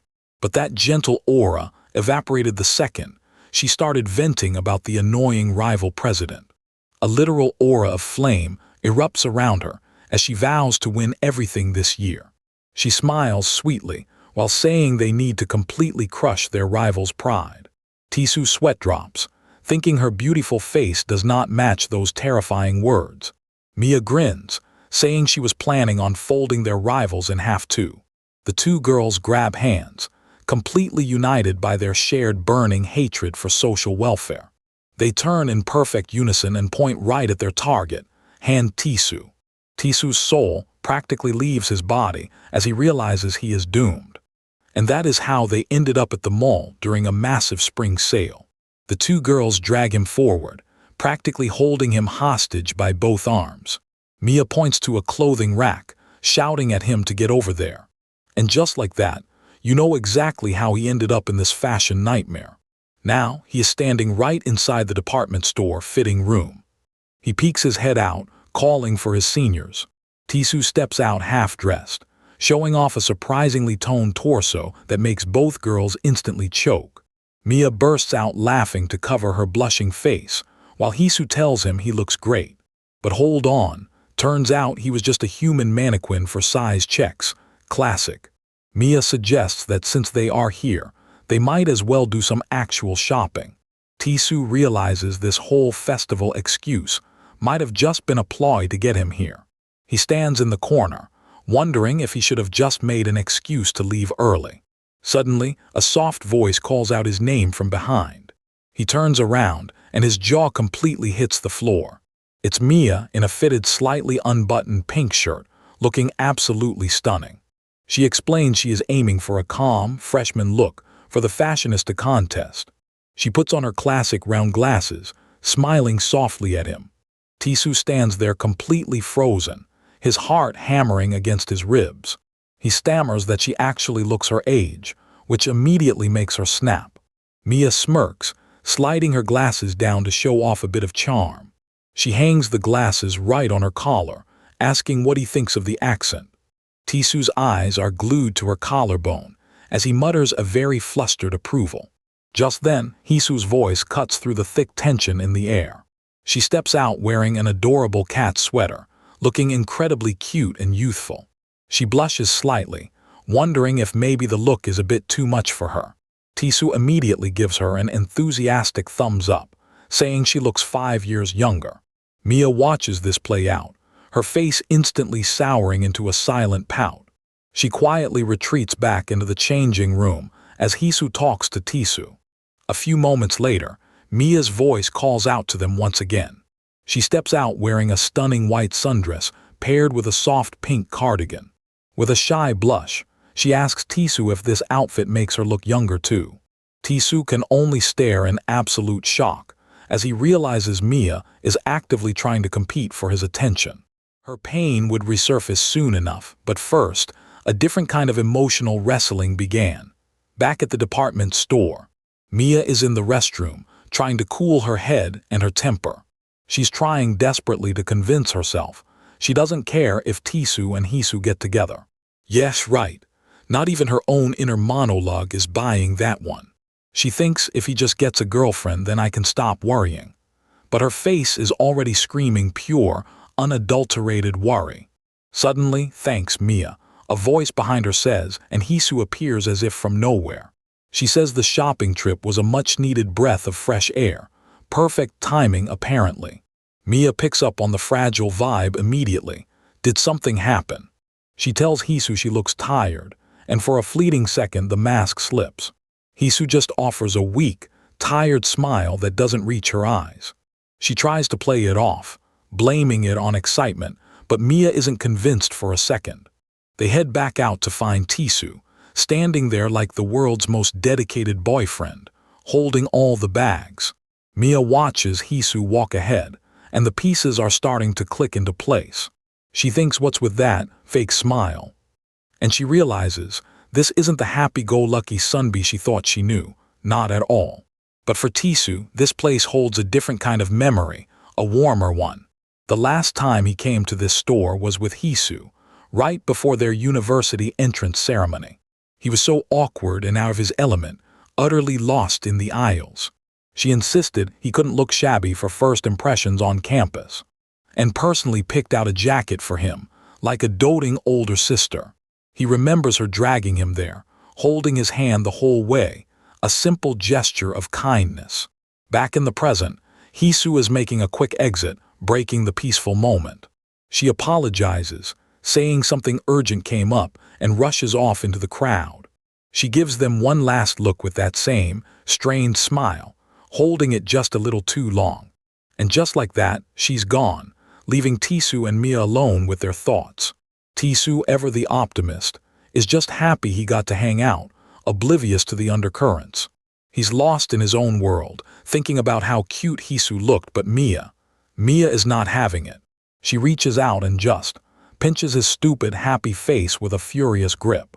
He yelps, rubbing his cheek. Why? What was that for? She deadpans, your face annoyed me. Then she cuts right to the chase. Do you really like Sunbi that much? Tisu gets all flustered. You already know that, why ask again? And then his tiny little brain connects two dots that aren't there. Wait, are you jealous? And you know that look on her face. That's the face of a woman about to commit a crime, and he immediately takes it back. As they walk, Mia gets serious, her tone dropping. If you like her that much, why haven't you confessed? She tells him he's not the type to hesitate, so what exactly is the hold-up? She even throws out a biting guess. Did you confess and get rejected or something? Tisu goes quiet, the easy chatter gone. His silence is almost an answer in itself. He remembers wanting to tell her how he felt, his heart pounding in his chest. He had a rose, he was ready to go for it. But he saw her on the phone looking so happy with someone else. But he couldn't do it. He let the moment pass, the rose wilting in his hand. There was a reason he couldn't go through with it, a deeper story waiting to unfold. He tells Mia the timing just never worked out, an excuse that felt hollow even to him. Then he reveals something new. Hisu should have graduated, but she seems to have failed 2 classes on purpose, and he thinks it might be his chance. He's lost in thought, rambling to himself, and then realizes he's talking to an empty space. He looks around confused. Cha Mia, she's gone, vanished again. He starts to panic, thinking she's ditched him, leaving him stranded. Again. But then, a little meow breaks the tension. And there she is, completely distracted by a random street cat, utterly absorbed. He storms over, hey, you freak me out. She just looks up, totally oblivious to his mini heart attack, a serene expression on her face. She's completely enchanted by the cat, while Tisu just points out the obvious collar hanging from its neck. Mia couldn't care less. She's in her own little cat-cuddling world, utterly content. And seeing her like this, it reminds Tisu of the past, of how things used to be. He thinks this is the Mia he used to know, the one who's soft and kind underneath the prickly exterior. And then like clockwork, his brain snaps right back to his crush. Now that I think about it, Hisu Sunbi liked cats too, right? The memory hits him hard, vivid and sudden. A cat drinking milk. It's from that night, the night Hisu took him in, the night that changed everything. He'd asked her if it was okay to give a cat regular milk. She was surprised he even talked to her, having assumed he was silent by choice. I always wondered where you went every night. Turns out you were here with this little guy, she'd said, a soft smile on her face. She explained it was special milk, safe for cats. She was always prepared, always thoughtful. He had asked her, if you care so much, why not just take it home? And her answer was, interesting. I thought about it, but I already took in another stray before this one. When she offered him a drink, a simple gesture, he finally got it. The other stray was him. She told him she gave up on keeping the cat, explaining her decision clearly, because she didn't think she could take proper responsibility for it, a heavy admission. It wouldn't be fair to take it in if I couldn't. Her words hang in the air, a challenging echo. And that's when Tisu stopped, the realization hitting him like a physical blow. He looked her right in the eye, his gaze unwavering, and asked, then what about me? Why did you bring me in? He was really asking the deeper, unspoken question. Did you think you could take responsibility for me? She just gave him this small, mysterious smile, her eyes sparkling with hidden meaning. And then she dropped a bomb, a quiet whisper that shattered his understanding. Love at first sight. What if it was love at first sight? Would that answer your question? And her confession, or whatever it was, just completely floored him, leaving him speechless. Wait, did she actually just say that? That rainy night, he'd asked the question that changed everything. Why did you bring me in? And her answer, it was the last thing he ever expected to hear. Love at first sight. Tisu's brain has officially short-circuited. He just stood there speechless, his mind completely blank. She just smiled beautifully, asking if that finally answered his burning question. He quickly shook it off. Didn't we agree not to joke around about that stuff? She just chuckled, teasing him for calling it a joke without a single second of hesitation. She playfully wonders if he really hated hearing her say she liked him that much. He got defensive, grumbling that making jokes like that to a total stranger was just plain mean. Then she stopped laughing, her eyes suddenly serious. She pointed out the facts. They didn't know each other at all before that night. So how else could she possibly explain picking up a random guy off the streets? She lightly tapped his chest, murmuring that usually people got all red and flustered. But not him. He was the only one who instantly called it a flat-out lie. Tisu looked down at her, the warmth of her hand making his heart skip a beat. She gave him a soft, incredibly genuine smile, and she whispered that it was fun being around him, because he reminded her of her own struggles. Suddenly, bird-chirping noises sliced through the warm memory. Tisu slowly woke up in his dark apartment, realizing it was all just a dream. He sighed, rubbing his head. Seriously, what a weird thing to dream about. But there was no time to dwell on old memories. Today was the last Sunday of the month, the day of his promised lunch date with Haeyoon at Seohan Plaza. He checked his phone nervously, trying to mentally prepare himself. He remembered how nervous she was when she asked him out. Yes, today was the big day. Except it was already 15 minutes past noon. That was super weird. Haeyoon was definitely not the type to keep him waiting without calling. Suddenly, his phone started buzzing violently in his hand. Wait, it wasn't Haeyoon. It was her roommate Park Yoon. The moment he picked up, she started screaming so loud his ears almost bled. Yoon was practically crying, shouting that he had to do something immediately. In the background, a completely sleep-deprived Haeyoon was being held back like a wild animal. Apparently, she had stayed up for 4 straight days studying for exams and refused to sleep because of their date. Yoon passed the phone to Haeyoon, who tried to sound totally normal while looking like a zombie. She instantly collapsed onto the floor, completely exhausted. Tisoo sighed, telling her to just sleep. He told her they could just meet up at school later. The poor girl was out cold the second she heard those words. Well, now his Sunday schedule was completely wide open, and his shift at the convenience store wasn't for hours. And then a sudden realization hit him like a truck. Whenever he had unexpected free time around here, there was always one person he ran into. He quickly looked around, almost expecting Mia to jump out from behind a corner. Meanwhile, inside a nearby shop, Mia was actually shopping with her friend, completely oblivious to his paranoia. She scratched her ear, wondering why they suddenly felt so hot. Someone was definitely talking about her. Tisoo let out a breath of relief. Okay, good, no Mia in sight. He grumbled to himself, wondering if running into his ex so often had given him actual post-traumatic stress disorder. And right on cue, a voice whispered right next to his ear. Who are you expecting to run into? Is it your girlfriend? It was Hisoo, and she was looking remarkably cheerful. The two of them headed over to a nearby bench to sit down and chat. Tisoo looked at her, a bit worried by her sudden appearance. She was cracking open a can of beer, in broad daylight, on the street. She sighed, saying she just had some intense stuff happen today. Tisoo hesitated, asking if she'd just come back from meeting those people again. She stopped, surprised that he'd managed to guess that so easily. He rubbed his neck, pointing out the obvious clues.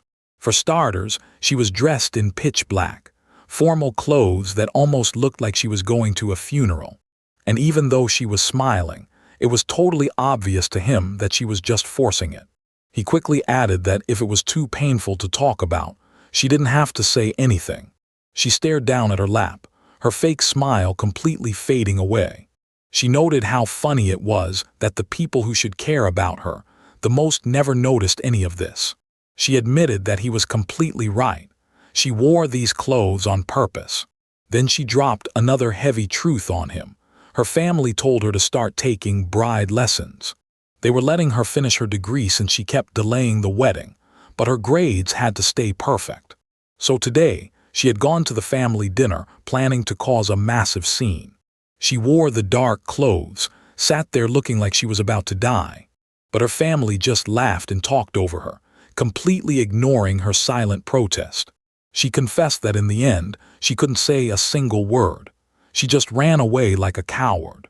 The silence between them was heavy as she took a quiet sip of her beer. She apologized, feeling guilty for dumping her family drama on him once again. But Tisoo didn't mind. He remembered that even years ago, she would always look like this after meeting her parents. She would come back to his tiny room, completely drained of life. And on those darkest days, there was only one thing that could ever make her feel better. Always without fail. Spicy rice cakes. Right on cue, she jumped up, declaring that she was absolutely craving super spicy tteokbokki. Some things, it seemed, really never changed. Tisoo couldn't help but smile, watching her bounce back as she demanded level 8 spiciness. He pointed out that his lunch plans had just been canceled, so he was completely free to join her. She looked at him, surprised by the sudden offer. She tapped her chin, thinking it over for a brief second. And then she grinned, asking him a very dangerous question. Tisoo, will you make it for me? He blinked in confusion, but she just leaned in with a mischievous blush. Let's go eat it in your room. And just like that, her dangerous question had landed Tisoo exactly where she wanted him. Our poor boy, now he's stuck in the kitchen, making those spicy rice cakes she demanded. He's practically glowing red just thinking about it, utterly powerless to refuse her. Meanwhile, Haeyoon isn't even watching his culinary suffering. She's completely out cold on his bed. He stares at her, a thought creeping into his mind. It's been forever since she was last in my room. He remembers how she helped him find this apartment, fresh out of the military. Back then she'd stopped visiting, worried people would get the wrong idea, especially so close to campus. And now here she is, sprawled across his bed. He's completely at a loss. Should he wake her up or just let her be? She did tell him to wake her once the food was ready, but he feels a pang of guilt. Maybe she just needed to rest. Except she's not sleeping at all. She grabs the back of his head, a devilish grin spreading across her face. Nuna's not sleeping, Tilda. And with one sudden pull, down he goes, tumbling onto the bed beside her. You know that look, don't you? Pure, unadulterated victory. Our boy's brain officially short-circuited. He's completely flustered, sputtering questions like, "What are you doing?" As if she wasn't the one who just pulled him down. Meanwhile, far from Tisu's bedroom chaos, Mia is about to receive some truly explosive intel. She's with Shin Dabin and a friend and the gossip of the hour. None other than Hisu, the student council president. Dabin recounts seeing Hisu at a huge party for their streaming platform, confirming rumors she's the daughter of an unbelievably wealthy family. Then she pulls out a photo, Hisu looking cozy with the CEO of the parent company itself. And then she just casually drops the bomb. I think I heard they're getting married. Mia completely freaks out, leaping to her feet, practically screaming. Does Han Tisu know about this too? Dabin and her friend are utterly baffled by her outburst, and Mia scrambles to play it off. But her mind is spinning.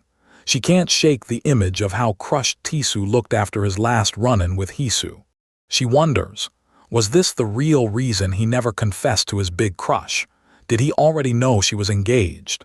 Back at Tisu's apartment, the atmosphere is thickening, not just from the tteokbokki fumes. He's completely trapped, staring down at Haeyoon. And you know exactly what she's up to, don't you? Her own heart pounds a frantic rhythm as she gazes up into his eyes. He's stammering, "Why are you acting like this?" when suddenly she whips out her phone and snaps a picture of his utterly dumbfounded face. Got it, she practically cheers. She giggled, declaring his expression hilarious and an absolute must-save. She plays it off, claiming she just wanted a memory to remember their school days. But his face was too pricelessly serious to pass up. He sighs in relief, thinking that was the extent of it. He practically begs her to delete the embarrassing photo, but she just grins. "Nope," she says, "I like it because it's so natural." He gives in with a resigned sigh, knowing there's absolutely no winning against this woman. So he attempts to fight back, playfully threatening to ruin her beloved tteokbokki. Immediately, she calls for a negotiation. And this entire ridiculous situation sends Tisu tumbling into another memory. A past conversation with Haeyoon, so long ago. Freshman year. He'd casually asked her then if she was really getting married right after graduation. She told him she insisted on finishing school first, at the very least. But then she admitted, with a quiet resignation, "My own opinion doesn't matter much to those people." Then a truly thoughtful look crossed her face. And she asked him, her voice barely a whisper, "If I'd had someone like you, Tisu, could I have run away?" She meant someone she actually liked. Someone who could give her a genuine reason to just leave everything behind. And then, in typical Haeyoon fashion, she turned the tables, asking about the friend he was always searching for. "It's your girlfriend, right?" She called him out, stating it was painfully obvious. His ears would turn crimson just mentioning her name. He was mortified. Was it really that obvious even to her? She realized then why his earlier love at first sight confession for her had felt so hollow. Because his heart was already completely lost to someone else. He pressed her gently. What was she actually going to do now? Was she truly just going to go through with an arranged marriage? She simply replied, "I don't know." She wondered why she couldn't be like him, why she couldn't just throw it all away. She had the means, and she'd imagined escaping hundreds of times. But then she asked, her voice tinged with melancholy, "Do I still need another reason?" And he remembers, she was eating tteokbokki that day too. The flashback dissolves, and finally the tteokbokki is ready. Haeyoon is absolutely ecstatic, showering his cooking with praise as if it were the finest meal she'd ever tasted. They fall into their easy, familiar banter, him joking about her investing in his hypothetical restaurant. He's genuinely surprised she devoured the whole thing, especially after claiming she'd already eaten. She launches into a cute, well-rehearsed explanation about girls having 3 stomachs, and tteokbokki, apparently, counts as dessert. But then her playful expression softens, almost imperceptibly. The real reason, she confesses, is she simply didn't want to leave a single bite behind. She looks so genuinely happy, so utterly content, there in his tiny apartment. And her simple words hit him right in the chest, a familiar, frantic pounding starting up in his heart once more. He completely panics, practically scrambling for the dishes to hide his suddenly flaming red face. But Hae-yoon isn't done with him, not by a long shot. She calls out from the bed, her voice casual, "I'm curious about something." She asks him a seemingly simple question, "Why did you ask to eat with me?" And then she delivers the true punch, "You don't even like tteokbokki." She points out the glaring fact. He can't stand sweet or spicy food. Back when they lived together, he wouldn't even touch it. So then, why did you eat it all with me today? He has absolutely no answer. His ears just burn a deeper shade of red. And she just smiles, a gentle, knowing look in her eyes. Did your tastes change, maybe? And as she wondered if his tastes had changed, the narrative rewinds. Not to Tisu, but to the woman he'd been chasing. We're back on that snowy night 4 years ago. Song Hee-soo finds a young, homeless Tisu on the street, asking, "What are you doing here?" From her perspective, his silence was a complete mystery. She'd seen him sitting there since the night before, a solitary figure in the biting cold.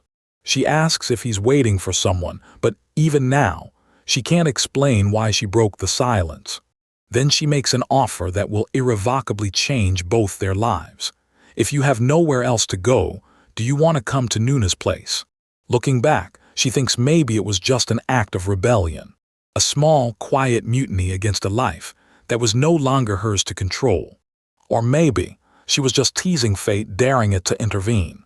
The next morning, the unexpected whir of the washing machine jolts her awake, and she finds the boy from the street, inexplicably cooking breakfast in her kitchen.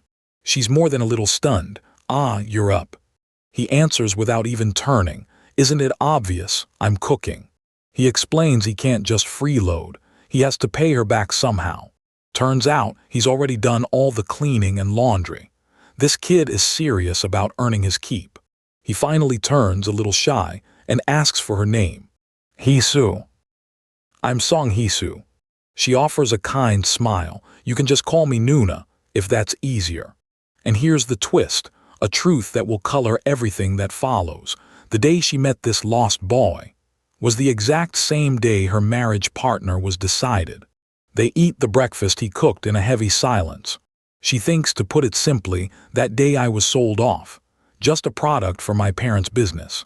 Tisu just eats quietly, still too uncomfortable for conversation. So she decides to break the ice by dropping an absolute bombshell. "I was wondering why you didn't come to my bed last night." He literally spits out his food, completely shell-shocked. He stammers, Are you crazy?" And she just shrugs a sly maybe. She wasn't in her right mind. She never would have brought a stranger home otherwise. He asks what her parents think, and she casually reveals they don't even live here. This is just one of their buildings.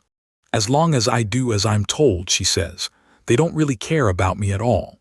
Tisu has absolutely no idea what to make of this. She explains that all her parents care about is her market value as a product. So she admits it. She brought him home because she was curious. What would happen if she ruined that value? This was her only other option, besides just running away completely. She then teases that he was cute, a good choice for her first time, before pulling back with a dismissive "just kidding." She keeps pushing. "Well, if you're actually interested, you can always come to my bedroom." He has to ask, "That's a joke, right?" She just smiles, a knowing who knows. Later that night, she quietly checks on him, watching him as he sleeps. And for days this continues. She offers and he steadfastly refuses. She starts to wonder, am I not charming enough or what? But even with all her teasing and invitations, Tisu never once crossed that line.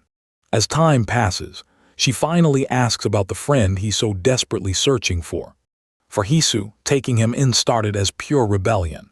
And she sees the quiet desperation in him, the gnawing fear that his friend might not even be alive.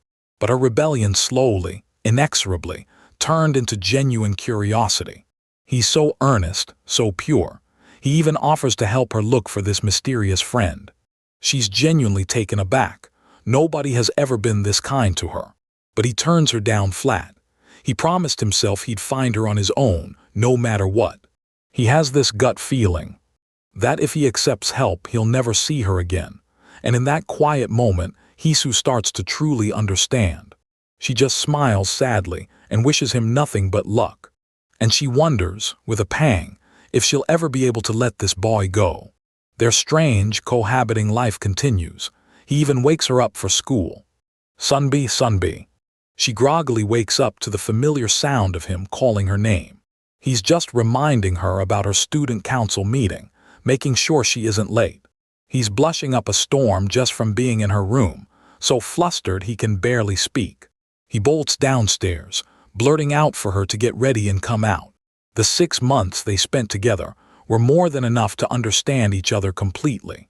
She watches him run off, a fond, sad smile gracing her lips. She can see, with crushing clarity, how much he loves this friend he's searching for. And her intuition was right. She is jealous, so jealous. And with that, the flashback shatters, pulling us violently back to the present, to the maddening drip of a faucet in Tisu's apartment. Haeyoon is still holding him from behind, her impossible question still hanging heavy in the air. Tisu finally breaks the agonizing silence, turning his head just slightly. And what if it changed? Haeyoon's eyes go wide. This is the answer she's been waiting 10 agonizing years to hear. She presses in closer, her voice barely a whisper. Maybe we could eat together again sometime. He's thinking about last year's festival, about that perfect tteokbokki. And Haeyoon thinks about the fierce promise she made to herself.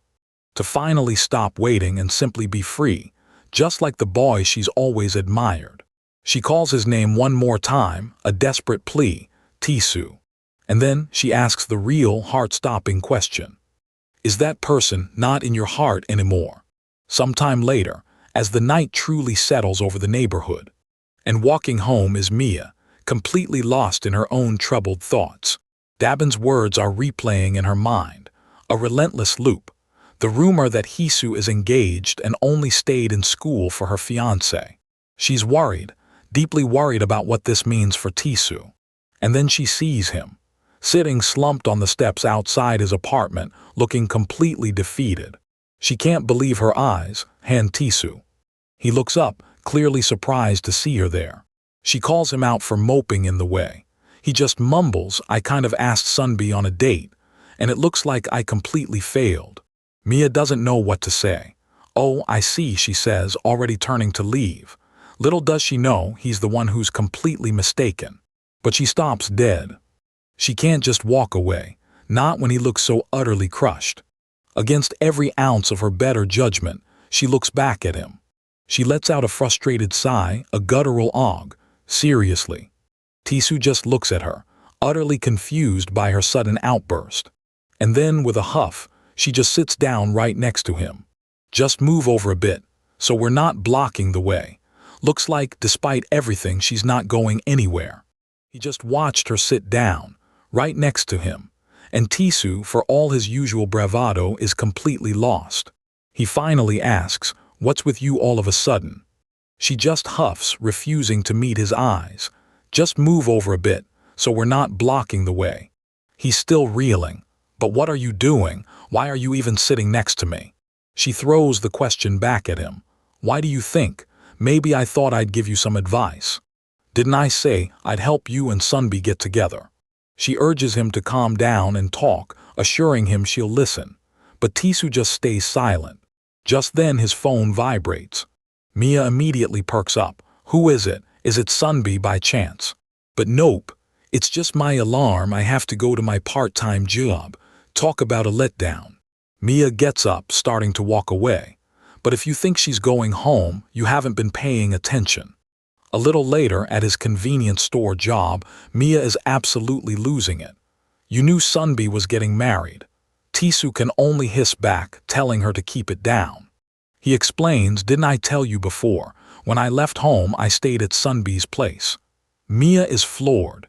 He'd said he owed a favor, not that they lived together. Tisu just brushes it off. Anyway, he notices her ridiculous outfit, tracksuit, face mask, sunglasses at night. Why are you all bundled up like that? She claims it's for security to avoid misunderstandings. Right, he just tells her to go home. Security, he thinks, what is she, a celebrity? She finally admits it. It's just, I came to check on you because I was worried, in case you make a mistake today. She lays out her assumption. You confessed to Sunbi, but it didn't go well, right? He insists it wasn't a confession, he just asked to hang out. She rolls her eyes, that's the same thing. Tisu looks down, defeated. He explains Hisu already has a lot on her mind. He remembers her gentle brush off, we should talk tomorrow. He knew it wasn't the time to expect a good answer. He tries to brush her off again. Anyway, I'm really not that bothered, so just go. She's absolutely not buying it. Really? Then why have you been scrubbing just that spot for a while now? She's got him cold. He's been polishing a single paving stone until it shines. He has no response. Looks like she's not going anywhere. She grabs a cup of instant noodles and settles in. With her disguise slightly lowered, she asks, so, what's your plan now? Mia presses him, are you just going to give up? He sounds tired, worn out. Why are you still here? Seriously, just go home. He finally answers, almost to himself. I don't know. Well, she did say to talk again tomorrow. Mia, slurping her noodles, casually drops a bombshell. Even if it didn't work out this time, there's still plenty of time before Sunbi leaves the country. Tisu freezes. Leaves the country. Mia explains she heard Hisu is going overseas to study. The wheels in his head spin. Wasn't Sunbi supposed to get married? Wait. Are you saying she's calling off the wedding and just leaves? Mia realizes her mistake in an instant. She just revealed something she absolutely shouldn't have. But she quickly recovers, plastering a huge grin on her face. Isn't Sunbi kind of bold? Her inner thought screams. She hasn't even told Haeyoon about this yet. She starts rambling through a mouthful of noodles. She'd thought he'd lost his mind hitting on an engaged woman, but now it all makes sense. He just stares at her, a mix of disgust and amazement. Whoa. He warns her not to spread this rumor. She promises she won't. I'm not that clueless, she adds. Then Tisu decides to truly open up. The reason I hesitated to confess to Sunbi happened around the end of last year. He remembers a single rose, its petals falling to the ground. It was when I found out there was a chance Sunbi might leave. Mia connects the dots. But he clarifies that's only part of it. Hisu also seemed to have a lot on her mind. He gets serious, his voice dropping. Calling off a wedding and leaving the country isn't easy. Cutting ties with your own family. I understand well how much resolve you'd need for that. He knows that feeling better than anyone. A quick flashback. Him alone having just left his own family behind. Mia cuts in, completely unimpressed. Aren't you getting a bit full of yourself? She dismisses his talk of not wanting to add pressure. That's not the real reason. She looks him right in the eye. Isn't it really just? Because you were scared you'll get rejected if you confess openly. Basically, you chickened out. He's busted. Is it that obvious? Her reply is a dry, yeah, pretty obvious. Then she launches into the pep talk. Stop overthinking, she tells him. Just do what you normally do. You're not the type to care what others think. The you I know won't stop until you get what you want, to the point it's kind of annoying. She takes off her glasses, a real warm smile blooming on her face. But that's just who you are. Her words hit him like a lightning bolt. Getting discouraged by one failure isn't like him. His heart skips a beat. Cha Mia. Don't be scared. Just go for it, she says. I'm sure things will work out. And then she delivers the final, undeniable blow. I've talked to her a few times by now, and I think she's into you, 100%. He can't believe it, 100% that much. He asks, completely flustered, how can you be so sure? She gives him a sly look, a knowing smirk. Ex-girlfriend's intuition. Tisu is speechless. The next morning, A moving truck sits parked ominously outside Tisu's building. He hears a commotion out in the hall and goes to investigate. And there she is, Hisu, standing in the doorway of the apartment directly across from his, Sunbi. He stammers, utterly bewildered. "WH, what's going on, Sunbi? Are you helping someone move?" She just smiles. "Nope, I'm moving in." Our boy is just standing there, absolutely dumbfounded. He asks why she would move here from her much bigger place. She just says it's for a change of pace. She explains with a giggle that she just paid the landlord an extra 5 million won for the moving fee. So that's why his neighbor abruptly moved out. Then she gets serious. She says she spent all day yesterday just thinking. "I really didn't know how to answer you." Tisu is completely confused. "Answer him about what?" "I mean when you asked me out." She looks down, suddenly vulnerable. "Honestly, with how things are for me right now, I still don't know if it's the right thing to do or not. But in the end, I just didn't want to miss this chance." She confesses she was wandering around his area all night and Tisu's heart is pounding. Before she knew it, she was signing the contract with the neighbor.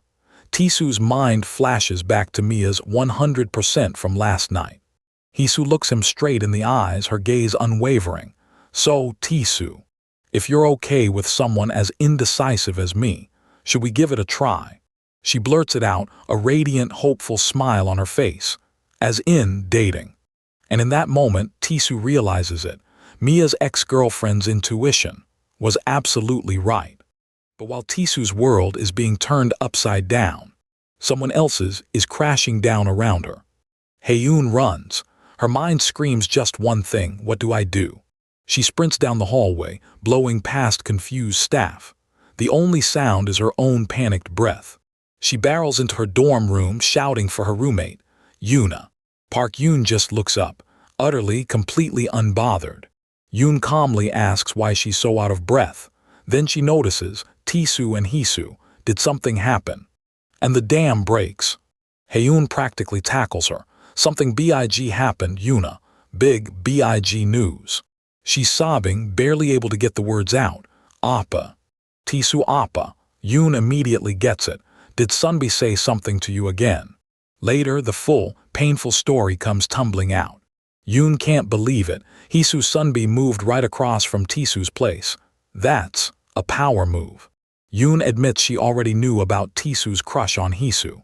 Then, the real question. So, does Hisu feel the same way? Haeun is shocked. But Yoon shrugs. Everyone in the department already knew. Tisu's crush was that obvious. So Yoon cuts to the chase. What did they say? Are they dating now? Haeun hesitates. Actually, it didn't really feel like that for some reason. She thinks it's the festival. They're just too busy for anything else. Hisu moved in, but she's drowning in student council work. Home is just a place she occasionally sleeps. Tisu's buried in overtime. He just comes home, runs gaming macros, and passes out cold. So they're neighbors who never see each other. Yoon leans in, getting serious. So, what are you going to do now? While braiding her hair, she asks, are you giving up on Tisu Appa? Tears welling up again, Haeun is defiant. I said I'd never give up, not in a million years. She confesses she's known about his feelings for Hisu since last year. I thought I'd be able to smile and handle it. She really thought she was prepared for the worst. But when I actually saw it for myself, I couldn't stop crying. But even so, she says, when she saw Tisu's face, she just couldn't give up. Yoon deadpans at this point. That's an illness. Haeun clings to a tiny sliver of hope. Yoon gives her the brutal truth. Honestly, the odds are pretty close to zero. And then she twists the knife. But I kind of think that's both the beginning and end of it. She totally outshines you in the feminine department. Yoon tells her to think about it. What does it mean to be a woman? Hisu is that image. Mature, elegant, the ideal picture of womanhood. Meanwhile, Haeun is tiny, buried in department jackets and hand-me-downs. She looks exactly the same as her childhood photos. Yoon spells it out. The reason he still sees you as a kid is because nothing has changed. Haeun sputters, but Yoon reminds her. She's been saying this for ages. Haeun just wouldn't listen. So she lays down the challenge, whether it's her last chance to win him over or just get some revenge. Don't you think you should start by changing yourself? The advice lands. Haeyoon asks the obvious question, how? Yoon has a plan. Just get an expert to help. And that expert is none other than Cha Mia. Haeyoon shows up at her door unannounced. Mia asks what she's doing here, and Haeyoon opens a briefcase. It's a full set of 1+++ grade Korean beef. Mia is absolutely starstruck. Yoon knew Mia was perfect. She transformed herself after college. Haeyoon is here to make a deal with the devil. Unnai. I'm about to ask you a favor you can't refuse. Mia is sweating. A bribe this big means the favor is going to be huge. But the beef, the beautiful marbled beef, is just too tempting. Mia is already asking if she can grill it now. Haeyoon knows she's won. I'll take that as a yes. After they clean up, they get down to business. Mia asks if Haeyoon just wants to know how to get prettier. But it's deeper than that. Haeyoon just wants Tisu to say, sorry for seeing you as a kid all this time. Now I really see you as a woman.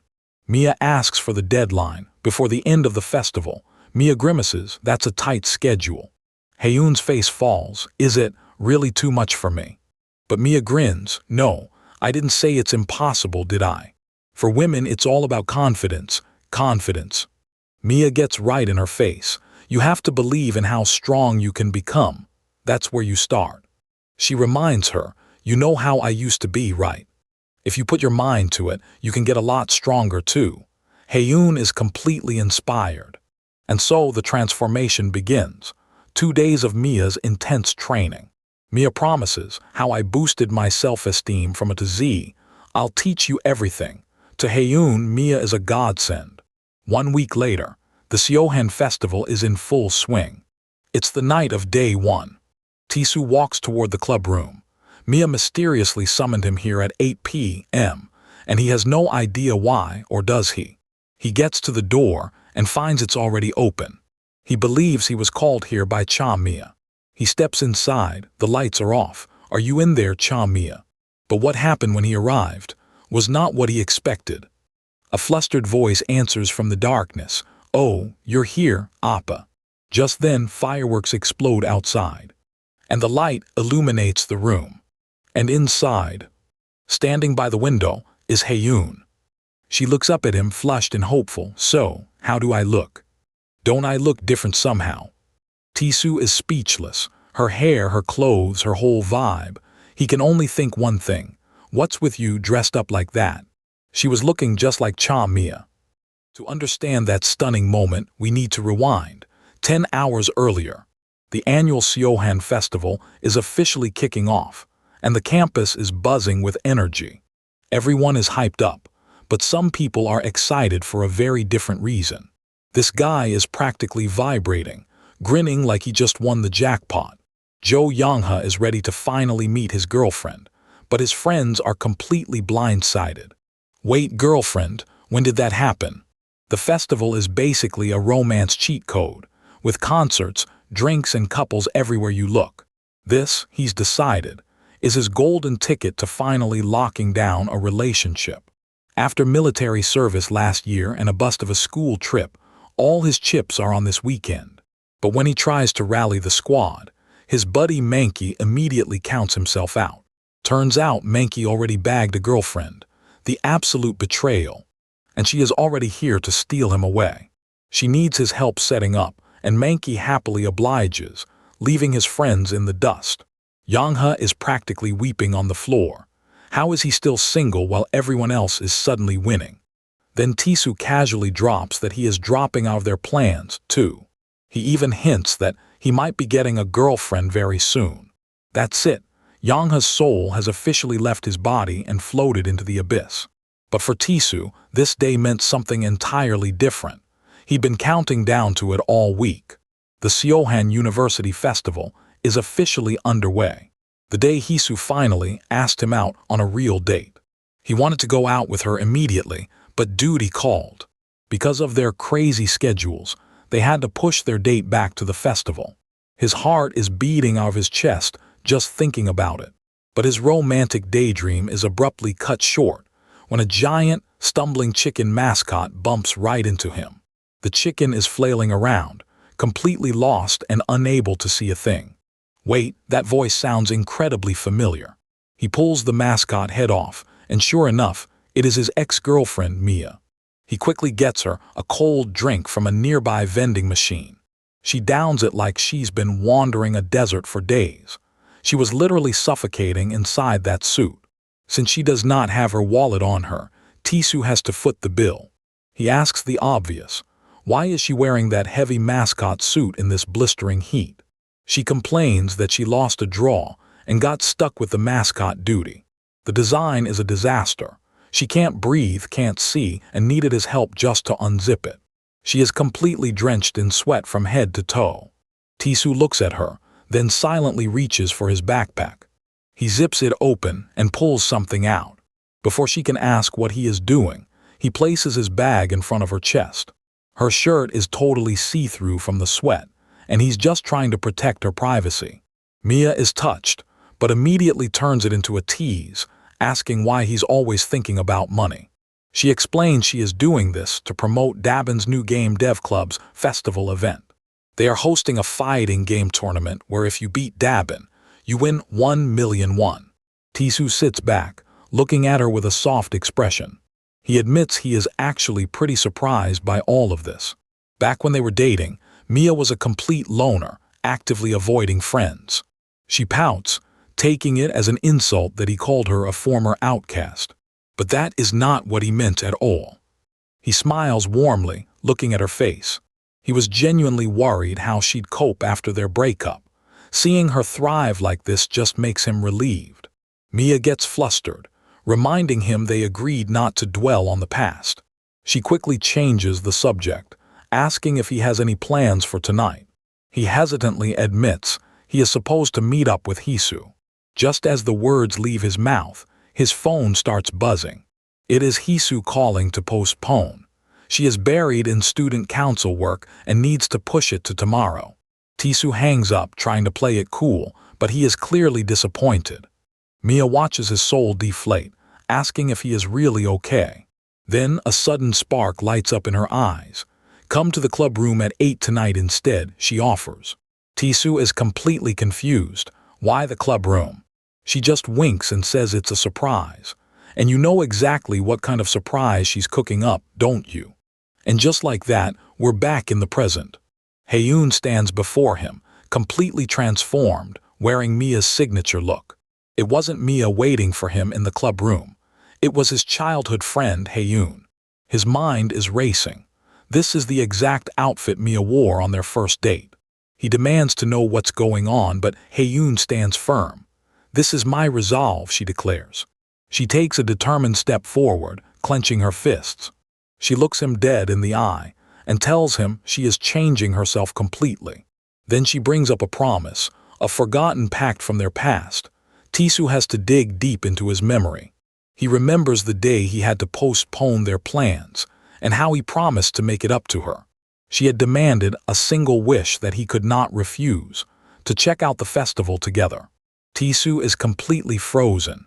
Tomorrow, but he already rescheduled his date with Hisu for tomorrow. He panics, desperately searching for an excuse to back out without crushing her. But Haeyoon isn't backing down. She clutches her chest and drops the bombshell. Then please go on an adult date with me today. And as Tisu stares, dumbfounded, at his childhood friend who suddenly looks like his ex, we jump back a few hours. The scene, Mia's apartment. The mission, Operation Haeyoon. Mia applies the finishing touches. Just stay still. Mia is having way too much fun with this. Haeyoon, not so much. Haeyoon nervously tugs her new outfit. Are you really sure this is okay? Isn't this a bit too flashy? It's fine, it's fine. If it's not at least this flashy, no one will even notice there's a change. And by no one, she definitely means him. Mia gets in her face, drill sergeant style. What did I say again about what women need? Haeyoon stammers, fighting spirit and confidence. Correct. Mia smiles, but there's a weird intensity to it. Only by becoming stronger on the outside. Can you grow bolder on the inside too? Haeyoon eyed herself, still muttering, I do look strong now. Mia claps her hands, breaking the tension. Yep, so don't get nervous, stand up straight. I told you what's important is confidence. She leans in close like she's telling a secret. If you don't have confidence in yourself, the other person will pick up on that right away too. They stand before the mirror. What's important isn't how others see you, but how you see yourself. And then Mia lays down the ultimate cheat code. If you find it hard to believe in yourself, then, from now on, believe what I say. You are pretty. And just like that, the words sink in. Haeyoon is completely flustered. Anyone at this school? She imagines saying this to Tisu, his dumb, shocked face. Would fall for you at first sight. And now, back to the present, Tisu is reeling. Haeyoon takes a deep breath, channeling all of Mia's training. Please, go on an adult date with me today. She's not just saying it, she's trying to believe it. I am pretty.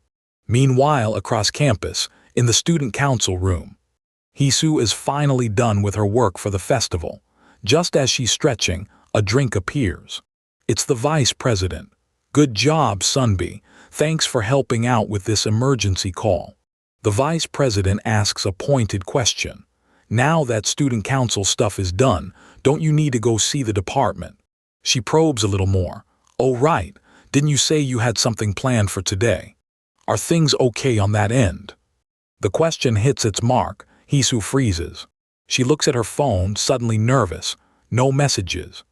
A deep blush spreads across her face. He hasn't forgotten, has he? I wonder if he's still on campus. Oh, he's on campus all right. And you know exactly where this is going. But he's a little preoccupied. Is this enough? Haeyoon's voice is barely a whisper. She's clearly nervous, asking for the bare minimum. This is perfect. He takes her hand. It's awkward, it's weird, but he does it. Let's look around the festival together while we're holding hands, she says, trying to sound confident. She even sweetens the deal. Then, about the debt you owe because of what happened with Mia. She gives him a bright, practiced smile. I'll call it even. Tisu sighs, giving in. Well, I happen to have some free time anyway, so if this is enough for you, yeah. But then he has to ask, can't you change into something else? He can't quite put his finger on it. I don't know, it just doesn't seem to suit you, Haeyoon. Her heart sinks, of course. It was a stupid idea. But then he keeps talking, getting flustered himself. Seriously, you don't need to copy anyone. Haeyoon, you're already cute enough. Her eyes widen. Did he just say that? Where did you even learn to say stuff like an adult date? Do you even know what it means? Wait a second, she thinks. Could this actually be working? She decides to push her luck. She leans in, getting playful. So, did you actually like the adult date idea more? Should we switch to that option now? Tisu is stunned. Wah, just kidding. She puffs out her chest, full of newfound courage. And of course I know what it means, at least. I'm a college student now too, you know. I'm not. Her mind flashes back to when she was small. That elementary school kid who used to sit next to you for tutoring. For the first time, Tisu seems to be really seeing her. Haeyoon admits it's embarrassing, but she says wearing these clothes, looking stronger, it actually gives her courage. Her voice is trembling, but she gets it out. And I don't want to always stay just a little kid to you, Appa. She looks him dead in the eye. Just watch. Today, I'll definitely make you see me differently. Right? In her mind, she knows. I know, of course, that I can't change Appa's feelings with something like this. Still, if I want to make sure I have no lingering regrets, I need confidence. Like Mia said, I have to believe in myself. Speaking of Mia, she's at the game dev club. And Dabin's plan was a success. They made a ton of money for their donation drive. Dabin's friend is impressed. I thought you'd slack off, but you're way more serious than I thought. Mia just shrugs. I'm the type who can't sleep if I don't finish what I start. Now that the work is done, Dabin has one thing on her mind. After party. But Mia is just melting in a full-body chicken suit, in a room with the AC blasting. Something's not right. She waves them off. I'll stay here and cool off. You go grab us some seats, come quick or we're eating all the food. As they leave, the air conditioner whirs, doing its best. Alone, Mia pulls out her phone and starts scrolling through pictures from the day. Lots of goofy shots with Dabin and the crew. And then she stops. It's a picture of Tisu with a crying Haeyoon clinging to him. She lowers the phone, completely bewildered. She looks at the photo again, her mind racing. When did this? Suddenly, we flash back to her conversation with Dabin's friend from earlier. Why do you try so hard to pair me and Sunbi together? He's not being accusatory, just curious. Maybe I'm just imagining things, but it kind of feels that way. Mia gets defensive. No, not really. Is the idea of getting involved with me that uncomfortable for you? She brushes it off. Honestly, I'm just helping you because I find it fun. Whoever you hang out with or date, Back in the present, she looks at the photo, her finger hovering over the delete button. Her thumb presses down, yes. Outside, fireworks explode over the festival. She thinks about what she told Haeyoon. Believe in yourself, She lays on the couch, staring at her phone, a bitter smile on her face. Look who's talking. Meanwhile, the Seohan University Festival is absolutely popping off. Haeyoon's friend Yuna, the singer, is just stepping off stage. But her bandmate spots something strange. Yuna, something feels off. He asks about that small, cute friend who always shows up for her performances. Haeyoon, didn't she come to watch today? Yuna gets a worried look. Not sure. A flashback to earlier, Haeyoon was there with Tisu. I'm sure she said she was coming, Yuna remembers. Actually, she did come. But what was with those clothes? Yuna was too busy preparing to really notice back then. Now she's starting to worry. Will Haeyoon be okay? The memory lingers, Tisu holding Haeyoon so close. Maybe I should have checked on her until the end, Yuna wonders. And just like that, we're back with Haeyoon. The crowd shoves them together and Tisu steadies her. Are you okay, Haeyoon? She just nods, completely overwhelmed by how close he is. Yeah, she is definitely not okay. Rewind to Mia's makeover lesson. She gets right to the point. You want him to start seeing you that way. Mia squishes her cheeks. Is that why you want to learn how to dress up? Haeyoon just mumbles, yeah, I guess so. Mia was bracing for some dramatic declaration, like I'm going to steal Tisu from you. But Haeyoon knows better. Tisu is a man of focus. She lays her head on Mia's lap. I know I'm not quite at the level to catch Appa's eyes yet. And Mia listens, waiting. Haeyoon drops the real talk. I also know that in the face of overwhelming strength, nothing else really matters. Back to her date, Haeyoon's thinking. She doesn't have that kind of strength, not like Mia or Hisu. But even so, she doesn't want to just sit by and do nothing, and just be a good little sister to him. Or be someone who means nothing at all. She refuses. But then reality hits her, hard, but wait a sec. Okay, she got the date, now what? What is she supposed to do? Mia's advice echoes, just go for it and figure it out later. Well, she went for it, and now she's completely stuck. It gets so much worse. Tisu looks her up and down. Can't you change out of those clothes? It just really doesn't suit you. Critical hit. Her adult fantasy immediately crumbles. She gets all flustered, blurting out. An adult date is a bit too soon, right? Should we just hold hands? Tisu, bless his heart, completely misses the vibe. He points at a stall. Oh, look, they have the cotton candy you like. Should I get you one? Her eyes light up like a kid on Christmas morning. Really? And she immediately remembers her mission. She tries to play it cool. Forget it. Only kids eat stuff like that anyway. Let's go eat something. A bit more grown up. Tisu's confused. Something more grown up. Like what? Her brilliant suggestion, sangwa tea and sweet red bean jelly. They actually end up at a traditional tea stall, and Haeyoon is screaming internally. Why do they even sell stuff like this? Tisu just rolls with it. Didn't know your tastes changed, Haeyoon. She takes a sniff. It's good, she guesses, but it's definitely not cotton candy. She knows she doesn't have much more time to spend alone with him like this. They pass a carnival game booth, and what's the first prize? This glorious golden plushie. She has to hurry up and show him her grown-up side. And her inner child is losing its absolute mind. So cute. Tisu notices her staring. Do you want that? She panics. What? Something so childish, and no way. Tisu, ever the pragmatist, is already thinking about the resale value. You want to sell it. Then a light bulb flickers on in his head. The festival has tile-breaking contests, board smashing. He gets a huge grin. Aren't those events basically made for you, Haeyoon? Haeyoon, if it's you, I bet you'd win every single one. Wanna try? And now she's freaking out over how cute he is. She could enter, but sports events.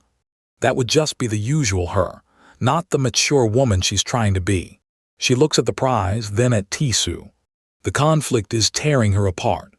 She has to show him her grown-up self. So she goes for it, all of it, a perfect score at the dart game. She breaks 20 boards at once. The crowd is going wild. She becomes a campus legend, sweeping every event while Tisu cheers her on. Amazing, Haeyoon, you're a genius. And then the adrenaline fades. She looks at her mountain of prizes. I'm such an idiot. This is a complete disaster. She got swept up in the mood and blew her one chance. Well, but still. Seeing Tisu have this much fun. Being able to hold his hand. Spending the first day of the festival together. Maybe it wasn't a total failure after all. With Appa holding hands. Just like the day we first met. Her face flushes at the memory. But then he stops. And lets go of her hand. Sorry, Haeyoon, let me just tie my shoelace. She watches him kneel, her heart pounding. Appa, she says, her voice quiet. Him. Her mind is racing, before he moves further away from her, before she loses him tomorrow. She makes her move. And at that exact moment, somewhere else on campus, Hisu's phone rings. But she doesn't answer. She's lost in thought as fireworks light up the sky, completely unaware of the drama unfolding just across campus. We pick up right where we left off, with Haeyoon closing the distance between them. She leans in, completely done holding back. And that phone, still ringing, is about to signal something way worse than a missed call. This is it, the point of no return. And right as the fireworks burst overhead, Hisu lowers her phone. She spotted something. She creeps closer, a familiar figure next to Tisu, holding a giant plushie. She calls out his name, wondering what is going on. Then she sees the girl's face, and her stomach drops. Tisu freezes, that voice. Hisu recognizes the hair. Is that really Haeyoon? But it's that outfit, the one she loaned out, that gives her pause. Instead of any rational retreat, Haeyoon grabs Tisu's face. The prize plushie slips right out of her hands. Tisu's eyes widen in sheer shock. She actually does it. She kisses him right in front of Hisu. Hisu instantly gasps, completely speechless. Even Mia, just a few feet away, feels a strange ripple in the air. She looks up, another firework exploding like a silent scream above them. Her friends ask if something is wrong. Mia shakes it off, but she has a weird feeling. Back at the fountain, the world completely stops for these two. Mia brushes it off, oblivious to the absolute chaos she's unwittingly helped unleash. And you know exactly where this is going. Haeyoon finally opens her eyes, realizing what she just pulled off. She looks at Tisu, completely red-faced. Both of their hearts are hammering so loud they can hear it. She suddenly gasps and jumps backward. The sheer panic hits her like a physical blow, written all over her face. She covers her mouth, mortified by her own boldness. She screams an apology and bolts, leaving Tisu calling out to wait. He reaches out, but she is already running away into the crowd. Hisu suddenly takes off after her, ignoring Tisu entirely. Tisu is left standing there, completely bewildered. Haeyoon sprints, calling herself every kind of idiot imaginable. Tears are literally streaming down her face. She can't believe she kissed him right in front of Hisu, especially knowing they have a date scheduled for tomorrow. She starts imagining Tisu telling her she ruined everything and to stay away. She stops, completely out of breath, unable to handle the guilt. Suddenly, a hand clamps down on her shoulder. It's Hisu, breathless but with a smile Haeyoon just can't read. Haeyoon can barely whisper her name. The confrontation she was dreading is happening right here, right now. She nervously calls her Unnai. Meanwhile, back in the festival chaos, Tisu clutches the golden plushie like a lifeline. He is running around, desperately trying to find either of them. They aren't answering their phones, and he is starting to panic. The crowd is way too thick. He has absolutely no clue where to look. He can't get the memory of the kiss out of his head. He still can't believe she actually did that. The feeling of her lips is still fresh. He wonders if he should have been harsher when turning her down earlier, but remembering how sad she looked makes his chest ache. Bump, he suddenly collides with someone. He quickly apologizes, admitting he was totally zoned out. But when he looks up, he finds himself staring at an incredibly tall girl holding a corn dog. Tisu's inner monologue screams. This girl is absolutely massive, and how does she keep her corn dog so perfectly vertical? She calmly tells him not to worry about it, looking totally unfazed. He blinks, trying to process if he's seeing things. She asks if he got anything on his clothes, and something about her instantly reminds him of Mia. He shakes his head, thinking she is actually kind of cute.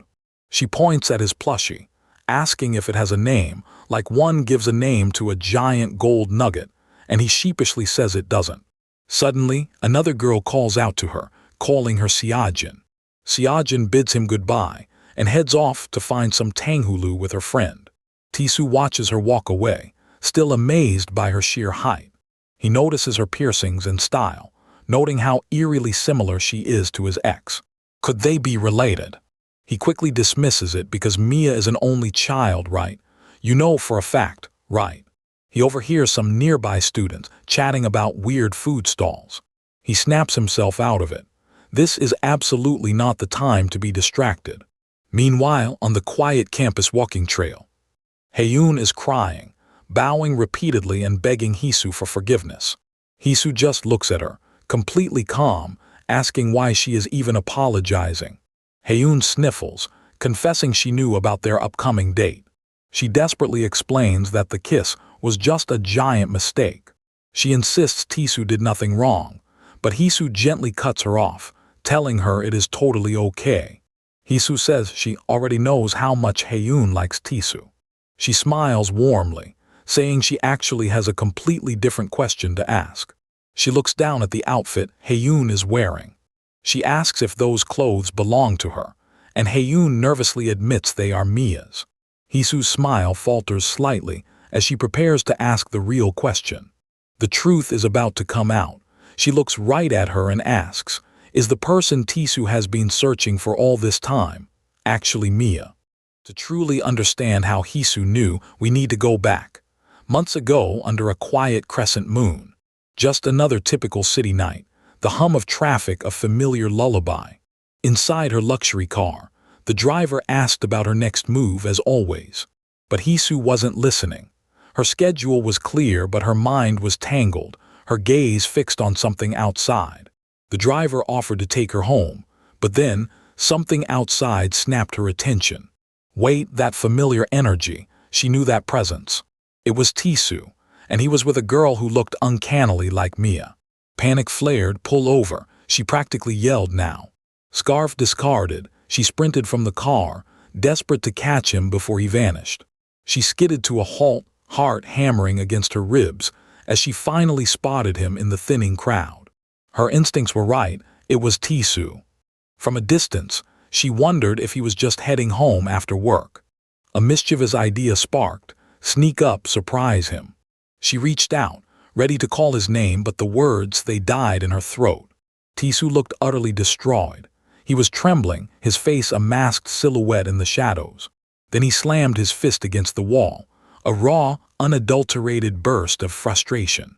Hisu froze. This wasn't the Tisu she knew. He muttered to himself, is that all I get? After meeting again for the first time in 5 years. 5 years. The gears in Hisu's mind started grinding, connecting dots she hadn't seen before. A cold dread settled. She knew exactly what this meant. That girl with him, she wasn't just some casual classmate. No, she was the one he'd been searching for all this time. Back in the present, Hisu locked eyes with Haeyoon. The time for truth had arrived. The festival roared on around them, oblivious. But here the air was thick, suffocating. Meanwhile, Tisu finally spotted a familiar face. Hey, it's the student council president. He practically sprinted to Hisu, a wave of relief washing over him at finding someone he knew. Tisu, clutching a massive plushie, was utterly oblivious to the landmine of a conversation he just stumbled into. Hisu tried to keep her composure, but her hands betrayed the tremor within. Suddenly, Tisu's phone buzzed. Haeyoon. He answered immediately, genuinely surprised she was already back at the dorm. Haeyoon was on her dorm room floor, clutching her clothes. She mumbled, "I was just tired." She admitted the day had been eventful, to say the least. Then the bomb. She apologized for kissing him without permission. She'd kept telling herself it wasn't a date, she explained. But her feelings had just boiled over. A deep blush crept up her neck. The heat of the moment still burned. Tisu was practically malfunctioning. He stammered as Haeyoon quickly added, "I told Hisu it was just a mistake." Then a whisper, "I really did have a great time today." She hung up before he could even register what was happening. Click, just like that, the connection died. Haeyoon splashed water on her face, her heart still a frantic drum solo in her chest. Back on the trail, Hisu absorbed the confirmation. It was Mia, just as she suspected. This was the first time, she realized, Tisu had ever let another girl get this close. Haeyoon looked up, her gaze sharp. "What did you mean by more than that earlier?" Hisu blinked, genuinely caught off guard by the sudden shift. Haeyoon pressed, "You saw the kiss. You just said it was okay. Does that mean you don't even see me as a threat?" Hisu started to explain, but Haeyoon cut her off. She wasn't done. Then Haeyoon delivered the real question. "Do you even actually like Tisu that much? Because I am serious. I'm not playing games. Do you even know the kind of person Tisu really is? I know just how far he's willing to go for the person he loves. So I'm warning you. If you're just half-heartedly dating him, stop it right now. If anyone hurts him again, I'm going to lose it." Back in her dorm, Haeyoon curled into a ball, the weight of her words sinking in. She couldn't believe it. She just essentially cheered for her own rival. Her friend Yuna was definitely going to call her an idiot for this. Meanwhile, in the science prep room, the mood had swung to an entirely different kind of tension. Tisu and Hisu were finally alone. He gestured, "You can leave your stuff here." The air was practically a solid brick of awkwardness. Tisu couldn't meet her eyes. Hisu was no better, nervously fiddling with a strand of hair. Then simultaneously, they both blurted out the other's name. Their eyes locked, and matching blushes spread across their faces. Both stammered, frantically trying to let the other go first. Tisu silently groaned. Why was he acting like such a nervous wreck after waiting so long for this? He finally found his voice. "About that date, the one we talked about. Are we just going to keep putting it off forever?" He reached out his hand, a hopeful question in his eyes. "Do you want to go right now?" He could wait, he admitted, but he was afraid it would just get pushed back again. Hisu looked at his outstretched hand, her own heart doing a nervous little flutter. She gave a small nod, a shy smile touching her lips. "I guess that's true." As night fully settled over the first day of the festival, finally, the long-awaited date was actually happening. But the festival was packed. A girl at a busy booth informed them there were no open seats. She asked if they'd mind moving a little closer to share a table. And just look who was sitting right there. All right, hold up a second, because the real drama is brewing in the student council office. Dabin is absolutely losing her mind because Hisu just put her big date on hold, all thanks to some family-induced fake engagement chaos. Hisu can only manage a weak, crumbling smile, the truth finally weighing too much to hold back. She flashes back to the moment she thought she could end the lie, walking right up to Tisu, ready to confess everything. But the family pressure was a crushing weight, and she couldn't bring herself to say a single word to her parents about ending the arrangement. Dabin is absolutely done, ripping into Hisu for being so ridiculously uptight about a completely fake engagement. She points out Hisu was already planning to work abroad anyway, So who exactly cares about some dusty arranged wedding? Besides, the guy is apparently a total nightmare who finds her suffocating. So why is Hisu even feeling an ounce of guilt? Hisu sighs, the truth heavier than Dabin knows. It's never been about the guy, but about the swirling mess of her own feelings. She can't stand the thought of going on a date with Tisu, while this monumental secret is still hanging over her head. But if you look closely into her eyes, you can tell there's much more to this than just a nagging sense of guilt. She sees the way Haeun and Tisu were together, a casual, easy connection that radiated pure, unadulterated happiness. Haeun was laughing so freely, like she didn't have a single care in the entire world. And Tisu had that soft look on his face, the one that makes her stomach drop. That's what's truly making her hesitate. Hisu slumps in her chair, the crushing weight of her own perfectionism finally threatening to break her. Dabin, ever the pragmatist, rolls her eyes and dives in to snap Hisu out of her spiral. She literally grabs Hisu, declaring that trying to do everything perfectly isn't a virtue, it's practically a disease. She tells her to empty her mind for once, to stop overthinking, and to actually live a little. Hisu is stunned. Dabin is practically yelling, "Do you really need to give your entire heart and soul for one measly date?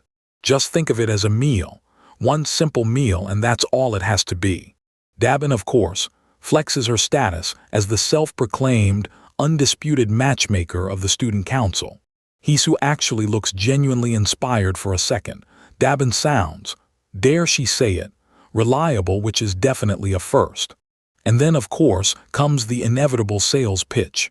Dabin whips out her expert dating guide, ready for purchase. 30,001 for expert advice and bonus phone-a-friend credits. This girl is truly a little devil wrapped in a profit margin. Hisu immediately shuts that down with a swift, decisive chop to the head. But back at the bustling festival, a new thought settles in Hisu's mind. Dabin might actually be right. If she just treats this entire thing like a simple meal, maybe, just maybe, it doesn't have to be a big, complicated deal. But beneath that newfound resolve, one more thing still gnaws at her. She looks at Tisu, a lingering question in her mind. Does he see this date as casually as she's trying so desperately to? Even if Mia turns out to be the very girl he's been obsessing over for years and years. Tisu's voice snaps her back to reality, his concerned question cutting through her thoughts. What's wrong? Hisu forces a bright, determined smile and suggests they finally check out the booth they talked about earlier. Tonight, she decides, all the drama can wait. Tonight she's just going to have fun. So they make their way to the public administration department's bustling booth. But the place is absolutely packed. The attendant at the door shrugs, informing them these are the only seats left. And you guessed it, look who's already there. Mia is mid-bite, her eyes widening as she spots them. She offers a soft smile, asking if they'd be okay squeezing in just a little closer together. Both Tisu and Hisu are hesitating hard, because this is definitely not the quiet, romantic date they had in mind. Mia looks awkward too, the realization dawning on her that she might be crashing a very important, very romantic evening. She starts to say the seats are actually reserved for her group, ready to gracefully let them off the hook. But then, right on cue, a completely wasted Dabin pops up, slurring, "What do you mean by our group?" Another club member, oblivious to the rising tension, waves them over, insisting they just sit down since it's only the four of them. Hisu glances at Tisu, desperately trying to gauge if he's actually okay with this escalating chaos. He's definitely not sure. In fact, this is getting weird at an alarming pace. He tries to politely decline, mumbling that it feels a bit awkward to join a club-only table. Suddenly, a pair of surprisingly strong arms wrap tightly around his waist. Got you. It's Dabin, absolutely drunk off her rocker, and she is not letting him run away. She starts yelling, a slurry mess about how he always treats her like an idiot and constantly ignores her direct messages. Tisu is literally fighting for his life, while Hisu can only watch the unfolding spectacle in utter shock. Mia, somehow still graceful, explains that Dabin brought some incredibly strong whiskey from home, and now everyone is completely hammered. Dabin starts crying openly, pouring her entire heart out about how Tisu never, ever wants to hang out with her. She admits that at first, yeah, she just wanted to mess with him. But then, every single day, she found herself unconsciously waiting for his classes to end. And somewhere along the way, she started to actually like. And then, with impeccable comedic timing, she vomits a literal rainbow all over him. That's right, romance is officially dead, folks.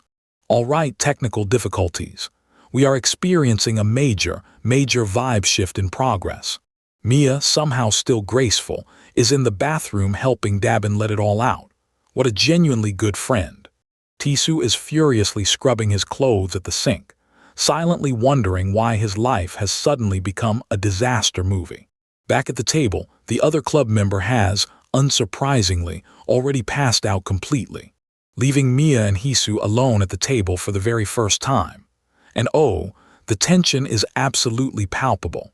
Hisu, ever the diplomat, breaks the heavy silence, commenting on just how wildly chaotic things got. Mia just laughs it off, a light, airy sound, explaining that the others were already drinking heavily with fans earlier. Hisu stares at her, a chill running down her spine. She knows, deep in her gut, this is the girl Tisu has been desperately looking for. The girl who just vanished into thin air, without saying a single word, leaving him behind. The silent, beautiful source of all his agonizing, lingering pain. Hisu, trying to process, asks if Mia isn't drunk at all, noticing she seems perfectly, unnervingly sober. Mia explains she's on medication, so she had to hold back. Hisu can't help but admit to herself that Mia is genuinely, effortlessly pretty. She thinks to herself, if I were a guy, I'd probably fall for her at first sight too. But then her mind drifts back to that rainy day, when she first encountered a truly broken Tisu. Is simply being pretty really all it takes to make someone love you that much, for years?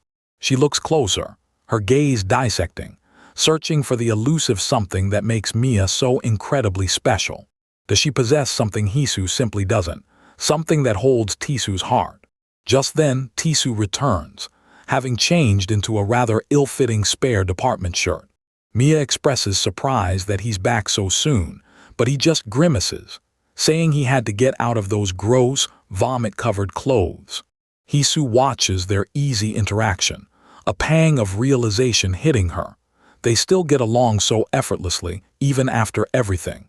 She stops them dead before they can even think about leaving. There is one critical thing she absolutely has to know. The entire mood shifts, instantly, as she fixes her gaze on both of them, her eyes unwavering. Then she asks the ultimate, shattering question, are you two still dating by any chance? Mia is completely blindsided. What? She forces a smile, trying to play it cool. What did you just say?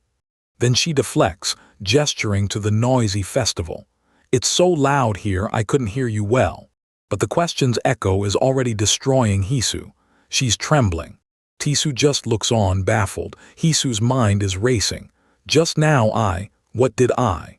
The full, devastating weight of her impulsive question crashes down. In a rush of pure panic, she shoots up. Sorry, she stammers, backing away. I think I just kind of blanked out. Before they can even process it, she turns and bolts. But that question didn't just appear from nowhere. No, it's been brewing for a long time.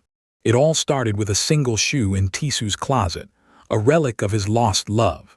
She'd knelt there, a single thought echoing. What kind of person could she possibly be? She'd watched him sleep, completely exhausted from a search that consumed him. Just seeing him like that was utterly draining. What kind of girl was she to make him search until he was this broken? The question, a cruel refrain, echoed night after night. What kind of girl was she that he still can't let her go?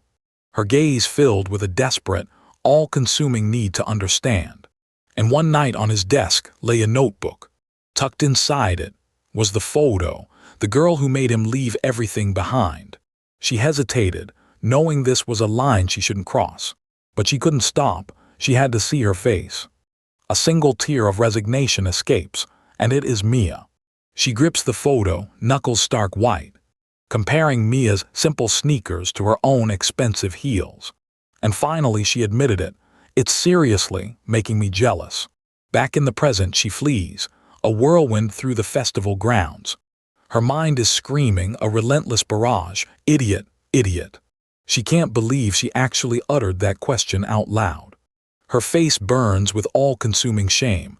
Why did I even? She knows Tisu wouldn't. She knows her insecurity won. Suddenly a voice rips through her panic. Sunbi. It's Tisu grabbing her arm trying to halt her. Wait, Sunbi. But he's not alone. Mia is right there looking just as concerned. Hisu's horror spikes. Mia is here too. Tisu tries to tell Mia to go back, but she's resolute. First, let's catch Sunbi, then we'll think. And now both of them are chasing her, shouting her name. This is, officially, her worst nightmare come to life. They nearly plow over another student, who can only stare in wide-eyed disbelief. Tisu is at his absolute wit's end. Why does everyone have to make me run around like this today? The poor bystander just watches them go. Is there some kind of tag event going on? Hisu spots what looks like an escape, diving into the science prep room. She collapses onto a cot, believing she's safe. Then she hears it. Got you. Mia corners her against the bed. You can't run away anymore. She's breathless, but her smile is pure triumph. Hisu is flushed and utterly defeated. Just come quietly, okay? Mia says. But Hisu is completely baffled. Why did you come after me? Where's Tisu? Mia, it turns out, got completely caught up in the chase. Meanwhile, Tisu is wandering around, completely lost and muttering that dating is way too much work. Back in the room, Mia offers Hisu a cold drink, an odd truce. Hisu tries to offer money, but Mia just insists. It's fine, I'll pay. They sit together, finally catching their breath. The awkwardness in the air is palpable. Mia breaks the suffocating silence with a laugh. Seriously, it's been ages since I ran around like a kid. Hisu just studies her rival. She is the girl. Mia is actually impressed. Do you run often, Sunbi? You were really fast. The one Tisu has been searching for all this time. And with sinking, horrifying certainty, Hisu realizes Tisu has never gotten Mia out of his heart. The painful, undeniable truth settles deep in her eyes. Why can't I bring myself to believe there's nothing left between them? Is it because she witnessed his desperate search, every agonizing step of it? Or is it just plain, ugly jealousy? Mia gets a little too close, and Hisu instinctively recoils. Mia, ever practical, gets back to the point. So, why did you suddenly run off earlier? She presses. Wasn't there something you wanted to say to me? Hisu decides to lay it all bare. You saw the clothes I lent Haeyoon, and you figured out I used to date Han Tisu. Mia's eyes widen slightly. You even confirmed it. Hisu admits she checked with Haeyoon just to be sure. Mia gives a small, tired smile. Then, there's no point in denying it, is there? Hisu's expression is grim. A bitter victory. She knows she's right. And then Mia just admits it. Anyway, you're right, I did date Han Tisu back then. But she immediately downplays it. Just a high school fling. A bad breakup, ancient history. I'm sure he doesn't think that fondly of me either, she says, because I just disappeared without a word. She admits she lacked the courage to end things properly. There's a fleeting flicker of old regret in her eyes. Hisu thinks, well, if it were now, I could say it a dozen times. Mia even offers to clear the air with Tisu, for Hisu's sake. But Hisu says he already told her some things. Specifically, that he started liking you from that moment on. Hisu's heart sinks. He said that about her, but Mia's words twisted the blade. Mia just laughs dismissively. These days we're just old neighborhood friends. It's nothing like what you're worried about, Sunbi. She turns to leave, telling Hisu to simply relax, but Hisu stops her, a desperate plea. Hold on. Hisu is in utter disbelief. What are you even talking about right now? Mia is genuinely confused. I was saying not to worry about me and just go ahead and date Han Tisu. How could you say something like that? Hisu's voice is trembling with raw emotion. And then Hisu drops the ultimate bomb. Do you really not know how hard he tried to find you? We see a flash of Tisu, running desperately, tirelessly through the streets. For all those agonizing years. Mia's confident, dismissive smile vanishes. Her eyes go wide with absolute shock. Her heart stops cold. What? Mia tries to laugh it off, telling Hisu she has nothing to worry about and should just go ahead and date Tisu. But Hisu stands her ground, completely dumbfounded by how Mia can stay so detached. Hisu locks eyes with Mia and the question hangs heavy. Do you really not know? Does she really have no idea about the desperate chase Tisu went on? The years he spent running himself ragged just to find her. Mia's dismissive smile instantly evaporates, replaced by pure, gut-wrenching shock. Her heart skips a beat, then drops, as Hisu's words finally sink in. Hisu presses on, reminding Mia that Tisu claimed his feelings for her started from their very first encounter. But suddenly, none of that timeline makes any sense to Hisu anymore. Because even after meeting Hisu, Tisu was still out there, actively looking for Mia. Mia quickly tries to claw back her composure, demanding why Hisu is even sharing any of this. Is Hisu just insecure, she asks, worried Mia might still have feelings for him. Mia suddenly tries to turn playful, waving it off as a simple slip of the tongue. She laughs, admitting she might have phrased things poorly, but insists it doesn't change a thing in the present. She points out that Tisu's feelings right now belong entirely to Hisu, and she knows Hisu feels exactly the same way. Mia tells her to just ignore an ex like her, but Hisu has finally heard enough of the act. Hisu closes the distance, pinning the truth down with a whisper. So, after all, you still like Tisu. Mia's eyes widen, her heart hammering against her ribs, completely caught off guard by the direct call-out. She stammers, a desperate search for an easy deflection failing completely. She tries to deny it again, hiding behind her hair as the pressure intensifies. And you just know that denial won't last. She repeats that whatever she had with him is already dead and in the past. But Hisu simply points a finger, no words needed. And there it is. Despite all her words, Mia's eyes are overflowing with tears. The cool facade has completely shattered, a total wreck. Meanwhile, the campus festival continues to buzz with life as night falls, completely oblivious. We cut to the student union building, where someone is sprinting, running on fumes. It's Tisu, utterly exhausted, having chased them halfway across campus.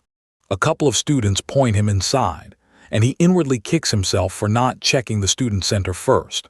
The most obvious hiding spot, right under his nose this entire time. He has no idea the emotional wreck he's about to walk into. He throws the door open, desperate to catch them before it's too late. But the first person he runs into is Mia, still trying to furiously wipe away her tears. Tisu stops dead in his tracks, staring in utter disbelief at the sight. He quietly mutters her name, genuinely shocked to see her crying. Mia looks up, her eyes wide with shock as she finally sees him standing right there.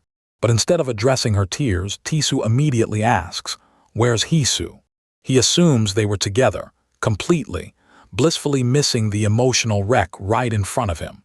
Overwhelmed and utterly unable to face him, Mia suddenly bolts past him and runs out into the night. Tisu tries to call out, but then he spots Hisu running right behind her. Hisu stops cold when she sees him, her cheeks burning crimson with embarrassment. Tisu is just relieved. Finally, he's caught up. But Hisu immediately panics and takes off running again, leaving Tisu screaming in pure frustration. Eventually, they both collapse on the stairs, completely out of breath from their unplanned festival cardio. Tisu tries to piece everything together, gasping, "What on earth is going on between you and Mia?" Hisu covers her face, admitting she was going to keep it a secret, but she just blurted it out. She was just too mortified to stay in the room, and Tisu realizes she must have talked to Haeun earlier, too. He remembers Hisu pressing him about his relationship with Mia before, and now he wonders what really triggered all this. And then a dreadful realization hits him like a ton of bricks. Was it because of that one specific incident? Tisu starts waving his hands frantically, swearing that whatever happened at his place was a total, complete misunderstanding. But Hisu cuts him off, flatly stating she knows it's nothing like that. She knows Tisu wouldn't play with her feelings, and she knows his romance with Mia is dead and buried. Tisu is left even more confused. If she knows all that, then why did she run? Hisu looks down, gathering every ounce of courage to ask the one question that has been eating her alive. And you know exactly what question that is. She admits she was too terrified of the answer to ever ask it before, until now. Tisu braces himself, his breath held tight as she finally speaks his name. She looks up with teary eyes, the raw question tearing through her. When did you give up on her? Tisu's throat goes dry. The sheer, suffocating weight of the question hangs in the air between them. Hisu points out that he saved every penny, searched for Mia for years without ever stopping. She just can't wrap her head around how he could just move on. How does someone just easily abandon a devotion that ran that deep? And then she drops the real, gut-wrenching truth behind her insecurity. She asks if he only chose her because Mia wouldn't take him back, using her as a mere rebound. She lets out all her tears, calling herself pathetic and indecisive for letting herself be so insecure. But 4 years of his life, that's a long, long time to compete with.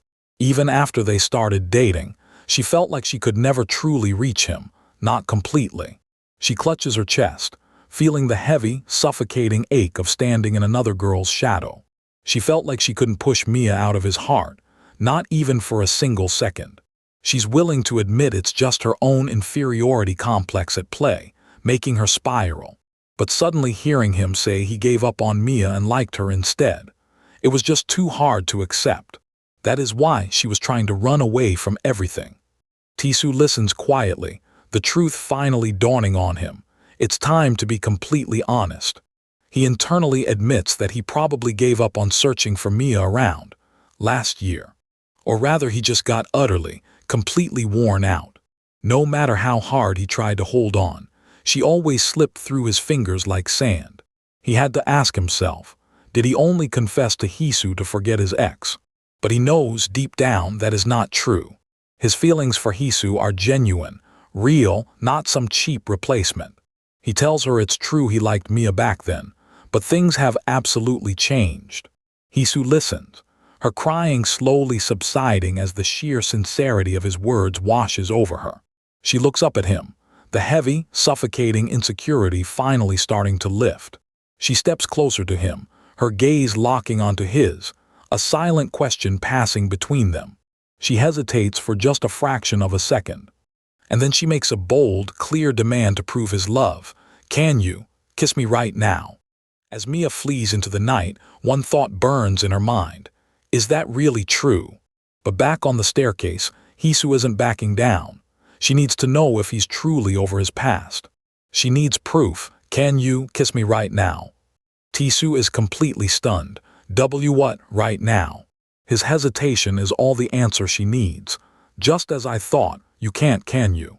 Her face falls, a forced smile fighting back tears. That flicker of hope just vanished from her eyes. She backpedals fast. It's okay, you don't have to force yourself. Because I already know. She looks down, utterly defeated. All her fight is gone. Her mind flashes back to the worn-out shoe, proof of his desperate search. Just how much she still means to you, Tisu. That one moment told her everything she needed to know. And just how precious Mia remained to him, even years later. Back in the present, she gives him a sad, knowing look. I think I've seen enough to understand. But Tisu's mind is racing. Why? Why is she pushing so hard? Why is she so convinced he still has feelings for Mia? A chilling memory surfaces. Mia's old warning to keep his distance, to avoid misunderstandings. He looks at Hisu, a new resolve hardening his gaze. Is that really the only reason? He asks himself, why does Mia still loom so large in his thoughts? There's only one way to clear this up. Well, if that's the case, I guess there's no other choice. He gently takes her arm. If I want you to understand how I really feel, this is the only way. And then he just does it. He kisses her. Then, smack, The sound rips through the air and suddenly we're somewhere else. Tisu thinks to himself, I'm pretty sure something like this happened before. A furious voice from the past screams, W, what are you doing? Another slap echoes, cold and clear in his memory. This was years ago, back in high school. A vivid red handprint on his cheek. And there she is, a younger, flustered Mia. He rubs his cheek, genuinely confused. What? Why'd you suddenly hit me? She fires back, I'm the one who should be saying that. Don't you even realize what you just did? Tisu, cool as ever, deadpans, yeah, of course I do. He reminds her of her own words. You asked if I could kiss you if it wasn't just some punishment game. So I did. Mia is speechless. No, that's not. She calls him weird for actually doing what she said. Tisu's inner monologue just smirks. Guess there's one standing right here then. Back then he'd asked her, so, what do you think? Does it still look like? I'm the type who'd ask you out over some punishment game. Mia was overwhelmed, her deep insecurities laid bare. I mean, why would someone like you ever like someone like me?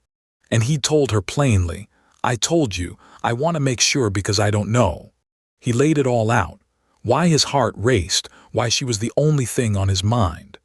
And then he offered, if you're still not sure about me, should we try it one more time? Maybe if we do it one more time, something might feel different. He leaned in again, and she didn't stop him. Her eyes closed, accepting.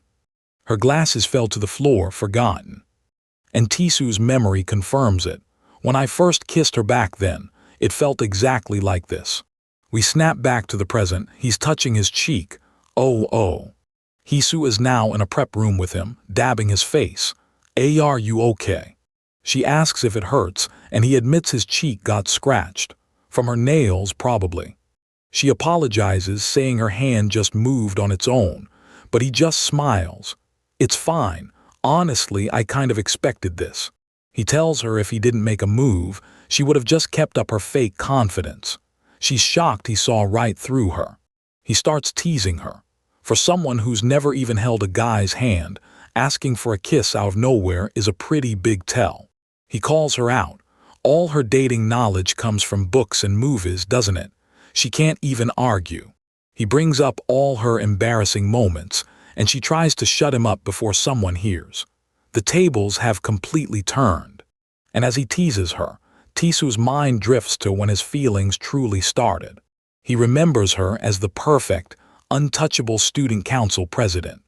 Always poised, always put together. The moment he truly got interested was when she started letting that guard down, showing him her completely unguarded self. Yeah, that's probably when it started. Maybe. I fell for that vulnerable and honest side of Sunbi that only I get to see.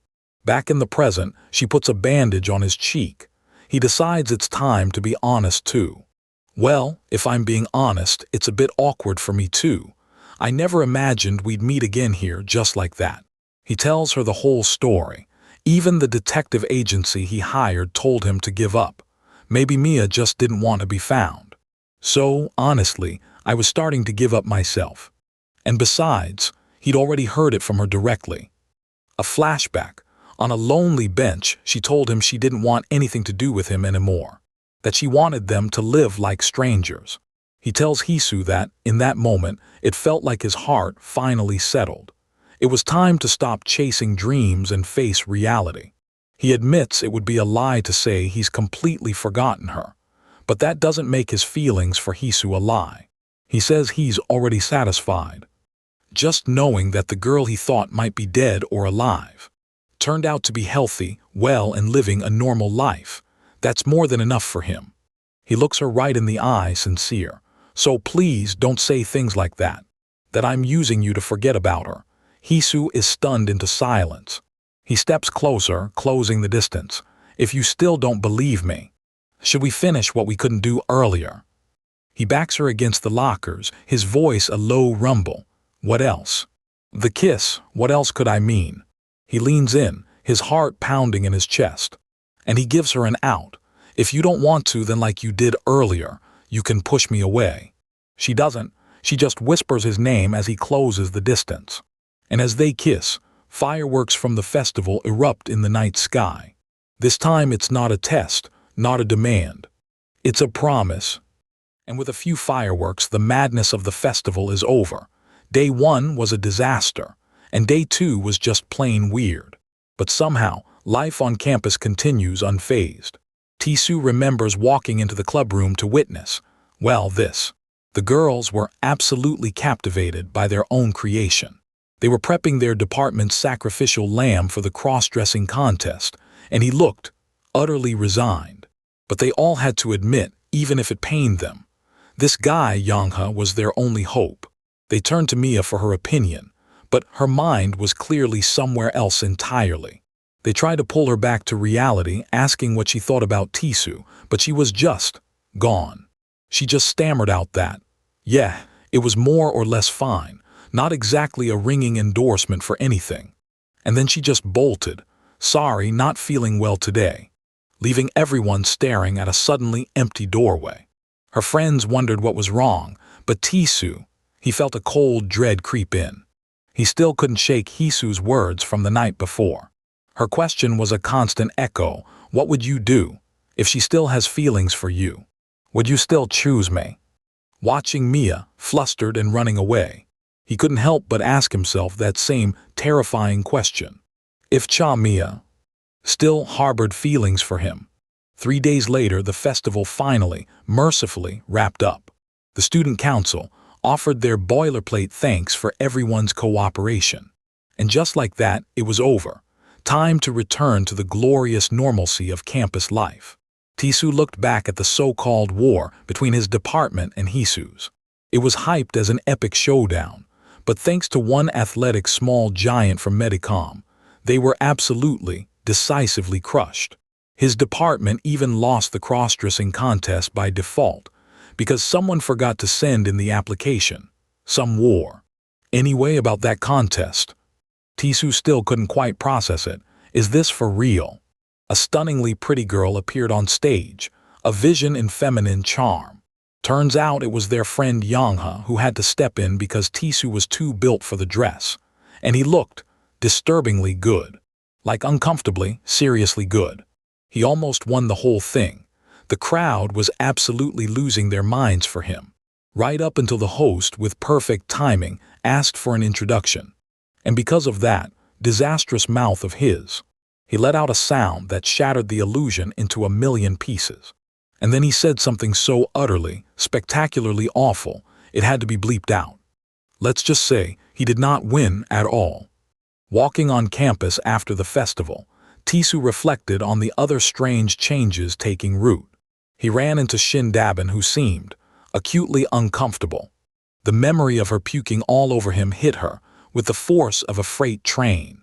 She panicked, blurting out, "I'm sure I paid you the laundry fee," and then sprinted away at top speed. Well, at least she'd stopped bothering him. Oh, and there was one more thing.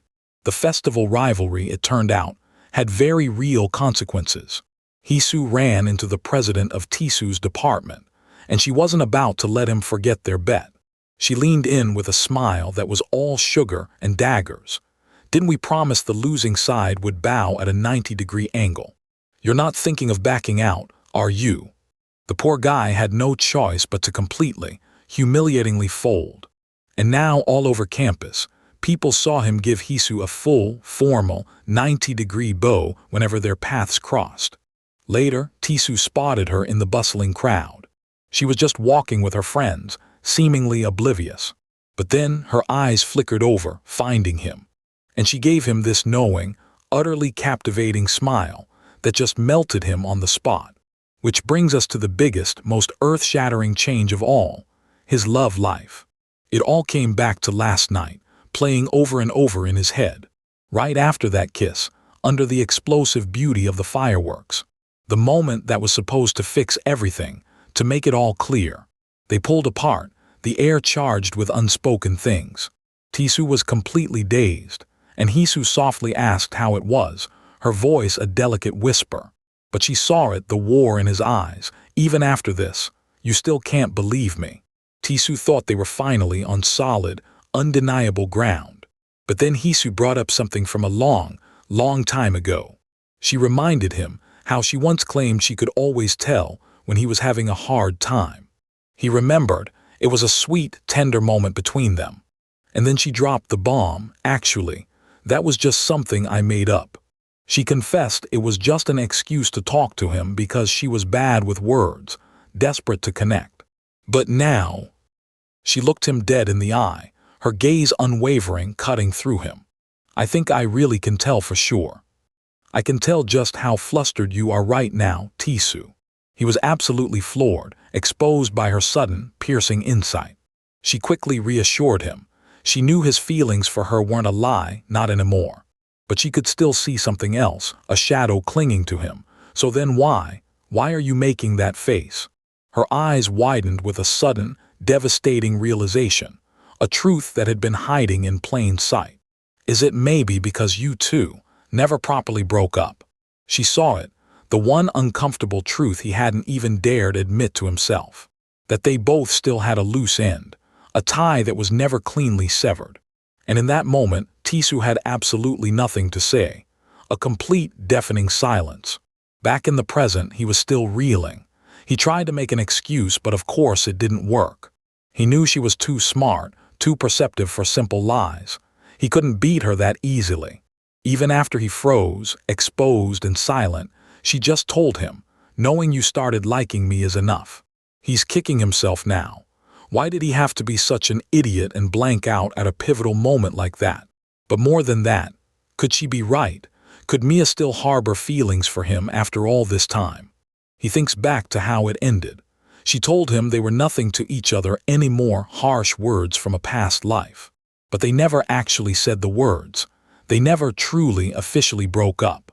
So the festival is over, and instead of answers, he just has a whole new, terrifying set of questions swirling in his mind. Meanwhile, across town, in a different corner of this complicated story, as the sun dips below the horizon, painting the sky in fiery hues, Hisu is on the phone, her resolve stealing with each word.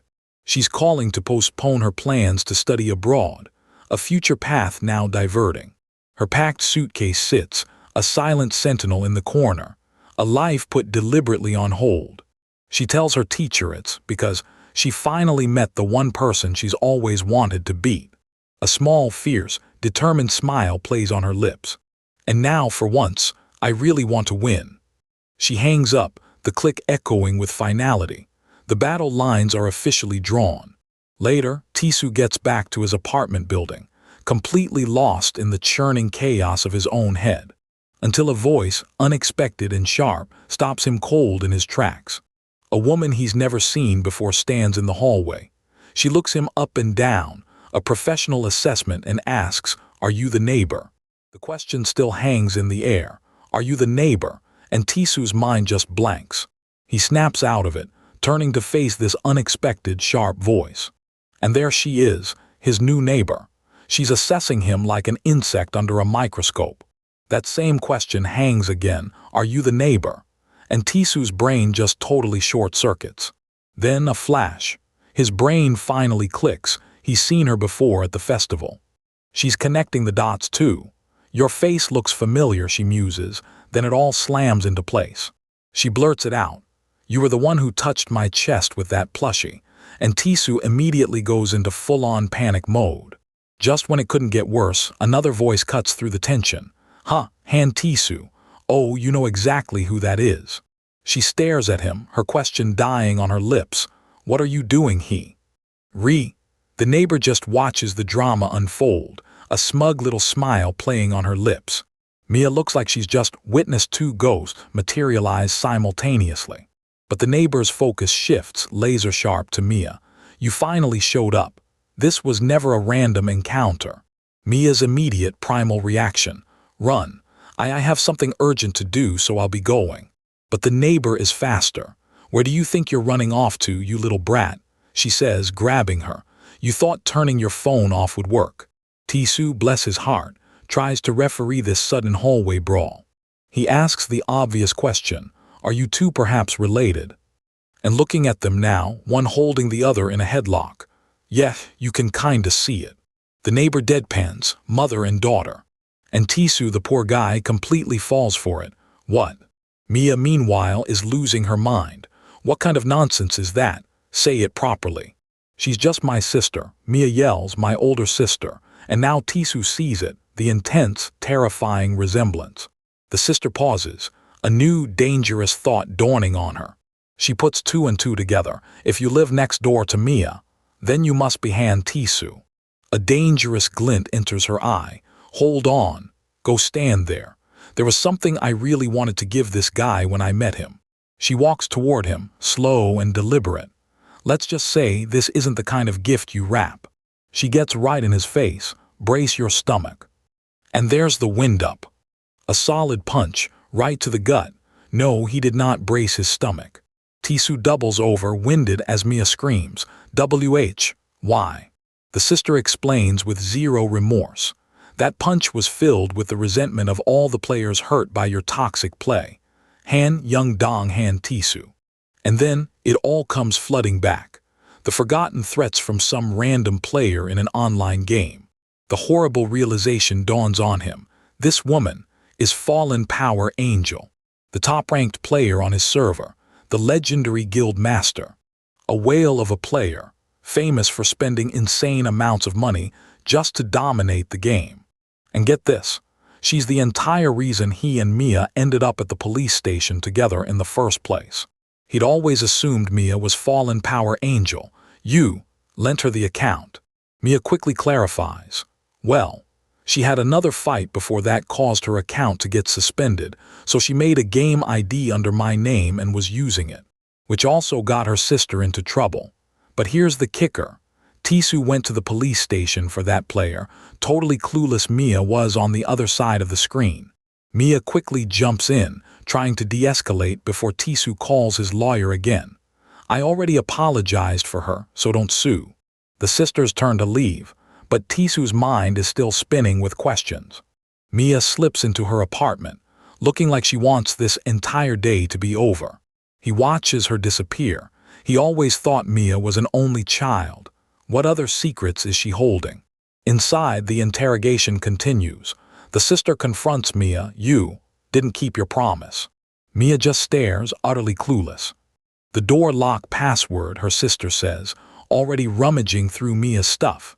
You said you would make it my birthday. The sister made her promise, a way to always check on Mia, no matter what. The sister keeps probing, asking about a friend from the festival, proving she saw everything. If you hadn't known I was there, you wouldn't have dodged me for 3 days, the sister says coolly. She's got Mia cornered, but she wasn't there to ambush her at all. Her friend just wanted to see an idol's concert. She makes a good point. If we really wanted to catch you, we could have just grabbed you in the mascot costume. Then she pulls it out, a diary, the real reason for this visit. Now then, she says, will you explain? She sits down, all business, ready to lay down the law. Why has your diary been completely blank since early April?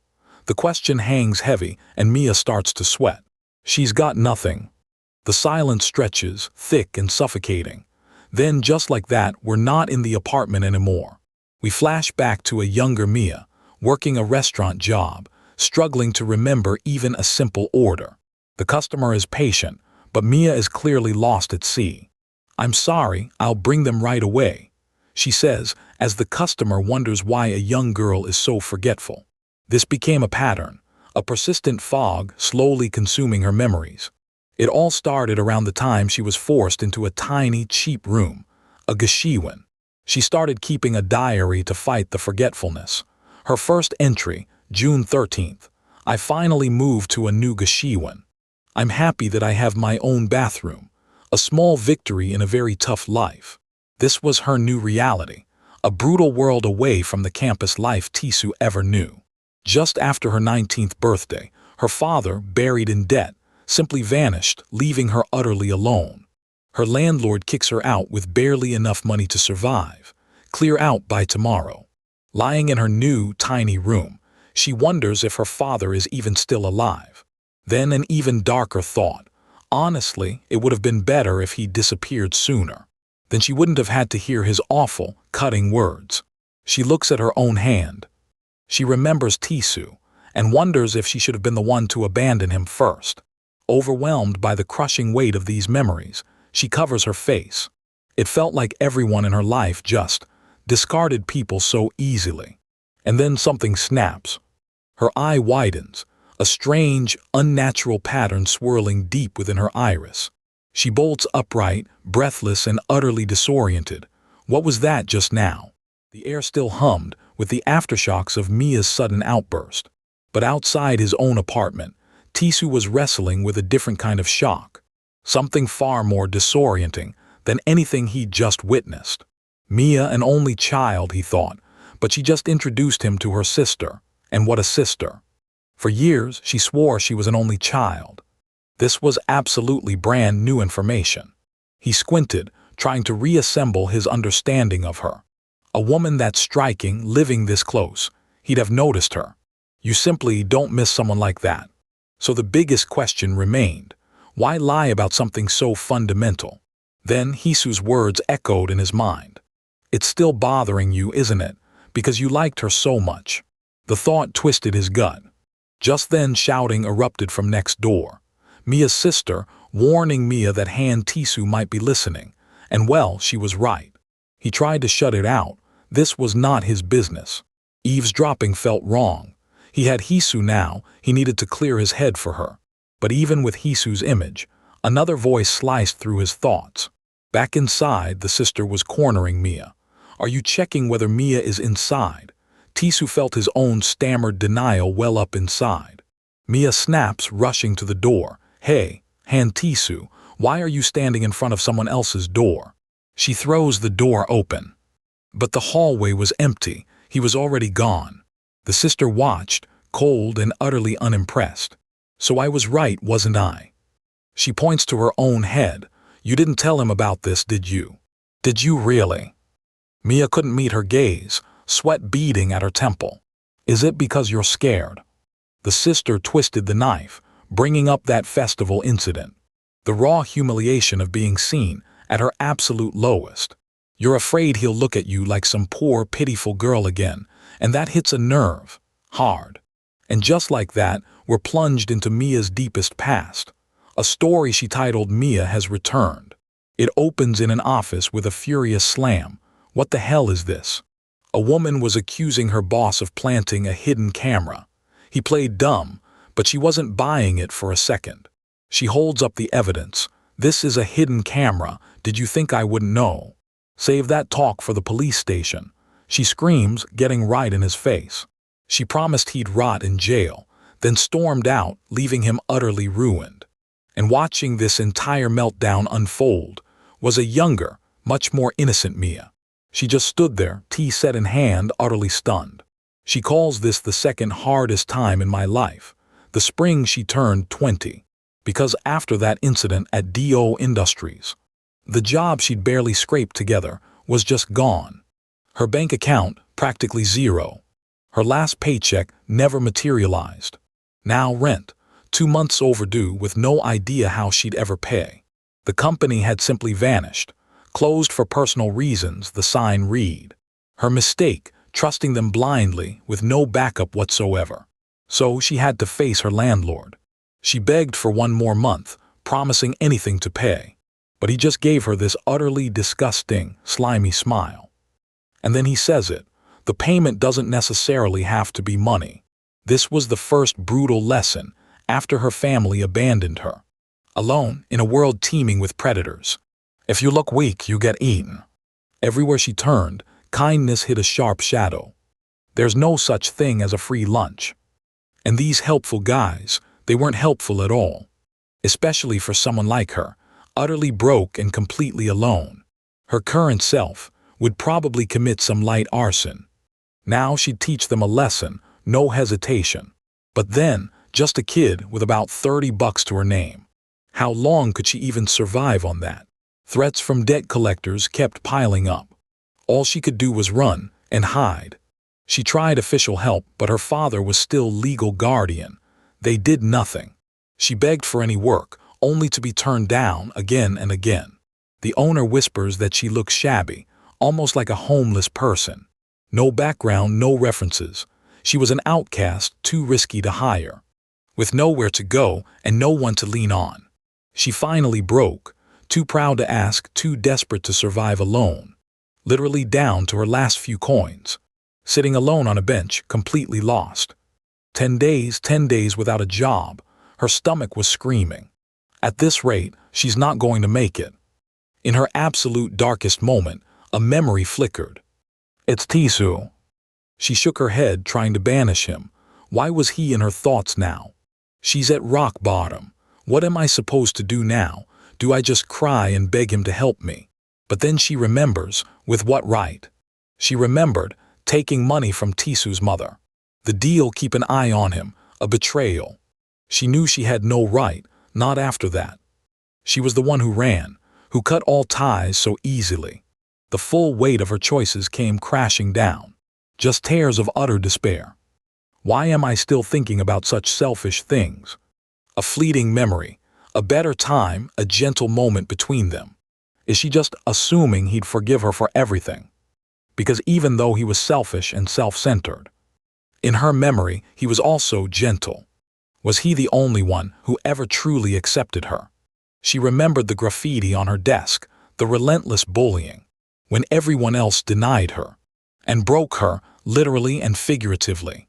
There was only him, but she immediately dismissed it. I shouldn't be ridiculous. I'm sure he's forgotten someone like me by now, and went to study abroad to live happily. Her hand trembled, clutching the cold, empty can.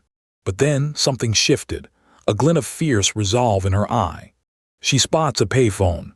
She rose, purpose in every step, and walks straight towards it. Her hand reached out, trembling.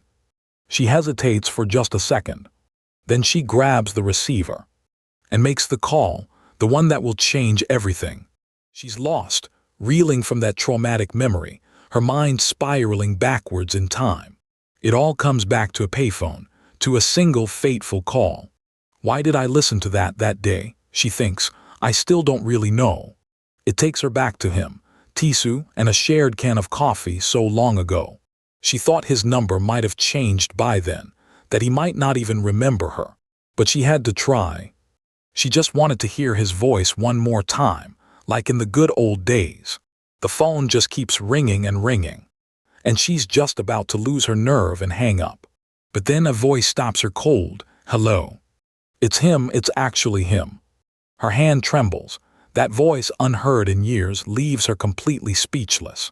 The same one that was once so familiar, a constant in her life.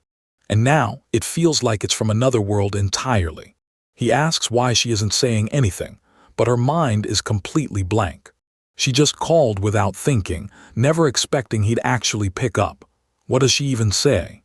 The silence stretches, becoming more and more painful. And then on his end of the line, another voice cuts in. It's a girl. Mia freezes, her blood running cold as Tisu explains he's on the phone. The girl offers to head out first, but he stops her. No, it won't take that long. And with that, he hangs up. He's left confused, wondering if it was just a prank call. On her end, there's only the dead sound of the dial tone. She just stands there shaking, unable to say a word. So she turns and walks away, her one chance gone. And we're back to the present. That's the memory that just hit her full force. She blinks, waking up, but she's not in her sister's apartment anymore. She sits up, completely disoriented. Where is this? A kind woman tells her she's in a church. A church.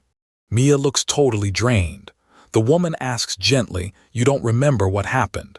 She explains she found Mia collapsed on the street, and it's all coming back now. That spilled can of coffee. After that disastrous phone call, she'd left it on a bench for just a minute.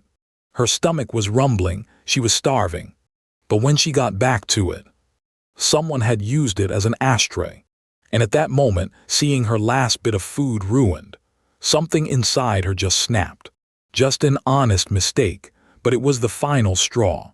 She collapsed right there on the pavement and people just walked on by. The woman tells her she hadn't eaten in days and offers her some porridge.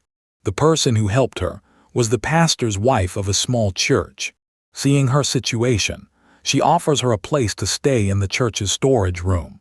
After being abandoned and ignored, this simple kindness is overwhelming. She can barely manage a whispered thank you. But when the pastor's wife checks on her later, the room is empty. Mia's gone. She left a thank you note and all the money she had, promising to repay the kindness one day. Mia still doesn't know if that day was lucky or unlucky. Because if she hadn't made that call, if she hadn't collapsed from hunger and despair, she never would have met the one person who showed her any kindness. And that one meeting led to a new beginning. She found a job, working herself to the bone in a restaurant kitchen. Slowly, painstakingly, she started to earn money again. It seemed like life didn't intend for her to die just yet.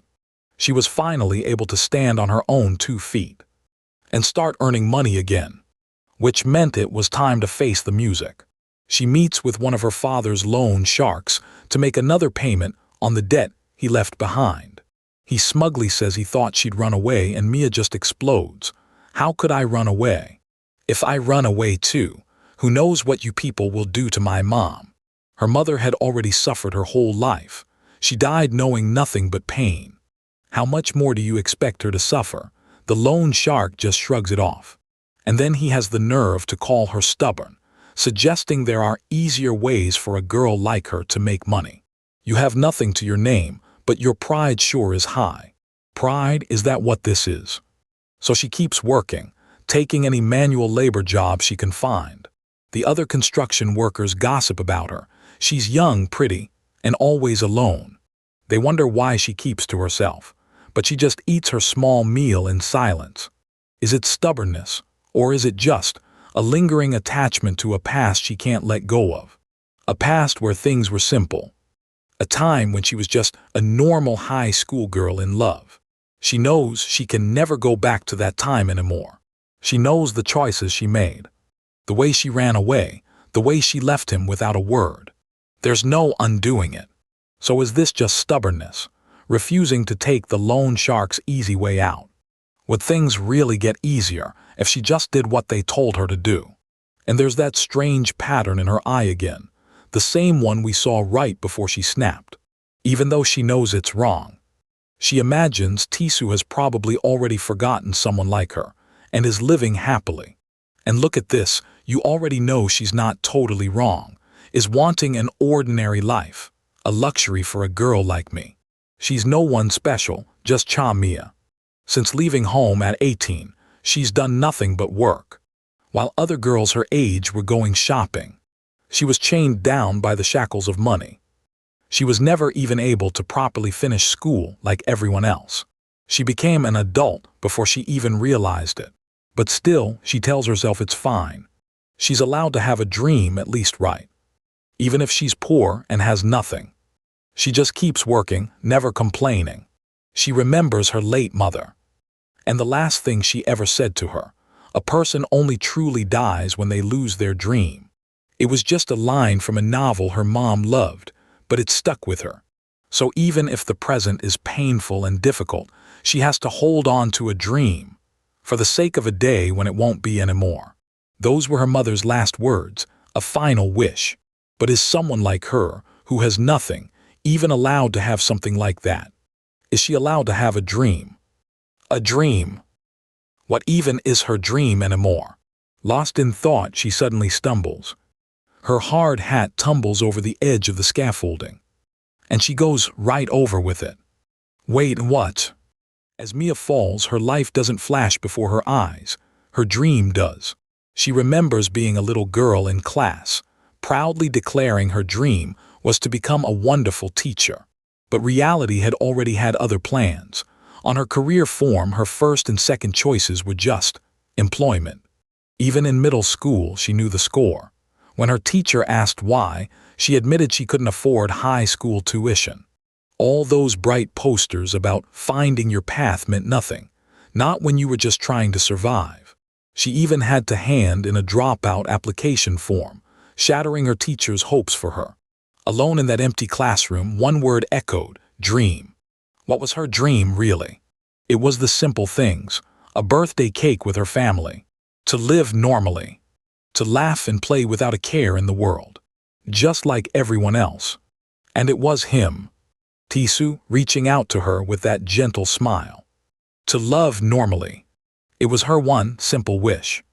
To just take his hand and feel safe. Normally. And then she wakes up, bandaged, sore, and disoriented in a hospital bed. She has no idea where she is or who she is. A voice cuts through the confusion. Standing at the foot of her bed is her sister. But Mia's eyes held only a terrifying blankness, and she asked. The woman introduces herself not as family, but as. She says she's been Mia's legal representative since the accident. The accident? She tells a confused Mia she fell from the top of a construction site. Because of that fall, she had been unconscious for almost half a year, 6 months gone. Mia tries to remember the fall, but it's a blur, a hollow space in her mind. The attorney says that according to witnesses, Mia just staggered and fell. But the attorney presses, asking if Mia remembers anything at all. Maybe someone pushed her. Mia's eyes widen, but not with memory, only confusion and a dawning dread. The attorney notices her stare. Is there something you want to ask me? But Mia just turns away, silent. The attorney waits but gets nothing, just a void. The flashback shatters, and her name echoes from the past. What did you just say? We cut back to the present day, nighttime. A woman waits by a sleek black car.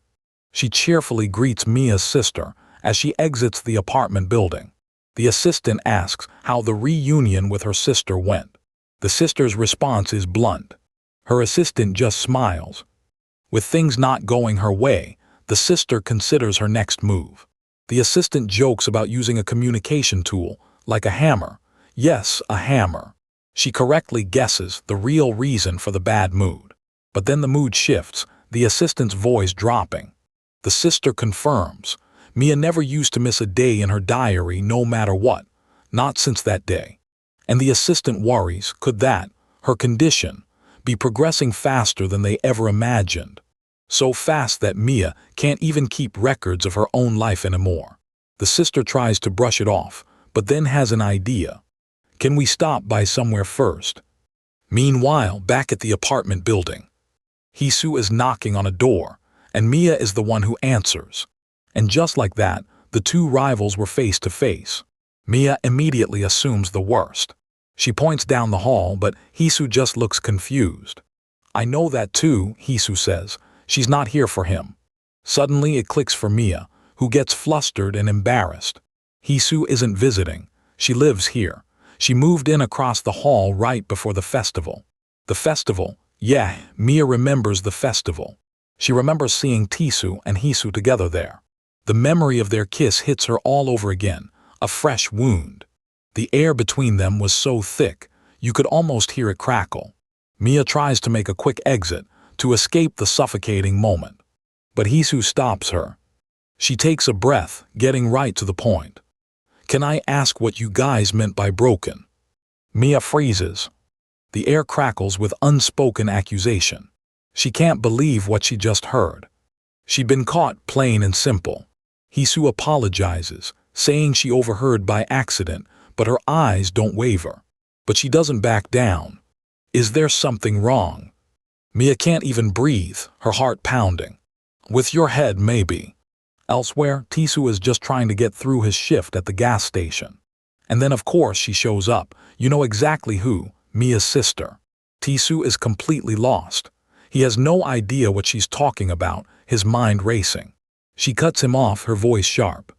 She's dead serious, her gaze unyielding.